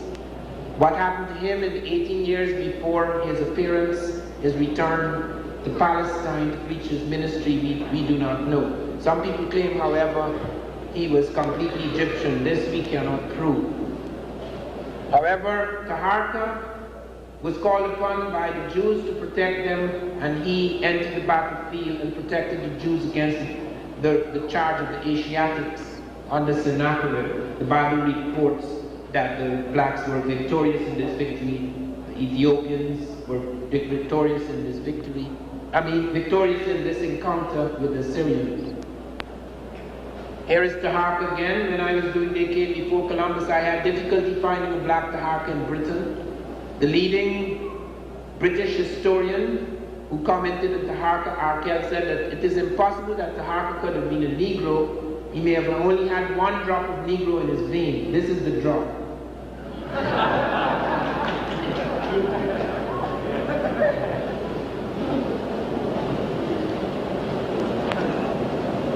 Now this is an African princess in Egypt. This face is 4,000 years old. It shows you the incredible way nobody since that time have caught up in this. This is our African hair, her skin, her eyebrows, her eyelashes, her teeth, all preserved over 4,000 years. This shows you Maasai, pure African, no mixture. It shows you the problems that occurred when sculptures were made of some women who differed from the basic Africoid type. This is wigs, African wigs, used by Egyptians in early times. We had great difficulty photographing this in the Cairo Museum. This is medical texts of Egypt. This is trepanation. boring a circular hole in the skull to relieve pressure in the brain by the ancient Egyptians. It was an operation that was performed on ex-President Reagan recently when he fell from his horse. Some people believe it should have been performed earlier. Medical instruments, ancient medical instruments of Egypt, mathematical papyri of Egypt, wheel chariot, not wheel chariot, wheel ladder in building the pyramids. Mixture found, mysterious mixture found which Egyptians used to make the ground icy, smooth as ice, so they could push huge objects across it. Diagram showing how everything they built in the pyramid related to certain knowledge of the cosmos, how their metaphysics and their science fused. This shows you, once again, you see the red and the yellow. Woman's face clearly Africoid, yet she has yellow skin. It's not yellow skin, it's yellow ochre, symbol of fertility. We wondered how they could go far below the pyramids and yet light it up. How could they see on the ground? There was no electricity, there's no evidence of lamps or candles, and then we found that they had ventilator shafts that were aligned to certain stars and the sun, and that they had metallic mirrors and they could ricochet the light on the ground. First steam engine, 300 BC.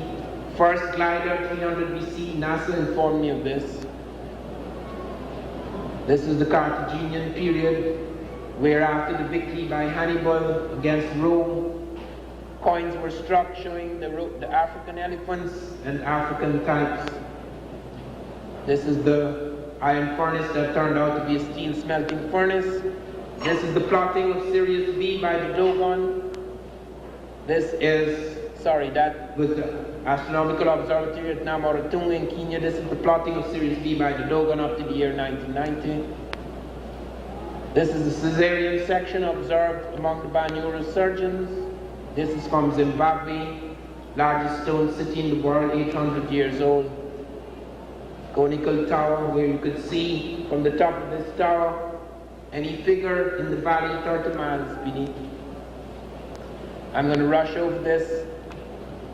These are ships used 1,000 years before Christ by Africans in the Indian Ocean, the Swahili people. This is a boat used 1,000 years before Christ, recreated by Africans in 1969, crossed the Atlantic using current power, showing that they could have done the journey on these currents. This shows the currents, latitudes of the currents, shows how Africa was linked up before the Holocaust. This is the most remarkable map in the world, showing Africans had mapped. They had the correct latitude and longitudinal coordinates between the African Atlantic coast and the American Atlantic coast, and they had mapped the Amazon, and they had mapped the Trata River in Colombia for 300 miles. There it is again. This is several blacks were adopted by royal families in Europe. This is the Tsar Peter of Russia adopted this black boy who became a general in the Russian army. He was also put in charge of several Russian towns and villages. He was the tutor to the Crown Prince of Russia. He taught him mathematics. He also, when he was an ambassador, he signed a treaty between Sweden and Russia. He was the grandfather of Pushkin, who is seen here, the greatest of early Russian poets. This is a result of a liaison between a pope and an African woman. This is Pope Clement VIII, who had an African mistress who gave birth to the Duke of Florence. This is a very remarkable scandal in France, where many of the French kings had African mistresses, and black was considered to be the color of beauty, hence you have a lot of the nobility and the royal family involved with black women. Shakespeare had an African mistress, Lucy of Clerkenwell. He wrote an ode to her. And this is the famous Black Nun of Moray. Because Louis XIV had an affair with a black woman, his wife, Queen Marie-Therese, had an affair with a black man and gave birth to this child. When she was born, Louis turned to the doctors and said, "How could I give birth to a black child?" The doctor said, "You see that black man in your coat? Nabo, it is possible that while your wife was pregnant, he looked at her and the child turned black." And King Louis XIV said it must have been a very penetrating look. Anyway, Nabo disappeared and she was sent to a monastery where she died. And last of the pictures we have to end now. This is a captain of the guards among the Moors. This is warriors behind the veil from the Senegal. This is the Prime Minister of Sicily during the Moorish invasion. This is Africans performing circumcision ritual in the heart of Spain during their occupation of Spain.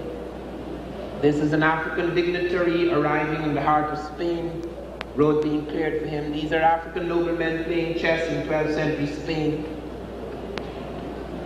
This shows you the interior complexity of African cities. This is from Leo Africanus, whose book was read by Shakespeare and gave him a lot of notions for building Othello. This white man was the richest man in Italy, Gonzaga's family. He married a black woman whom you see up in the ceiling. That is his daughter, and this is his son. He is Othello. He married a white woman whom he murdered on Christmas Day, and left a novel by Cincio. Shakespeare picked up the plot, hence we had Othello. This is Laurence Olivier blackening up to the park. And this is Paul Robeson playing the true part. Thank you. And Blacks in Science. He is professor of Black Studies at Rutgers University. Please let's warmly welcome Dr. Ivan Van Sertima.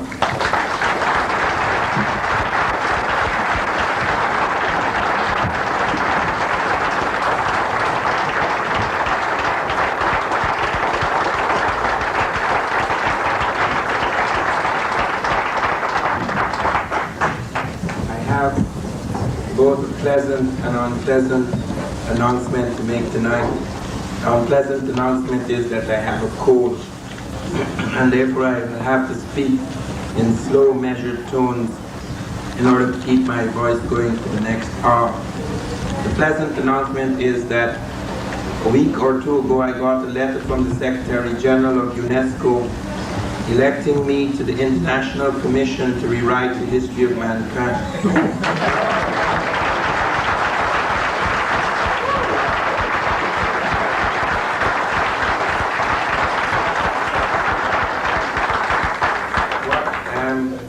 In this letter, he mentioned that Sheikh Anta Diop had earmarked me as a man of great competence and experience, and in the light of his death, the death of Sheikh Anta Diop, I am being elected to the International Commission, and he had asked me to pay very close attention. There will be 7 major volumes on the scientific and cultural history of mankind, and that I'm to pay very close attention to all the sections dealing with African people. I shall certainly pay most close attention to those sections. Now, I had announced that I would be speaking on the Moors, but the Moor one broods on the influence and impact of Africa on Europe. The Moor one is aware that while you may concentrate on the Moors in a talk, you have to give a sense of the whole thing. You have to give a sense of the impact, the movement of the African into Europe over a much longer period of time. Because people could say afterward, oh yes, that was a flash in the pan, or oh yes, but who are the Moors? There was an African presence among the Moors, yes, but that was not of any great significance. European civilization was already formed, it had its own independent base, and even if they did have an impact, that was late in the day, too late to make much of a difference. Well, it wasn't too late in the day. And it made a difference, the African made a difference on European civilization much, much earlier than the Moors. In fact, Africa made an impact on Europe much, much earlier than European civilization itself. When Sheikh Anta Diop died, and Sheikh Anta Diop, for those of you who don't know him, and I have been here about 2 or 3 times this year, and none of you have been able to get hold of the book Great African Thinkers.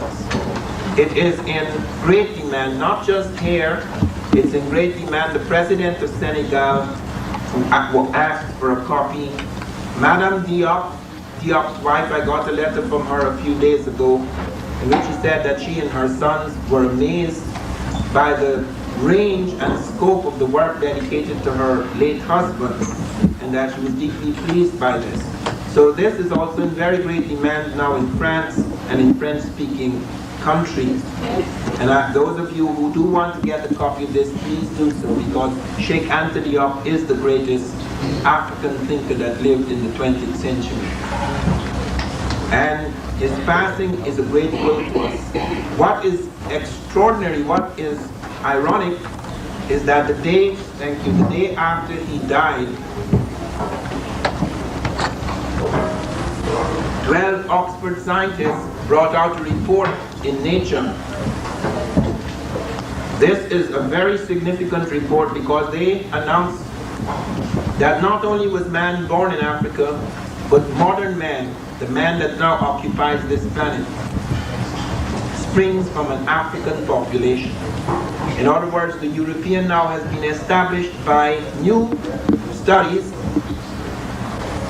by new medical studies. It has now been established beyond the shadow of a doubt, both in studies in England as well as studies in Hawaii and California, the analysis of DNA polymorphisms, that all man on earth springs from the African. And I'm not just talking about the beginnings of man, that's not terribly important.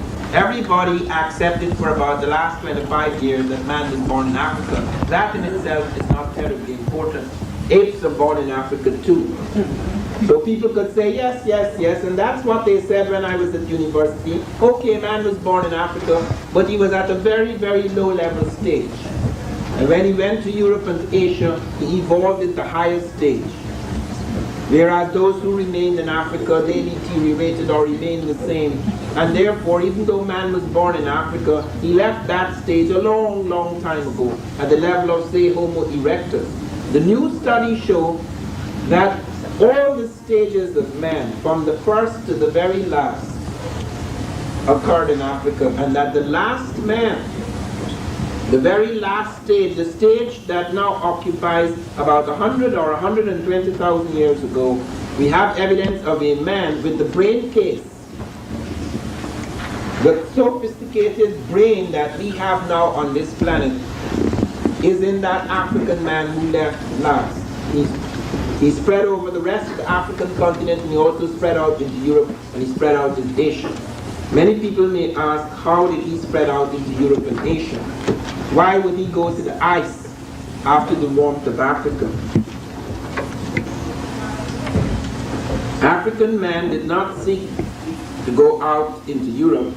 He went out because from where he originated, in eastern and southern Africa, where he found the last modern man, and in fact, in Hawaii and California, the University of Berkeley, it was announced that all human beings on this planet spring from a black woman that was in Africa about 120,000 years ago. So that after the Australopithecus bocide, Australopithecus gracile, Homo erectus, Homo habilis, Homo this and Homo that, then came Neanderthal man, then comes the final man, which is Grimaldi man. Grimaldi man emerges in Europe. There are no Europeans in Europe. Now these are not studies by blacks, so nobody could say they are grinding a racial axe.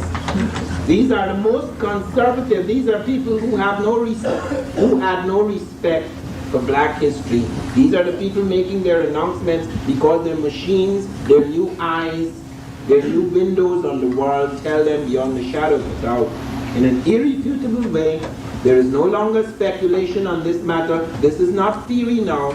This is what the study of DNA polymorphisms are saying. They have clues, molecular clues. Just like how you could check out the atom, they've now found something that goes beyond anything we knew before that tells us that modern man has an African ancestor. And this occurred, as I say, about 120,000 years ago, and it spreads out. Man was born longer than that, 3.5 million, but we're now talking about the last stage. Okay, not just man in a primitive or half-formed state, like Neanderthal man is not complete man. That's an African man too. He's not complete. He has the anterior lobe missing, the seat of the imagination. And then comes this man I'm speaking about, Homo sapiens sapiens. Neanderthal man, which precedes this final man, is known as Homo sapiens. But the last man is known as Homo sapiens sapiens. This is the man that is now in this room, whether he be white, black, or Asian. That man moved into Europe because from that point he started to migrate outwards. People were still at the hunting and gathering stage, and as they occupied certain territory and they exhausted their resources, they migrated, they moved forward, they spread out. So Africans spread out into Europe. Europe is only 20 miles from Africa. At its closest border, the southernmost border of Europe touches the northernmost border of Africa, is about 20 miles distant. So it was very easy to spread out into Europe. And then they also spread out into Asia. Asia at that time did not, it was joined by a landmass to Africa, and they spread out into parts of Western Asia. So you find the black man in all the early civilizations of the world. You find even in China, we have the dynasty of the Shang. I don't want to talk about China today, but I must mention this as we're talking about early civilizations and the spread of the black man. We find the Shang dynasty, when it was defeated by the Chu said that the Shang people were very, very black. These were black, and we also find the first emperor in China being called a black man. You find this even among early traditions of the Japanese, where they speak of the samurai, the most revered type in Japan. It says, in order to be a samurai, you must have a bit of black blood. I wish Nakasone remembered that. But in Europe, we have something unusual occurring. We have an ice age known as the worm interstadial, and during that period, African man begins to mutate. First of all, he throws up the albino. The albino is a man with the morphology of the Africans, but he has no pigmentation. Now his hair color is different, his eye color is different, his skin color is different, all three related to pigmentation. Pigmentation was absolutely vital in the tropic and subtropical regions because we need this screen to protect us from heavy and intense ultraviolet radiation. In the ice, however, this was not necessarily an advantage. In the ice, African man began to suffer because instead of having abundant sunlight pouring into him, you have separation from the sun on many levels. First of all, the sun in the tropics is very different from the sun in the temperate zone.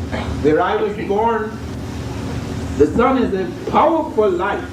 At noon, you cannot lift your eyes to the sky. You will be blind in a minute. We automatically walk with a slight movement downwards of the head between 12 and 2, because you cannot raise your eyes to the sky. It's a huge ball of fire, silver fire in the sky. I was born in the center of the world. So it is not like the sky, it's not like the light you have here. And so separation from that light, and then further separation in caves, then separation by having to cover himself in the ice with animal skins most of the year in order to protect himself from the cold. All of these things led to problems with mineralization of the bones. Certain things could not be sustained in the ice. Hence you find the albino type becoming a mutation that is advantageous and selective, so that you have that turning into the Cro-Magnon type.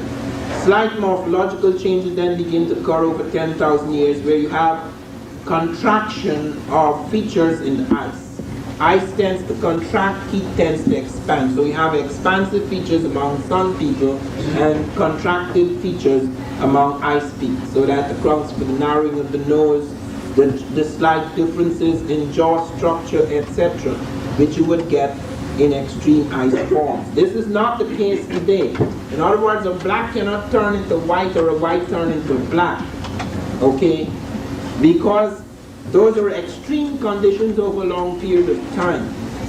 Ice covered in parts of Europe to the depth of 1 mile. So we are talking about extreme conditions. We're not talking about merely people in the temperate zone turning slowly over centuries into pigmentless types. In fact, the climatological shift that is now occurring in the world is likely to bring about black types rather than white types, because we have a hole in the ozone layer, as a result of which the ultraviolet radiation of the Earth is increasing. So that instead of having situations which you had in the Ice Age, in which ultraviolet radiation moves away from certain parts or is very weak in certain parts, now you have ultraviolet radiation breaking through the Arctic, thereby likely to produce a slightly different kind of change, perhaps even mutation. Because we have found within recent times that the increase in skin cancer among whites is 20%. It is quite radical, it is quite extraordinary. Nobody tells you about this because it's very frightening. I learned about it when I was in the space program studying blacks in space science, and fell upon a black scientist in the astrophysics lab who had sent up 2 balloons with laser machines he had invented to test the ozone layer. And he was a young man, brilliant, but probably because he knew I was interviewing him for a book, he said more than he had a right to say, because these lasers are not only used to test these things, some of them have military uses. So when I went to visit him the next time, I was arrested. And I was quite surprised, but I said to myself, you know, this arrest can't last long. In fact, people who arrest me are going to look like fools. So they asked me, who sent you here? And I said, NASA. And they said, who at NASA? And I called the name Curtis Graves, and they checked it out, and they found, in fact, Curtis Graves was in Libya. He was on a mission, a secret mission. So I no longer had my backup, so they put me in a cell and they said, you keep quiet, we'll call the British Embassy and check you out because you're a foreigner. We don't know why you're here. So I said, and I called the name of the guy who had done this work, it's a black scientist, and I said, he told me to come and interview him. And they called him, he said, no, he doesn't know anything about me. Well, I know he was trying to save his job. So that was quite a dilemma, but I said to myself, you know, this is interesting. I mean, so I didn't take it too seriously. In a matter of fact, within an hour's time, they found everything was all right, so they let me in. But they would not allow me to speak with him on his own.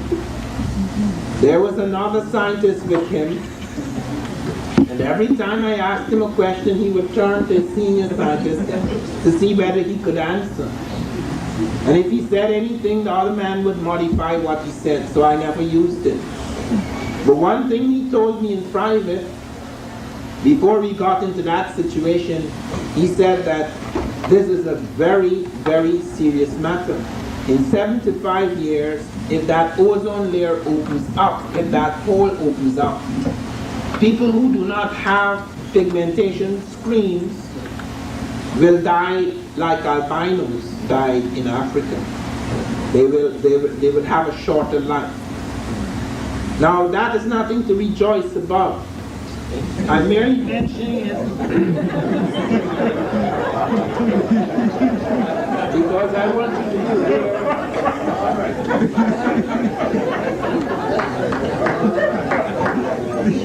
that nature has its odd way of going through various sequences. But let us move from the origin of man for a moment. The important thing there is to understand that Europe was originally occupied by black people. And not all of them died out. Even when the Grimaldi type was replaced by the Cro-Magnon type, Several explorers found black people in strange places. They found blacks in Ireland, for example. Blacks controlled Tory Island in Ireland. We have a black king in Ireland at one stage called Gorman. We find blacks among the Vikings. We found powerful Vikings like Thorhall the Hunter, Thorstein, who were regarded as tall black giants. They were much taller than the ordinary Swede. When Eric the Red entered Greenland, he found blacks among the other people. When the Romans entered Britain and defeated the British, that is the Anglo-Saxon type, they were started to find, they said, many of the people look like Ethiopians. So that even for a long time after the final black type, Grimaldi, began to change, albanize, and alter in pigmentation as well as morphology over thousands of years, you still have surviving types among the white types because they're all Homo sapiens sapiens. Okay? However, our great concern is not so much with very early man. Our great concern is the impact on civilization, because people could say, okay, so there were blacks in Britain and there were blacks in Ireland and there were blacks in these places. But what influence did they have? Were they just after Cro-Magnon man, that is the Caucasoid man, emerged? Were these people relevant? Were these people significant? Did they leave any impact on Europe? They did. The blacks had tremendous influence and made an impact on Greece. And that's a place called Crete. You will see a black priest in Crete when you see the slides tonight. You will see black people with boats. These are people long before Christ. This is preceding Greek civilization now. You will see them going about in their great boats. You will see them at war. You will see them in the hunt. This is from Crete. Crete was to move in. Many people came out of Crete and affected Greek civilization. So Greek civilization was not only affected later by the Egyptians, it was also affected by the Cretans. And Evans and Schliemann, those people who had excavated Crete, pointed out that the ancestors of the Cretans were largely black. These are people, once again, who were even startled by what they found. I am pretty sure that Oxford scientists, knowing Oxford as I do, were quite startled when they found that they could no longer argue with their machines. The impact of Egypt on Greece is something that has been dealt with many times by many people. Let me just point to three aspects. One of them is absolutely new. This startles even me. And I thought I had known enough about it not to be surprised. But to my great surprise, in December of last year,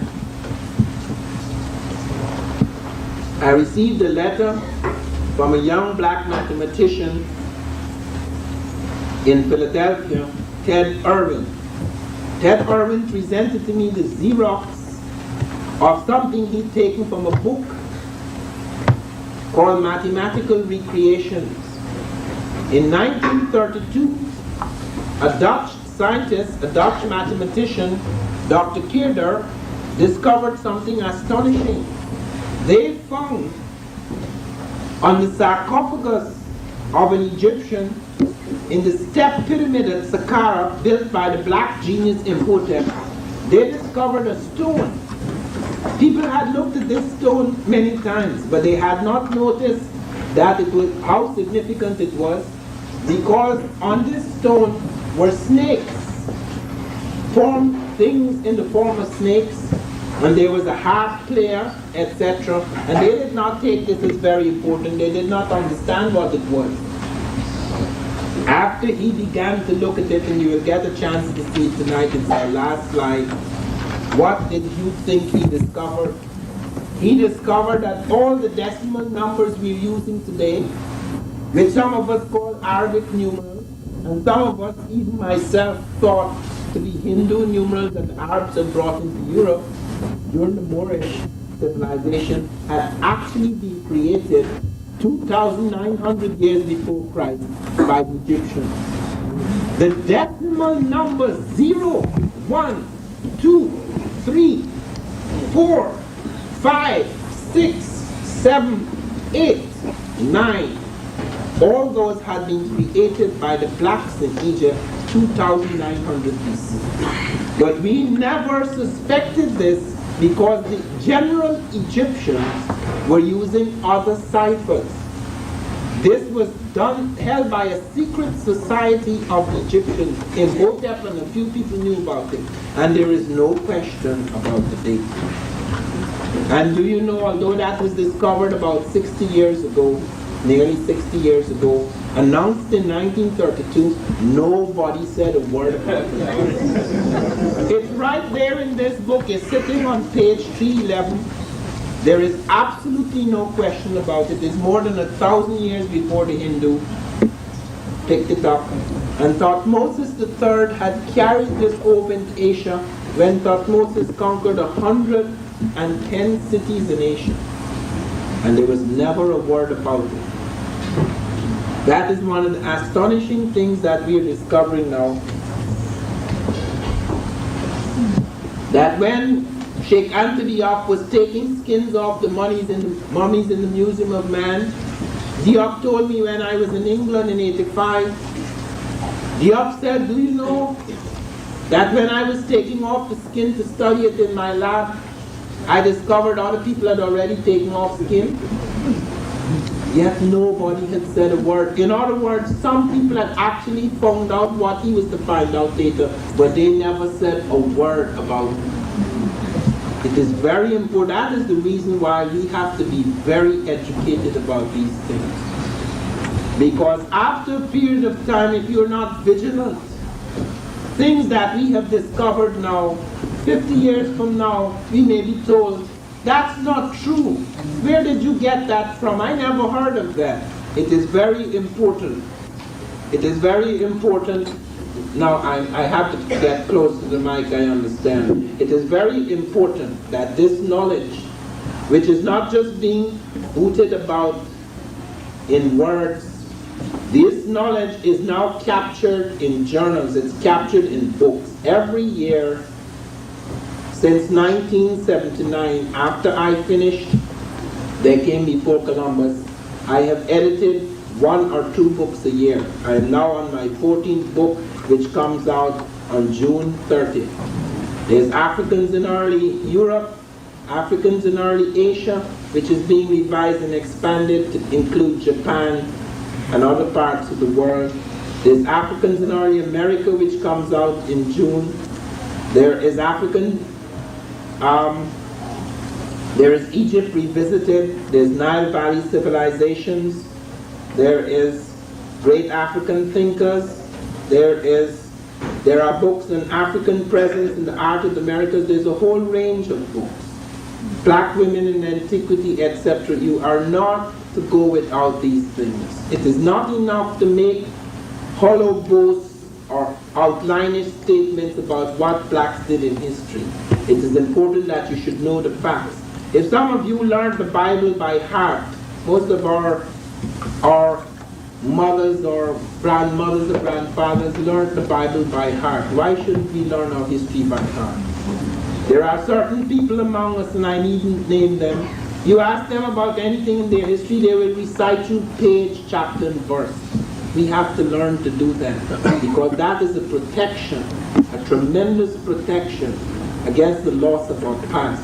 The loss of that past, the inability to present and project it in such a way as to give us a certain strength during the years of our fragmentation and disunity and loss. Those are the things that kept us away from this kind of internal strength that we are now beginning to recover and revive. The Egyptians gave us the calendar.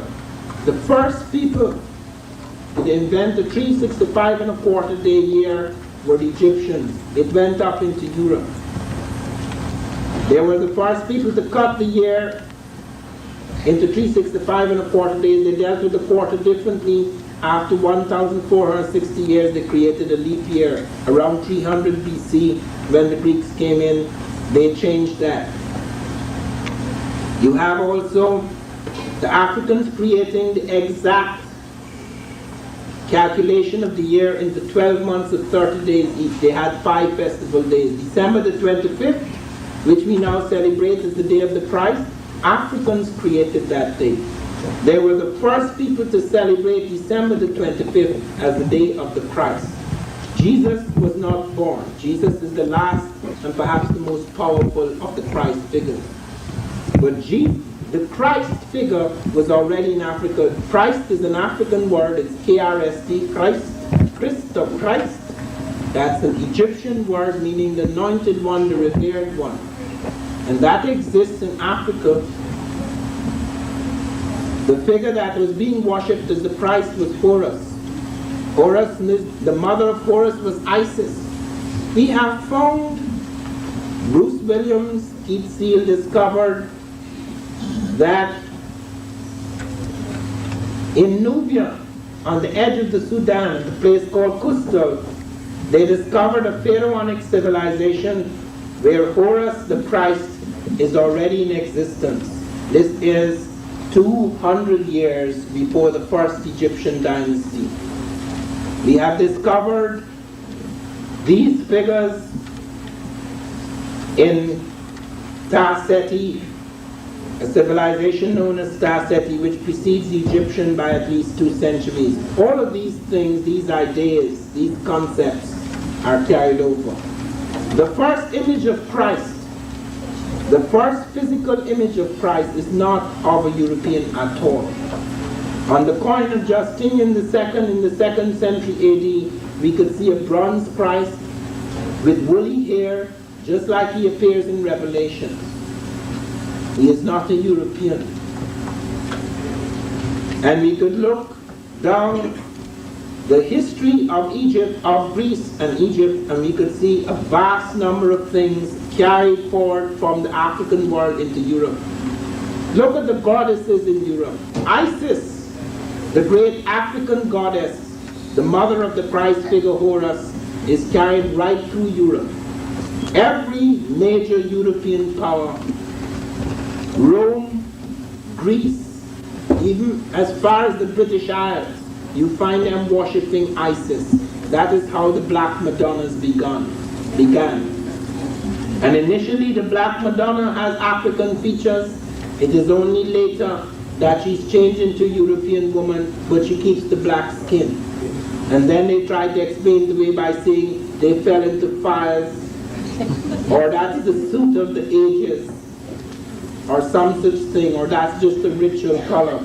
And the first representation of Jesus in the arms of Mary is that of the Black Madonna and child. In fact, for centuries, the only image of the mother of Jesus and of Jesus is that of a black woman with a black child. That is throughout the world. Many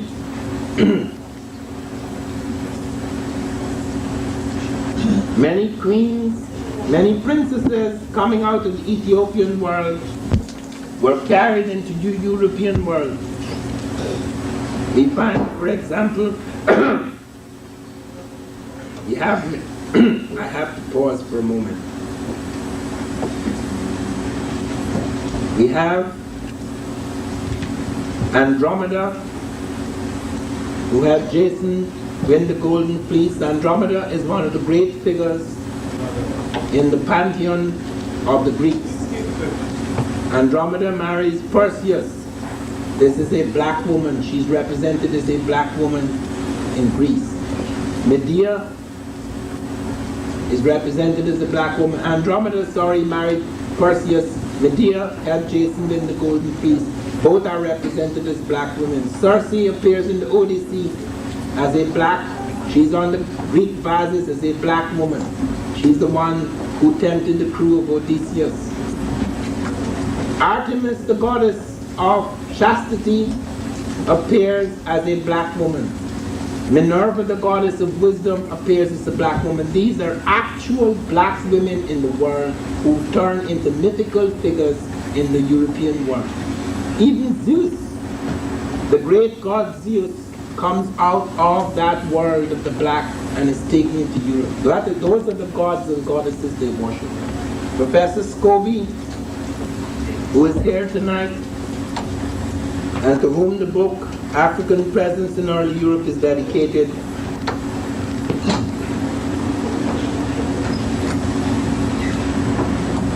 has shown us the profound influence of the blacks on the religion of the Europeans. There were 3 black popes in Rome. There's Pope Victor, Pope Gelasius, and there is Pope Miltiades. Let me speak of Pope Miltiades and you will see his face in the slide. Pope Miltiades is a very important pope. He reigned between 311 and 314 AD. He's tremendously important because during his reign, the Roman Emperor Constantine became converted to Christianity. The Christians were being fed to the lions. The Christians were persecuted. Their property had been seized. But it is when the black man, Miltiades, was Pope of Rome, that the Romans were converted, at least their emperor, and the property of the church was given back to the black Miltiades. The Pope knows that. The Catholics know that. They had his picture in the Sistine Chapel. Where is it now? They represent him as a white man, just as they represent Christ as having blue eyes and blonde hair.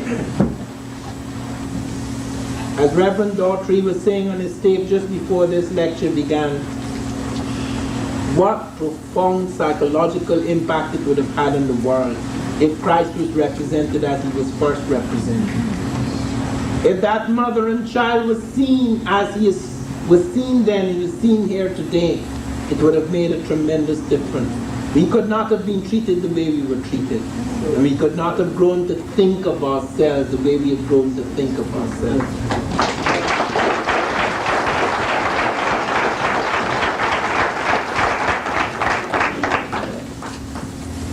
But it is not simply with the Ethiopians and with the Egyptians that the impact on Europe became so great. Carthage presented something else. How many of you have heard of the great city of Carthage and of the Carthaginians?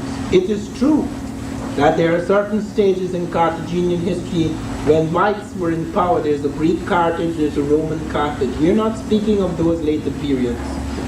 We speak of the period in which the greatest of them all, the greatest of the Carthaginians, was in power, Hannibal. They have been back to the graves of Carthage during the time of Hannibal. They have made a study of what Carthage was like in the time of Hannibal. Do you know what they found? They found in the graves, when they dug the graves, Gazelle and others, they found that the predominant type, 95% of the people, not just the common people, but the ruling class is African. They compare it with the so-called Phoenician type in Lebanon, in Tyre, in Sidon, in those cities. In Byblos, they look in the graves and they find it's a different type. It is African. And don't tell me you can't tell what an African is. Sometimes in the graves, looking at skeletons, where populations have become mixed, you can get confused. But here, the brow ridge, the nasal ridge, the canine foci, the whole thing, the structure, everything shows clearly you're dealing with an African.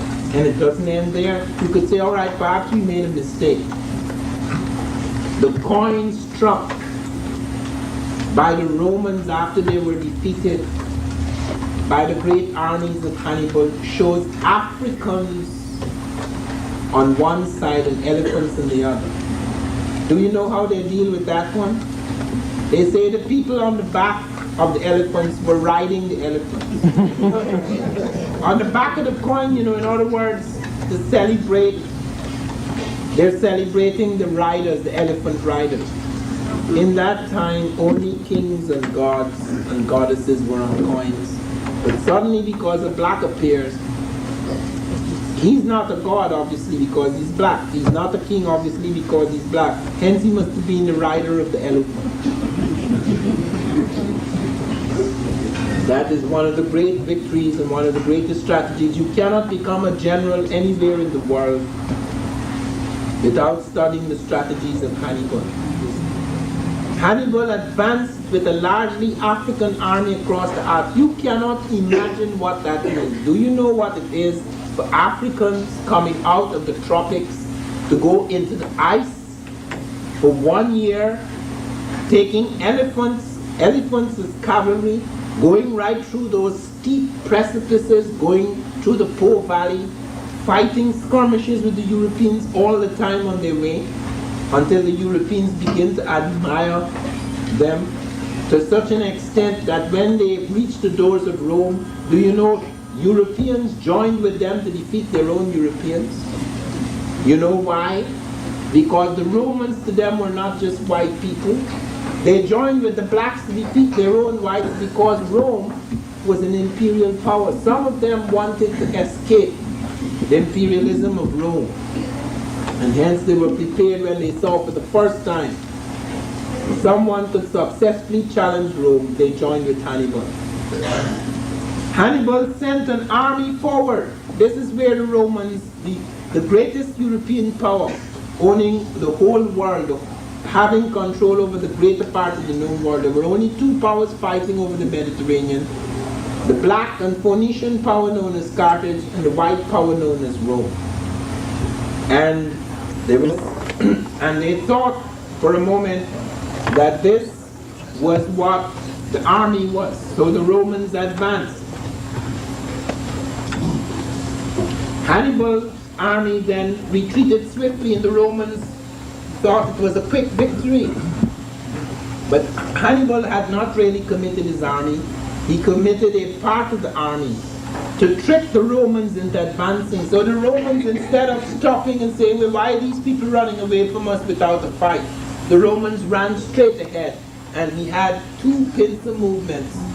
And as the Romans advanced, the pincer movements closed in. And when the Romans realized they were in a trap, they sounded the retreat. And as they retreated, they saw the elephants at the back. So they had the pincer movements on the side. The retreating army then began to advance, and the elephants came on that side, and they were caught in a trap. 55,000 Romans died on that day. That was the end of the Roman army. The Africans dealt a blow to the greatest European power that they took 10 years to recover from. That's the Battle of Cannae. It's very important to note that what defeated the Africans was treachery. Other Africans in Africa, an ambitious African, Scipio Nasica, trained at the same academy, military academy, as Hannibal, he did him in. Because Hannibal called on his brother Hasdrubal to come and bring reinforcements up into Europe so he could sustain the ground he had won. But Hasdrubal was murdered, and he was not able to sustain that ground. It is not only the coins that were struck, it is not only the skeletons in the graves, but studies have been done of culture. They found the pick. The first use of the pick is in Carthage. Well, what is the European doing with the pick? If these are not Africans, if these are other types, what are they doing with the pick? They looked at their hairstyles, they looked at their veils, they looked at their food, they looked at their desserts, they looked at their decorations, they looked at their jewelry, they looked at their customs, they looked at their ritual, they looked at their language. African, African, African, dominant African. Yet they say they're not sure.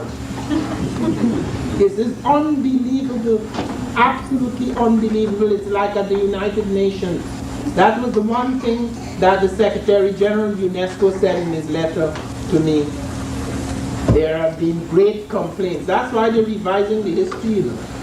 There have been great complaints that Africa's been left out of the writing of its own history. There have been great complaints that this is a Eurocentric history. But I am very happy they have a chance to revise it. That is the beginning of something new. I shall certainly make full use of all that I know to help rewrite that history.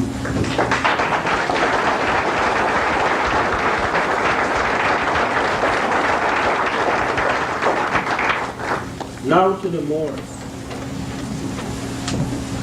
As I say, there have been many movements into Europe by Africans, but the Moorish thing is very, very important. It is important because it's the last great movement into Europe by Africans before the slave trade. It is important because it made possible, to a large extent, the Industrial Revolution. Many of us are not aware of the impact on the Industrial Revolution made by the Africans and the Arabs and the Asiatic types who were touched by the Muslim invasion and also brought their genius up into Europe. What we consider European technology, European civilization, is really world civilization, in which we have a major part, in which we have played a very major role. In 711 AD, the attack was made against Europe. But we cannot begin in 711 AD, we have to begin with Muhammad. Arabia was originally a black country. It did not remain so. In the time of Muhammad, it was not a black country. 10% of it was black. Other peoples had come in, Asiatics to a large extent. The so-called Semitic type, though it's difficult to define what Semitic means. But nevertheless, Asians had entered, different type. The Arabian type was different from the African type. Black blood, yes, but nevertheless different. Okay, let me use the word Arabian so that you don't get confused with the word Arab. Because Arab is not a race, okay? You have black Arabs, you have blue-eyed Arabs. It's just like the Jew. There are black Jews, and in fact, in the early stages, they're nothing but black Jews. When the Jews left Egypt, they were speaking Egyptian. You can live in a country, a small minority, for 400 and something years and come out of it speaking anything else.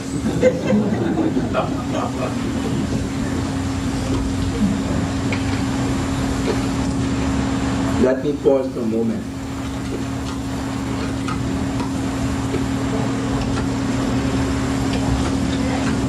One is not trying, bear in mind, to run down the Jews because we are part of that. We have been pushed out of that legacy, but in fact, the further you go back into early Jewish history, you find a lot of blacks. The Jews were not a race. They were persecuted by the Egyptians, also our people, because it was a sect that at one stage was so very different from most of the other people around it, that like most sects that are different from the general thing, it's persecuted. It wasn't persecuted because it was a race. The Jews left Egypt, but they were to come back to Egypt in many ways. Jesus was educated in Egypt. When the trouble started with Herod, where did you think they sent Jesus? To Egypt, the home, where he could be protected, where he could be educated. That is why the Bible says, out of Egypt shall I call my son. He came back to perform his mission. And many Jews believe that he couldn't be the true Messiah.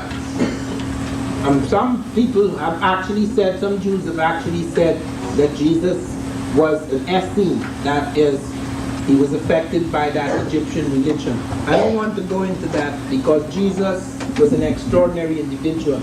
Whatever, he may have grown up among whatever sect, etc. Like Muhammad, who transcended limitations of the Arab. Jesus transcended the limitations of any sect or any group. Jesus was an extraordinary individual. It is because of his uniqueness that he's become universal. The same thing is true of Muhammad. Jesus was crucified because of disagreements among his own people. When Pontius Pilate said, "This man is innocent, why don't you have Barabbas?" the Jews said, "No, we want Jesus." I'm not attacking the Jews, I'm just pointing out that it is a tribe or a sect or a race is not what determines finally the power of a prophet. That is why we cannot get involved in things about Muhammad is such and such a race or Jesus is such and such a race. He belongs to all human people. What is sad is when one people conquering another people takes their prophet or takes a prophet which is not theirs, whom they've helped to crucify and defile, and then put this prophet in their own image and sell it to us, as though God has suddenly decided to turn up in the face of those who have oppressed us, in the form of those who oppressed us.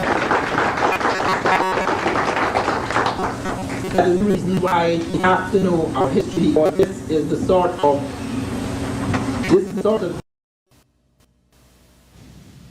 The very first major civilization in the Americas is known as Olmec civilization. This civilization occurs in the Gulf Coast of Mexico.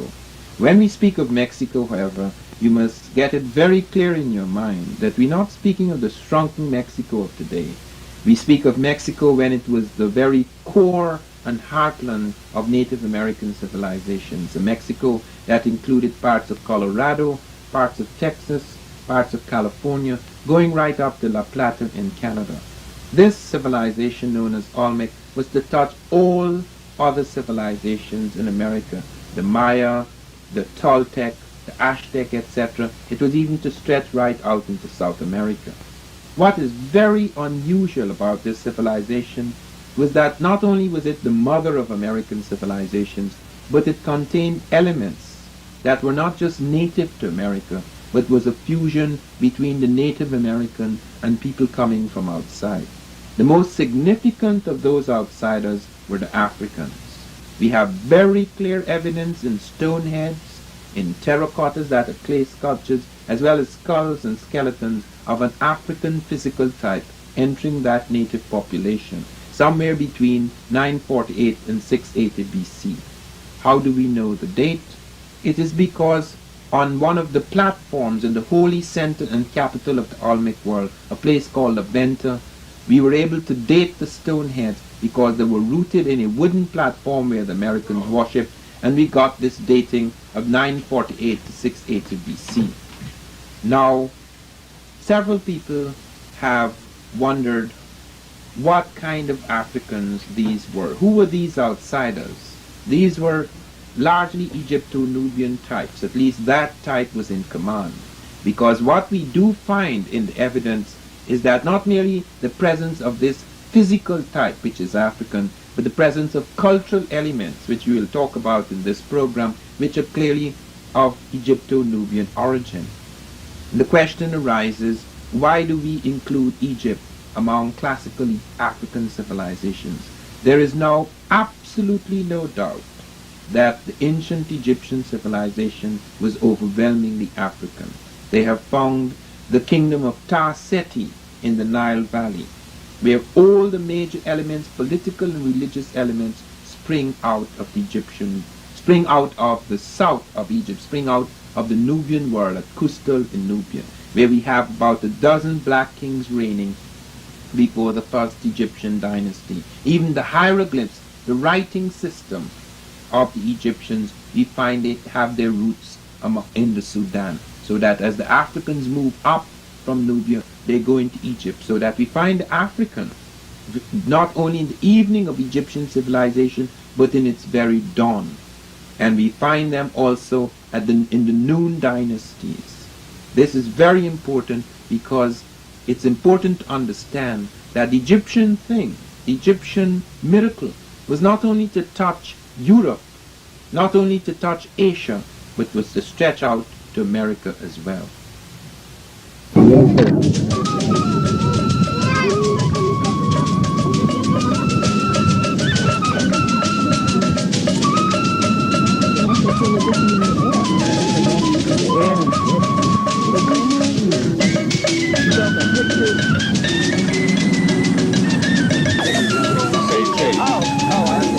For the different point for this picture.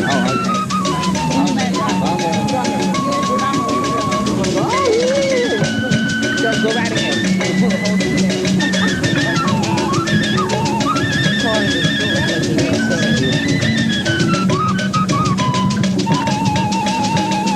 These other big sites in Mexico. This is the best example of the social rites that they practice in the ceremonial setting. That's why they usually brothels, less constructed in Mexico in the ancient times. Typical separate construction. Most of the buildings that we can no, we don't know. Look at these two ones over here. At the beginning of this museum, I was made the information about from the picture, from where they got at the face. Then when we was passing in the other house, you saw those pictures when they found the faces. This is one of the face more beautiful. You can see the lips, the nose, the eyes. This is completely negroid face, and the weight of this face is 25 tons. We're wondering how they carry in that time, from where they carry these rocks, because it's solid. This head they bring from 134 kilometers far from here. Yes. So it hasn't been moved since? No. Was that stone quarried where they found it, or how far did they have to bring the quarry stone? They say from 100 kilometers far. They call basalt.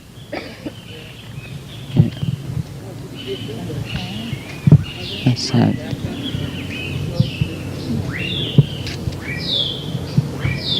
Is it one solid piece? It is one solid piece. From 25 tons. What is the relationship between this head and the African presence in the New World? Well, they showing it to you the exactly origin, Negroid, the basic origin for these peoples. Why do you think they made, they would carve a Negroid head? What would be the significance of that? To show when these people was arrived to this continent. They tried to demonstrate when they arrived to America, and that was before Christ. About 1200 years BC was the time when they made these faces. Were these heads looked at as gods, as priests? Priest. They were priests. Priest. So then the African present here was one of priesthood, or what? Priest. It was one of priesthood. Yes. Are there any other heads this size for the other races of people? No, this is the most principal.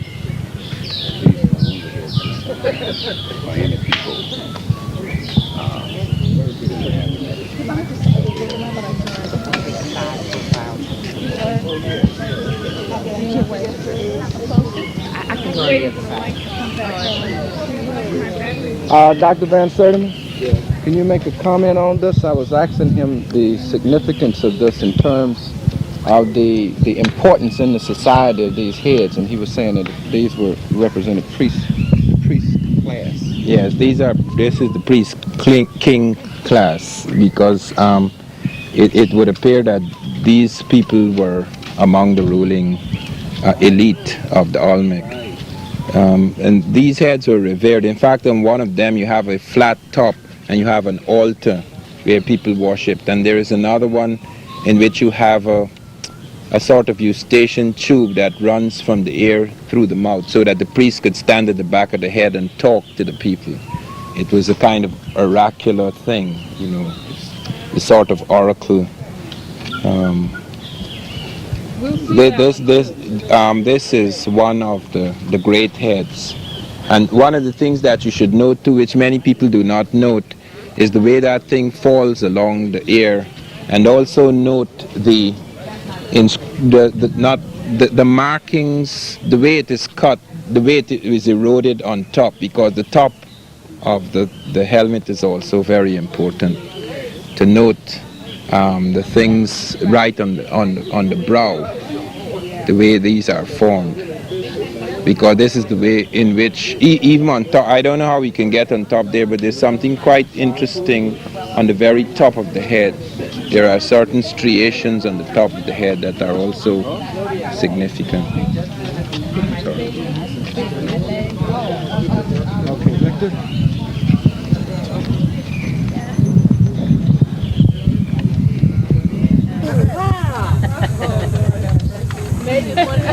Pay close attention to everything that is said tonight, and that you should prepare yourself to ask questions about the many troubling problems that beset prehistoric America. It is not really prehistoric, it is merely pre-Spanish, but anything that is pre-European is considered to be prehistoric. It is the really critical missing pages of history, both for America and for Africa. And what I want to do tonight, apart from touching on what we have seen within the last day or two at Mitla and at Monte Alban, what I would like to do is to go on to make a summary of what we have achieved, what we have seen, what we have witnessed in the last week in Mexico. We began in von Wuthenau's studio. Make no mistake, there is no studio in the world where you will find such a collection of African physical types in ancient America. Many of you have not had the opportunity to examine closely at leisure all the pieces in that collection. It is a priceless collection, and many of you have raised the question which must be pursued: what will happen when von Wuthenau, who is now 84, dies? What will happen to a collection which is of tremendous significance for us, blacks throughout the third world? Because the likelihood is, as has happened in previous centuries, the likelihood is that all of these marvelous pieces which we have seen, and which we have not yet had time to photograph completely and to preserve, may disappear. Von Wuthenau has, in addition to these little sculptures, he has a catalogue of everything he has. Brilliant photographs taken by several professionals over the years. She is apparently the director of the dancing group. And this is a man, and his features are Totonac. They are not Negroid, but they paint them with chapopote, so it is a warrior who is black. That is also an atavismo, because they knew that the Olmecs were black. You're saying that the Olmec people themselves were black? Not all. No, well, this one certainly was black. You see, you can't see it. And here is the proof for it. It's one of the best proofs I have. This is a figure made that is between the Olmecan period and the Totonacan period, transition period. And this is an Olmec sculpture, and to be black, they covered it with tar. You see, it's a stone head, but it's covered with this tar. So not only the features and the thick lips come out primitive, but it is made black.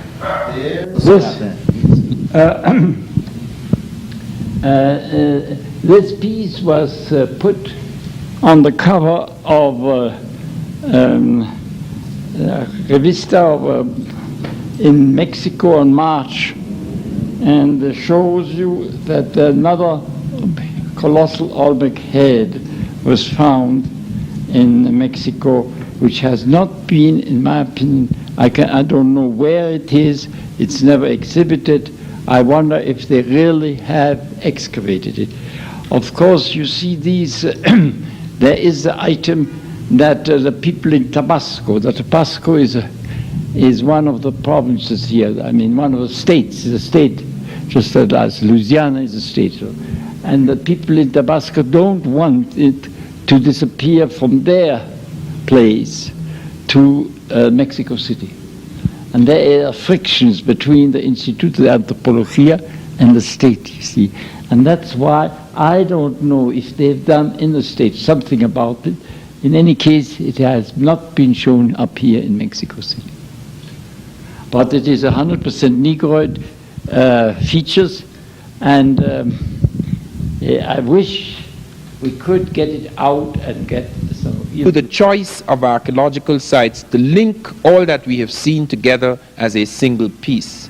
This is one of the most difficult things to do in Mexico. There's a vast amount of confusion, even among the guides who are supposed to have mastered the material in their own area. There's a vast amount of confusion about dates, about the occupation of sites, about the nature of influences, about what the various things we have seen mean. Some of these things cannot yet be explained. Some of these things people can only guess at. But what we are certain of, what we are absolutely certain of, is that the Olmec civilization, which is the mother of all American civilizations, is not a single-stranded civilization. It does not belong to one race. It does not belong to what we conceive of as the Native American who came across the Bering Straits. There obviously were other influences, and among those influences was the African, specifically the Egypto-Nubian of the Mediterranean. When we look in von Wuthenau's studio, we see quite a number of heads, most of them pre-classic. By pre-classic is meant periods between, say, about 1000 BC going right down to about 600 BC. This is a significant phase in Olmec civilization. There are several phases of the Olmec. I must deal with phases now, and those of you who are taking notes, please note, because you can get very confused when you see the Olmec appearing in other places in later centuries and becoming mixed up with other peoples. This is some of the things that lead to confusion. We must understand that in the capitals of the Olmec world, in the Olmec morning or the morning of that Olmec world, you have people coming into the site, occupying these sites as early as 1200 BC at La Venta, the holy capital, as early as 1500 BC at San Lorenzo. Those dates have nothing to do with the actual sculptures, the actual monuments, etc.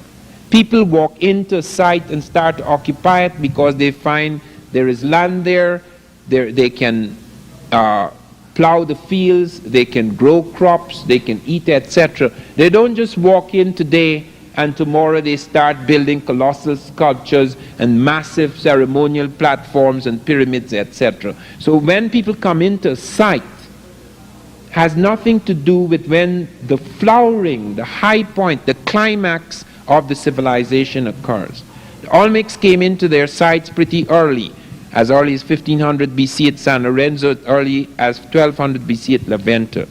You must look carefully at this map and see the diamond points. Those are the capitals.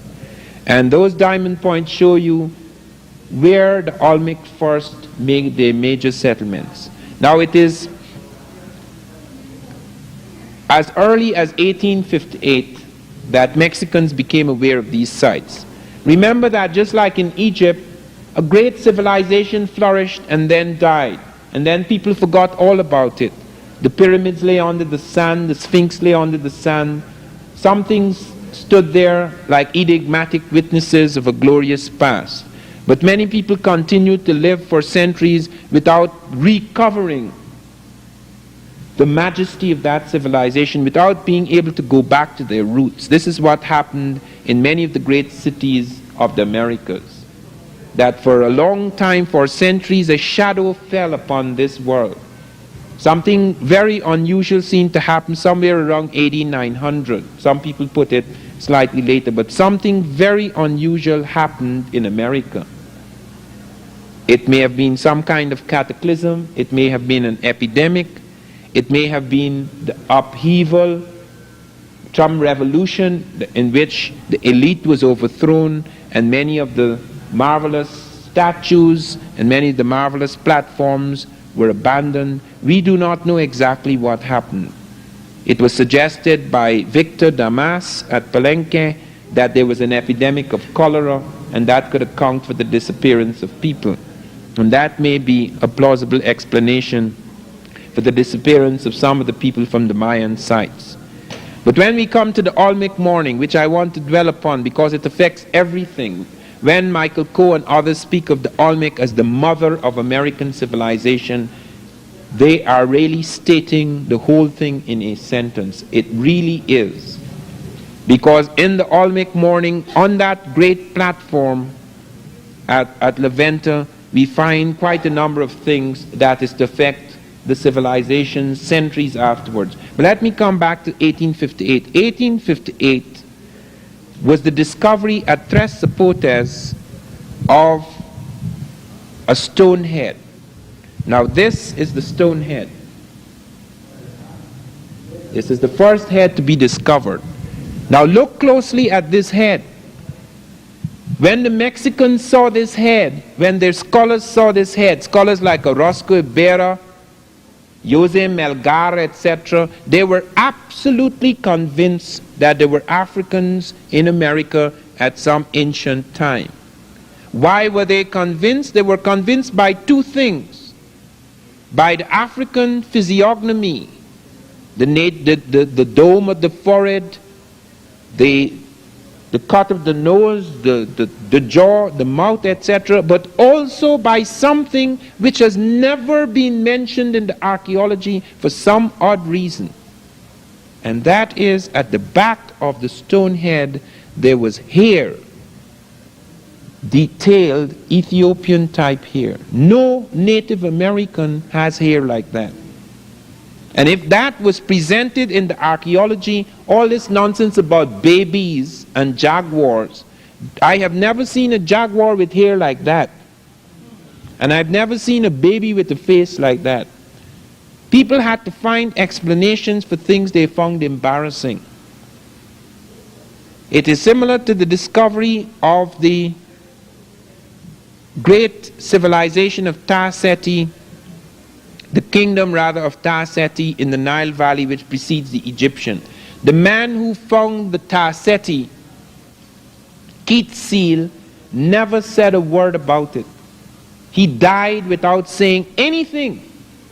And it was left to Bruce Williams, who many of us will hear in Atlanta in September. It was left to Bruce Williams, his student, to take it out to the back rooms of the University of Chicago Oriental Institute and present it to the world. They said the reason why they delayed so long is because it took 15 years to put the pieces together. Without all those pieces, the stoneware vessels, etc., the pottery that was found, the stone incense burner at the site of Ta Seti at Kustal, the site of Kustal, did not need putting together. It was intact from the very beginning. What needed to be put together were their heads. And that was not put together until the head who had a right to put it together died. Thank God. It is absolutely important for us to take a very serious view of this, because we find again and again and again that you have a deliberate effort to wipe out the evidence, to hide it, to explain it away. Why is it that this photograph, even now, I am not permitted to use that until 1985, because it involves a whole series of things. But why is it that this head is not among the heads at Villa Hermosa, is not among the heads in the National Geographic or the Smithsonian or any traveling circus of Olmec heads? It is hidden at Tuxtla, where nobody goes. It's very important to note that that was the first head found, and it had a profound effect. although it was the only thing found at that time that indicated an African influence. It was left to the expeditions of 1938 and 1939, expeditions carried out jointly by the Smithsonian Institute, the University of California, and the National Geographic, before they found more of these stone heads. They recovered the one at Tres Zapotes, and then they went on the next year in 1939. They went on to La Venta, and then they found 4 of these stone heads. They also found, and many of you have noted this in the museum at Villa Hermosa, at La Venta Park, you have noted the plan of the city. I want you to look at that plan carefully. There is the first pyramid in America. There is the first step pyramid. There are the arms of the village, and on those arms stand the great stone heads facing the Atlantic Ocean. This is in the Gulf of Mexico. This is at the point which on the edge of the Gulf of Mexico where you find the terminus of the Atlantic currents from Africa. Because the currents from Africa take you to northeastern South America, into the Caribbean, into the Gulf of Mexico, swinging towards Florida. And then if you are lucky, if you learn as the Africans were later to learn, perhaps not at this period, you can find a circular current that takes you back towards Europe and Africa. Here at La Venta, they began to see a distinctive art style. Here at La Venta, they began to see something in the faces of the monuments, something in the traits, the cultural traits of the Olmec that was to leave its stamp on later civilizations like the Maya, out in Palenque, out in Monte Alban, out in Mitla, even in the evening, the twilight of the gods at Teotihuacan, out at Tatilco, at Cerro de las Misas, in the Monte Alban phase. All of these are branches coming out of the mother culture, the Olmec. And there's something very distinctive. Here, for the first time at La Venta, are the pyramids. Here, for the very first time, is found the sarcophagus, like in Egypt. Here, for the very first time, are monumental stelae and sculptures of colossal proportions. Here, for the very first time, are the great priest kings. Here, for the very first time, are enormous ceremonial temples and altars built to the gods. Some things must be said about the stone heads which you must note. There is one of them that has a tube running from the ear out of the mouth, which was featured as an oracle, and it has a flat top which functioned as an altar.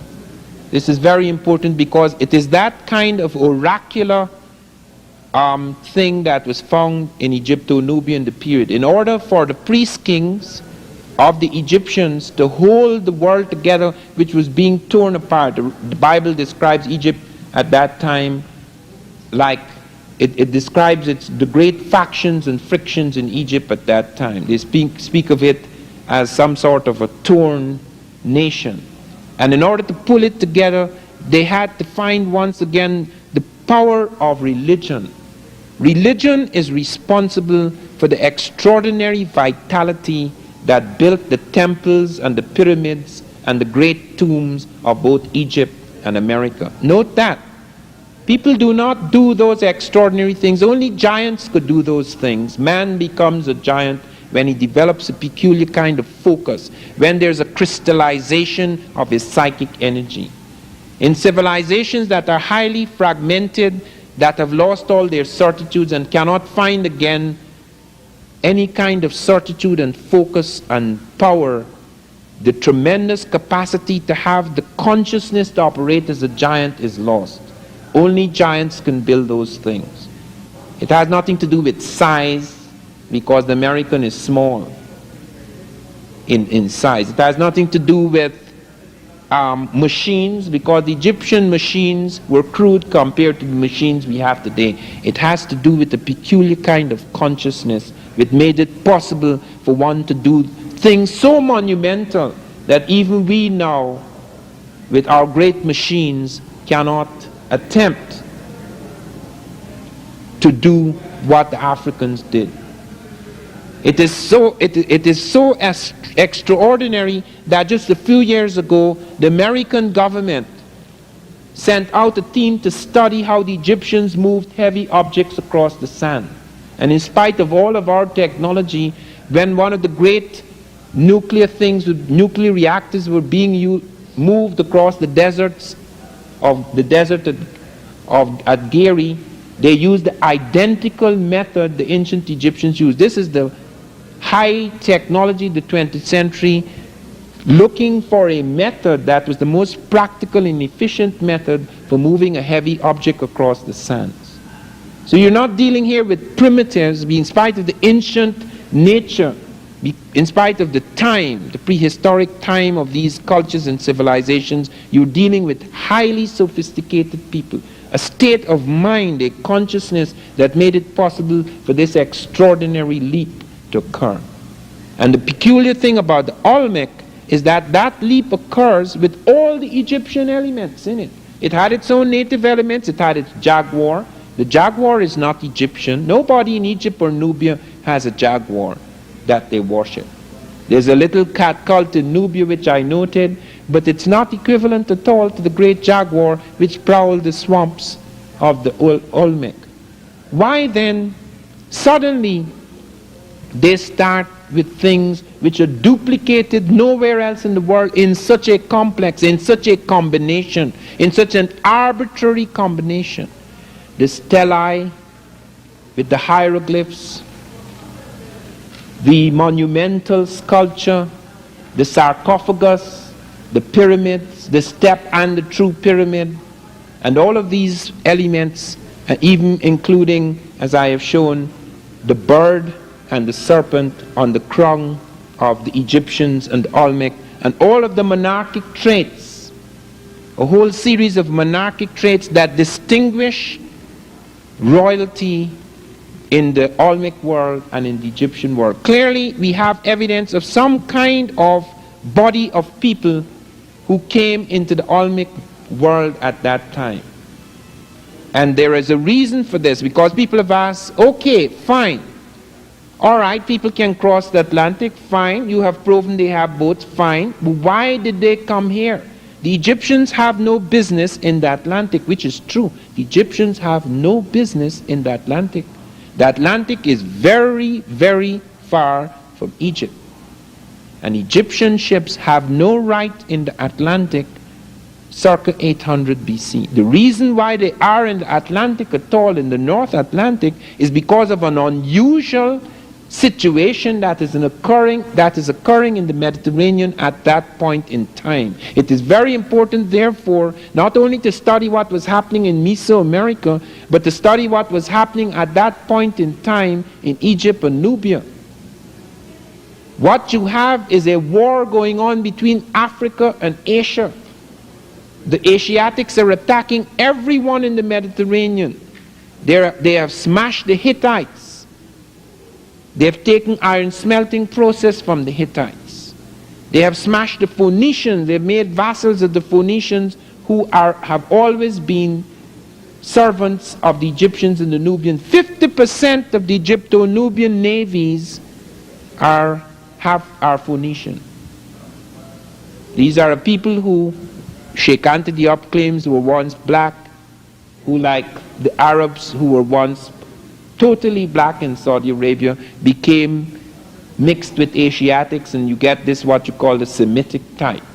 So that you have a mixed type Phoenician, which gets black again as it enters North Africa and begins to intermingle once again with black people, until by the time of Hannibal, the Phoenician or Punic type is African. This type is restless up and down the Mediterranean. It has its cities at Tyre and Sidon, its great ports, but it's restlessly moving up and down the Mediterranean. And because the Asiatics block the seaports to the Indian Ocean, block the seaports to the Pacific, and we do have evidence of the Egyptians in the Pacific. We have Egyptian script found in Hawaii. These guys are ranging far out. Nothing stops the Egyptian. Wherever you go, you find him. I have found him in Spain. They have Egyptian villages in Spain. where Barry Fell has shown the cartouches of the Libyan kings around 1000 BC are found at Almunecar, Spain. And that runs right through the Spanish mention in their early chronicles that Taharqa, the Nubian general who is later to become the king of Nubia and Egypt, enters Spain with a garrison, so that the Africans are already in Europe. They're invading. They come in with a garrison into Spain, and then they retreat back because they have their own problems at home. So that we have evidence of movements in the direction west of the Mediterranean towards Africa, towards that part of Africa. And more fleets were driven, both military as well as commercial fleets were driven west of the Mediterranean, because tin was needed for the bronze armies, because this was the late Bronze Age. Copper was needed in Cyprus, tin was needed. They went right up into the British Isles and the North Atlantic searching for tin. And around 600 BC, we have the Phoenicians going from Ezion Geber and going right down and coming right across Africa, right round Africa, right back into the Mediterranean. The Europeans did not go into the Atlantic because the Europeans were terrified of the Atlantic. The Europeans spoke of the Straits of Gibraltar as if there were monsters in the sea. They did not attempt any movement in that area. But the Phoenicians did, and they were very much tied up, as I say, with African navies. That is the reason why many of the great heads have military helmets. Not all of them do, but they're distinguished by military helmets. They are a warrior dynasty, because this is a period of war. For nearly 200 years, the world is in a state of war, as we are. Since the 1930s right up to the 1980s, every major army in the world has been ready to fight. We are in that state in which both the Africans and the Asiatics were. We cannot relinquish that state in this century until there actually is a war, which God forbid. But we cannot relinquish that state. All armies are armed to the teeth in the 20th century world. Regardless of whether you go down into Latin America, whether you go into the Caribbean, whether you go into Africa, whether you go to Israel, whether you go into Russia, whether you go through Eastern Europe, every army on earth now is armed to the teeth, ready and waiting for the conflagration, which, pray God, may never come. But that was the state of the world, where therefore a warrior dynasty appears with the great helmets. The warrior dynasty appears among the Olmec, carrying all of these elements. You find that apart from the stoneheads which we have seen, we see cultural traits which I have mentioned, and then we go on to see, as I have also mentioned, that when the Olmec move out of Levanta and they send parts of their elite out at Tlatilco, at Serra de las Misas, and at Monte Alban, when they study the skeletal evidence right in this territory at Monte Alban, when they go to the graves in this very part of Mexico, in Oaxaca, when they go to the graves of Monte Alban and they look at the ruling class, not the common people have nothing to do with it. The common people are Zapotec, later they're Mixtec, etc. But the ruling class, when they go into the graveyards, 4.5% of the ruling class here at Monte Alban is African. As much as 13.5% at Tlatilco is African. They're not in the common graves, and you can tell because side by side with the native, you're finding a different nose bridge, which remains in skeletal evidence. There's a ridge, there is a nasal index, there is a brow ridge, there are structures of the jaw, there are lengths of the arm. The African arm is different from the Asiatic arm. The lengths, the proportions of the body are different. You find not only skulls, but extended skeletons for study at Tlatilco. And Wierzyński, making allowance for all the blending and mixing of things, still comes out with the conservative estimate of 13.5. We even have graves where you have an African male lying beside a Native American female, indicating that you're having mixings and meltings into different kind of population in some places. And when the Olmecs stretched out, when we went to Teotihuacan, that is the evening, that is quite late. Teotihuacan is around the birth of Christ. This is long after the morning of the Olmec. But there again you see the Olmec. You see the jaguar at Teotihuacan. And you see the jaguar undergoing a strange transition where the plume serpent is becoming the powerful thing in Mexico, which it was in Egypt. In America, the United States, the stars and stripes is our great emblem. In Egypt, it was the plume serpent. In Mexico, it is the plume serpent. Even today, the plume serpent is the stars and stripes of Mexico as it was the stars and stripes of ancient Egypt. Can all this be coincidence? Here at Teotihuacan, here they're building this enormous pyramid, and here all the major principles of the Egyptian pyramid are in evidence. The base is identical. Some people had said it was 1 meter off, but now they find that the meter mistake is what they calculate for error in the reconstruction of the site. Because all those sites, that pyramid was buried under the ground, they did not see it. Many of these things that we're seeing today were not visible in Mexico 30 years ago or 40 years ago. People only started digging those things up out under the earth. This was not standing here looking at the Mexican. They had to find those things again. They found some levels and then they had to dig deeper and deeper and deeper. The story is still largely untold. Victor Damas has pointed out at Palenque, which was called Palque, that they have 400 temples in the jungles. They haven't started digging yet. They don't have the money. And as you know, with archaeologists, they have their political reasons for digging. Look at La Venta. That's the most important site. Nobody can go to La Venta unless he is an archaeologist sent out by the government. The oil fields are there. They don't allow anybody to come into La Venta. That's on the big shroud. They're doing a lot of excavation. They're finding things. Not a word about what they're finding. We go to Palenque. Palenque is only partly dug up. You see the great tomb and temple. They say it's the only burial found in a pyramid. That is not true. It is the only complete man found in a tomb at the bottom of a pyramid in America.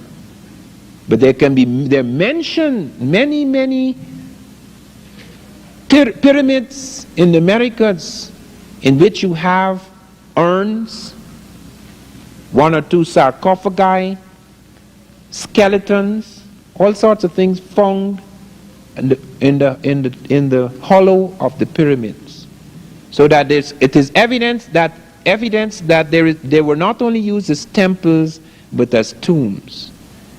People have said that there is a distinction to be drawn between the American pyramids and the Egyptian pyramids.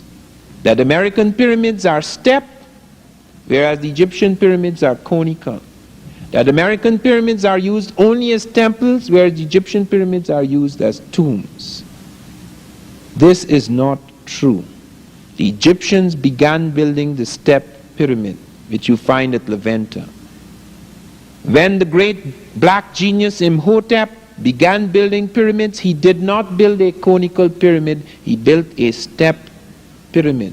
There are many step pyramids, not very many, but they're still surviving out of the 60 pyramids that survived, the 60 major pyramids in a complex in Egypto-Nubia. There are several of them that are step pyramids, just like in America.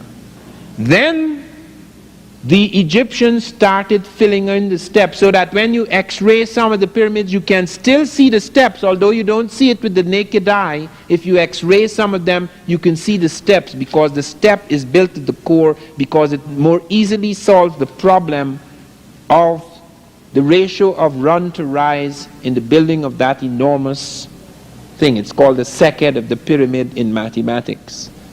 So that it makes it easier to build a conical pyramid by putting the steps and then filling it up. It is true that as an idea or a concept moves from one continent to another, regardless of the nature of the influence, however profound, since natives are building it, not Africans, and Africans couldn't build Teotihuacan.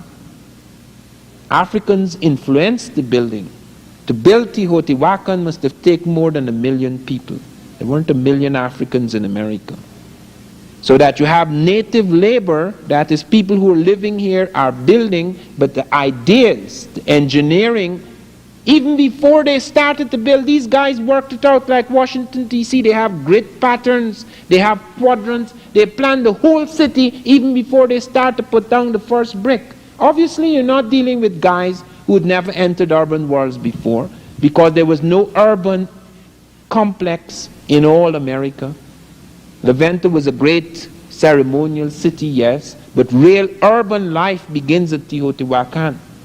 So here are these peasants going to sit down one day and say, let us build a city and let us work out all the structures exactly as the city could be worked out, so that all of these lines are drawn in a certain way. That is exactly what happened. Only an elite who had the intimacy and familiarity with such structures could actually sit down and plan it out before they even start to lift the first brick. So what we're dealing with is conceptual diffusion, the diffusion of ideas, the diffusion of certain kinds of ideas from people who had been working in this for a long time. We're not talking about Africans building a pyramid. Consequently, therefore, when you see the pyramid in America, you see a different configuration. Superficially, it is different. But it has all, Teotihuacan has all three functions that the Egyptian pyramid had. It is a temple, it is a tomb. They have found skeletons inside of the rooms at Teotihuacan, and they haven't dug all of Teotihuacan up yet. There's still hidden temples, hidden passages, inside of Teotihuacan, and it functions as a geodetic marker. That base is not an accident. To build that base, you have to know all the astronomical knowledge Egyptians knew. You have to know the circumference of the earth. You have to know all the units of measurement which came out of the sky, the study of the sky, because we did not make the inch. The Africans did not make the inch by accident. They didn't get up one morning and somebody says, look, let me take my little finger, this is an inch. They didn't build a second of time by accident. The second of time was worked out by the relationship of the sun in its movement across the earth, the rotation on its axis, the rotation of the earth on its axis, all of those things. Those are astronomical things. You cannot have units of measurement without astronomy. Mathematics and astronomy are related, just like geometry is related to the problems they solved in the inundation of the Nile. So all of these things were carried over. Why are they using units of measurement the Egyptians are using? Why, when you go to some of the burials, you find the canopy, like in Egypt, you have canopic jars in the north, south, east, and west, and they have 4 distinct colors to mark the cardinal points. The Chinese have distinct colors to mark the cardinal points. They're not like the Egyptian. They are not like the Egyptian. No Asiatic color scheme marking the cardinal points are like the Egyptian. But the early Mexicans are doing it exactly like the Egyptians. How did they arrive at that color scheme? And later on they change it. But at that point of time of contact, they are using the identical color scheme of the 4 cardinal points. They came across the Bering Straits. They're Proto-Asiatic. Why are they not using Asiatic color scheme? Obviously an influence has come in. They have calendars. The Mexicans have more calendars than anybody else. Why, in addition to the 3 other calendars they had, they introduced a 4th calendar, which is Egyptian, with the identical 365.25. They have their own counts, they've worked out their own native mathematics. Why then are they taking this into their system? All of these things have to be explained. Why at El Villajón in the Olmec world, in the heart of the Olmec world, there is paper found made from wood pulp. Nowhere on earth is paper made from wood pulp except among the Egyptians at this point in time. Why are they moving enormous stones which they never moved before from vast quarries, using the same method of breaking stone and linking it together, using the same methods of moving the stone as the Egyptians, bringing it down the swamps? Why is their agriculture identical as on the Nile? They're dealing with the same flood problems. Why they're responding in exactly the same way? They have the same hydraulic system of agriculture. You go down in Peru, which is touched by this, you see the terraced agriculture like in Egypt. Why are they doing all of these things? All their kings are carrying these things. They have the plume serpent motif. They have the great earrings under their ears. They have their beards as an index of rank and royalty. They have the purple, the use of purple. Yesterday, for example, I caught our guide Hector saying that these things were painted red. I said, "Are you sure you mean red?" He said, "Yes." I said, "Well, tell me what makes the red. What do they use to make red?" He says, "Cochineal." I said, "That's not red. Cochineal is the equivalent in the Mediterranean of the murex shell purple. Cochineal makes purple. All the temples in America, wherever they paint purple. They even painted the stone heads purple. Medinel Zenel found the patch of purple on one of the stone heads and found that the weathering of time, the erosion of the years, have taken the purple off the stone heads. That's the color they use in Egypt. That's the color they use in painting, when the main color used in painting temples is purple, because purple is emblematic of the power of the gods. And the reason why the Egyptians struck on that was by a peculiar arbitrary phenomenon, that the murex shell, before it reached its final fixed purple, went through a series of tints which were like that of the Nile in flood. Now, most of you are city people who think that water is colorless or crystal. Water is not. This is only one kind of water. There is red water, there is blue water, there is green water, there is yellow water, there is brown water, there is silver water, there is crystal water, there is black water. All of these types of things, if you lived on rivers as I did, or you lived on the Nile as the Egyptians did, you will find water goes through many color changes. In fact, after a thunderstorm or a lightning storm, every color on earth, every color of the rainbow is on the water. And if you were accustomed, just like people who live among cattle, every cattle has a different color and marking. So that if you're accustomed your eye to cattle, you know that this is Jimmy and this is Johnny, etc. You don't mix the two things. You can tell one cattle from the other. We can't, because we are not cattle people. And most of us can't tell water color from another water color, because you're not water people. You don't live on rivers. And it is because of this that they were able to make a connection between the color scheme of the fluid in the murex shell before it hit purple with the color scheme of the Nile in flood. And because it seemed identical to them, barring a tint or two, they concluded that the color purple was sacred, because the Nile is sacred. That is why they worshipped it, and that is why common people could not use purple. I told you, for example, of the case of Margaret Handke, who wrote a monograph recently on purple, in which she showed that purple became so important in the Mediterranean. Every European pope, every European king has a bit of purple taken from the Egyptians. They then took up purple. The Phoenicians ran up and down the Mediterranean with Tyrian purple.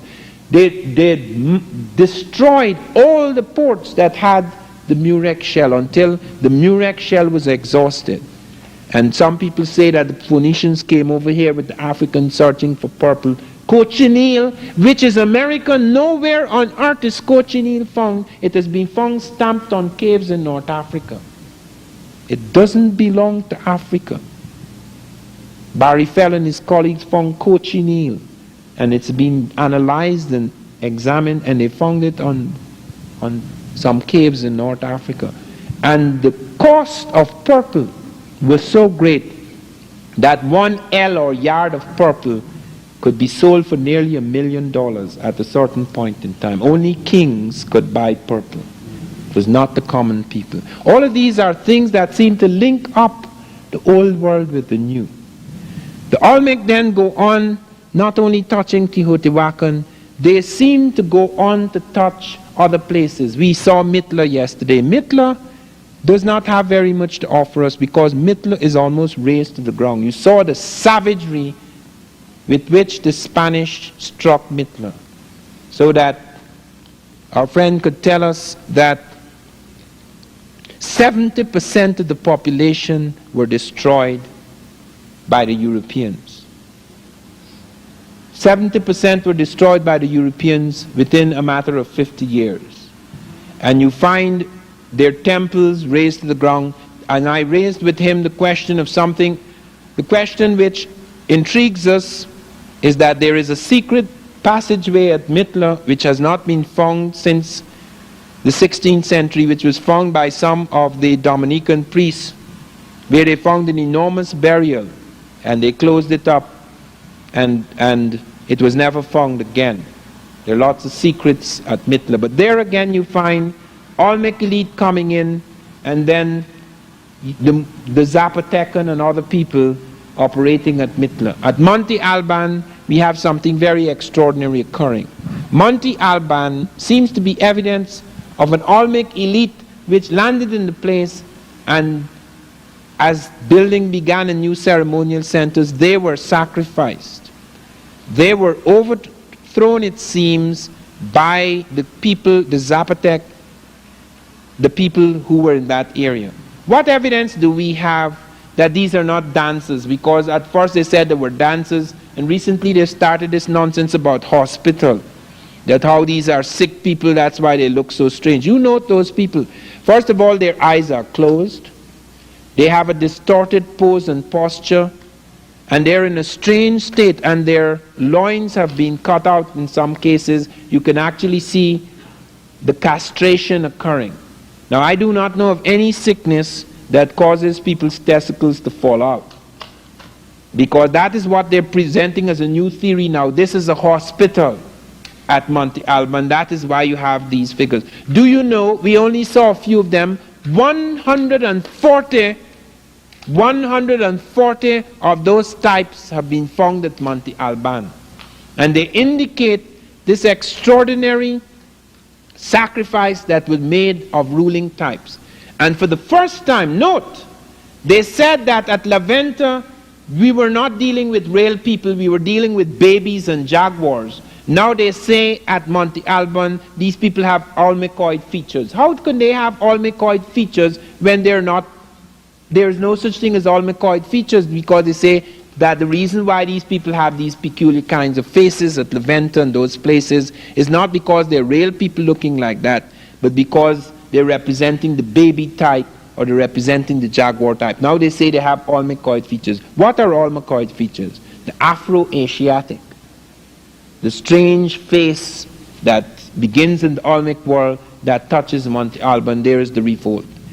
Now that is not a happy note on which to end. Obviously, all great civilizations reach a certain point when they're either invaded from outside, they're struck by some tremendous cataclysm, or they become arrogant like the Aztec in later days, or the Europeans as they are becoming now, or have been for quite a while, but they're becoming more and more arrogant to a point where they may bring about, they may generate within their system a revolt that makes it impossible for them to operate with the kind of certitude with which they operate now. Most of you are filled with a sense of hopelessness when you think of the European giant, the tremendous shadow that he's thrown over the world. But let me tell you that changes have already begun to occur in the 20th century. When I was a boy, one of the things that was told to me repeatedly, and which I believed, is that the sun would never set on the British Empire. There was absolutely no way when I was growing up that anyone could be mad enough to imagine that Africa or the Caribbean would become independent. Now, I'm not saying they're independent, it's a paper independence, but it is a step in that direction. There is a measure of independence and movement away from the metropolitan power. It seemed utterly impossible for such a thing to occur in the world. The imperialist powers of France and England and Germany were so powerful that we did not for a moment believe that anything could happen. But there lay at the heart of the system certain contradictions that eventually exploded, so that the European himself, without the help of the African, began to destroy himself. After the war in Europe, it was impossible for European powers to maintain their hold in Africa and the Caribbean. Riots broke out everywhere.